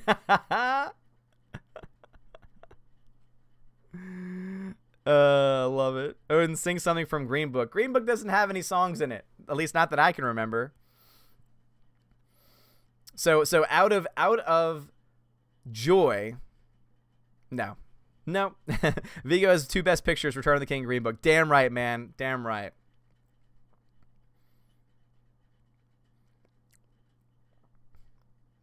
For change. Play the piano like the guy did in Green Book. Yeah. Play the piano, right? Sing Lane, Canada. Greta, how was the speech? Was the speech really good? They think is the show over? They didn't end with anything political because there's no host to leave a political point. Because once that's been I hated Crash so much I forgot about it. Crash sucked. Moonlight also sucked. Yeah, Green Book, guys, was fantastic. So seriously, if you have not seen Green Book, please go see Green Book. It is so good. Seriously, it's fantastic. Mahershala Ali did too. Yep. Vigo definitely knows how to pick him for sure. That is absolutely true. Greta says, Odin, the show is over. Julia Roberts presented. She just said, thank you for watching. Have a good night. That's awesome. All right, so basically what we've gathered is that the Oscars probably, it looks like, are going back on the right track. Apparently there were only like 2-3 political moments throughout the entire show. There was no host. There was nothing else going on. The right movies, in my opinion, ended up winning, at least with Green Book. Black Panther won way too many. So obviously there's still some wokeness going on behind the scenes, but overall, I think the ratings are still going to not be very good. I don't think people were interested in the Oscars this year, but it is still good to see it going in this way. And yes, anything is better than not having Jimmy Kimmel. Josiah Rises, I agree. Go check out Josiah Rises, sub to his channel. Guys, you are all amazing people. The Dr. 14 Blu-ray for reviews says, I love politics. Oh, I bet you do. Edward Coleman, thank you for the $5 donation. Guys, seriously, you're amazing. I hope that you enjoyed this. Thank you for joining me on the first ever. We almost went 4 hours, guys. The first ever Wednesday Raven Awards. It looks to be a success. There are still over 200 people watching this right now. Seriously, you're rock stars. If you have not hit the like button yet, please smash the like button. Let's get this to be my most liked live stream ever.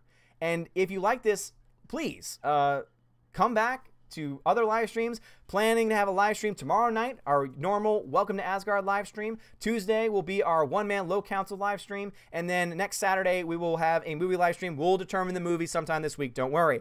But guys, thank you so much. Seriously, I love you guys so much. I had so much fun.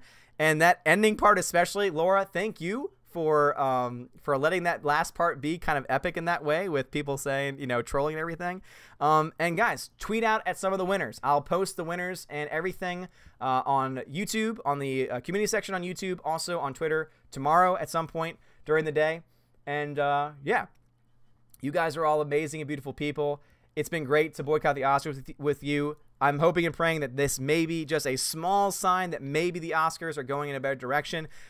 As far as Hollywood is concerned, I still doubt it, but hey, take the victories when you can. Green Book is the best movie of the year. Green Book is a great movie. Go watch a movie, guys. Seriously, go watch a movie. Go support good, solid movies, because that is how we are going to get this through to these SJWs, by not supporting films like Captain Marvel that are pushing agendas, but instead supporting films like Green Book that most people didn't see, but are probably some of the most innovative and creative movies ever. Seriously, Green Book is the funniest movie that I've ever seen in the past like 5 years. No lie. It's so damn good. I think it'll be even better next year. Greta, I sure hope so. Seriously.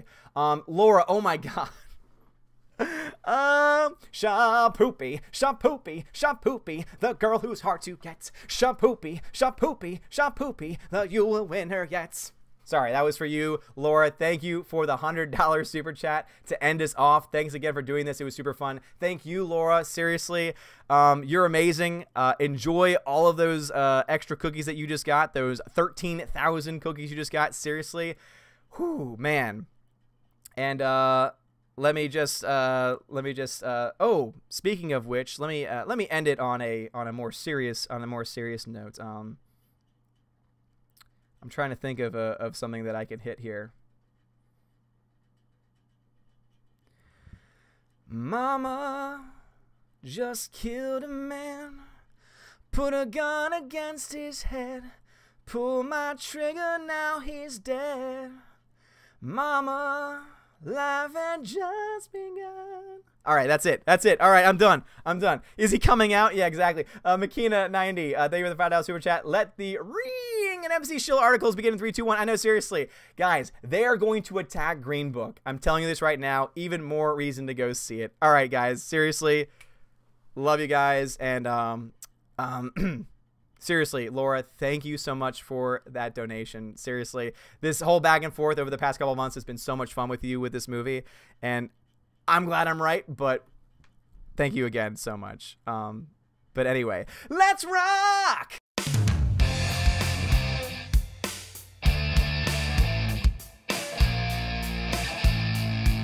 And actually, that was like the worst way to end it. Seriously, that was the worst way to end it. Sorry, I need to pick a better song choice than that. So let me try this. Let me try this one more time. All right. I wanna rock.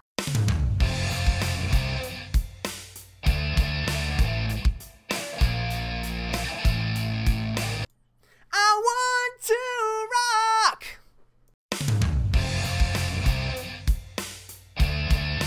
I wanna rock. Rock. Rock. Rock. I want to rock.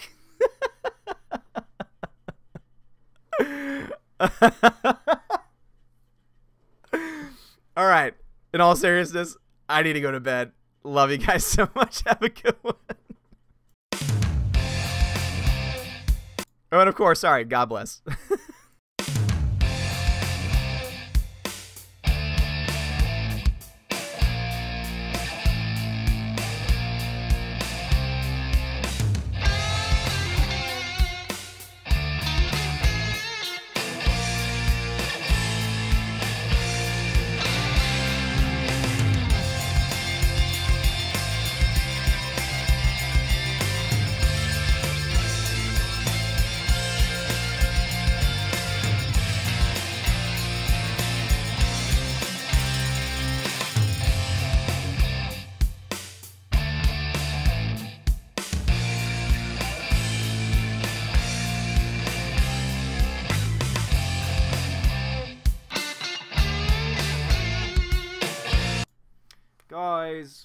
Guys, why are you still here?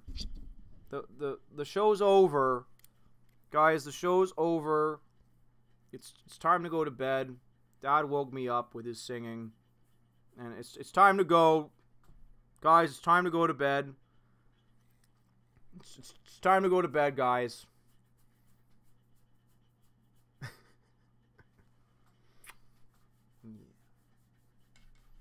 It's time to go to bed. I'm tired. Alright, guys. In all seriousness. Alright, this is seriously the end. Alright. Seriously, though. You guys are just amazing. The growth of this channel, the support of this channel. You've given me fire, even though I still feel awful. Like, it might not seem like it, but I feel really bad still right now. You guys have given me the strength to move on and to do this. So, thank you guys. I love you. God bless.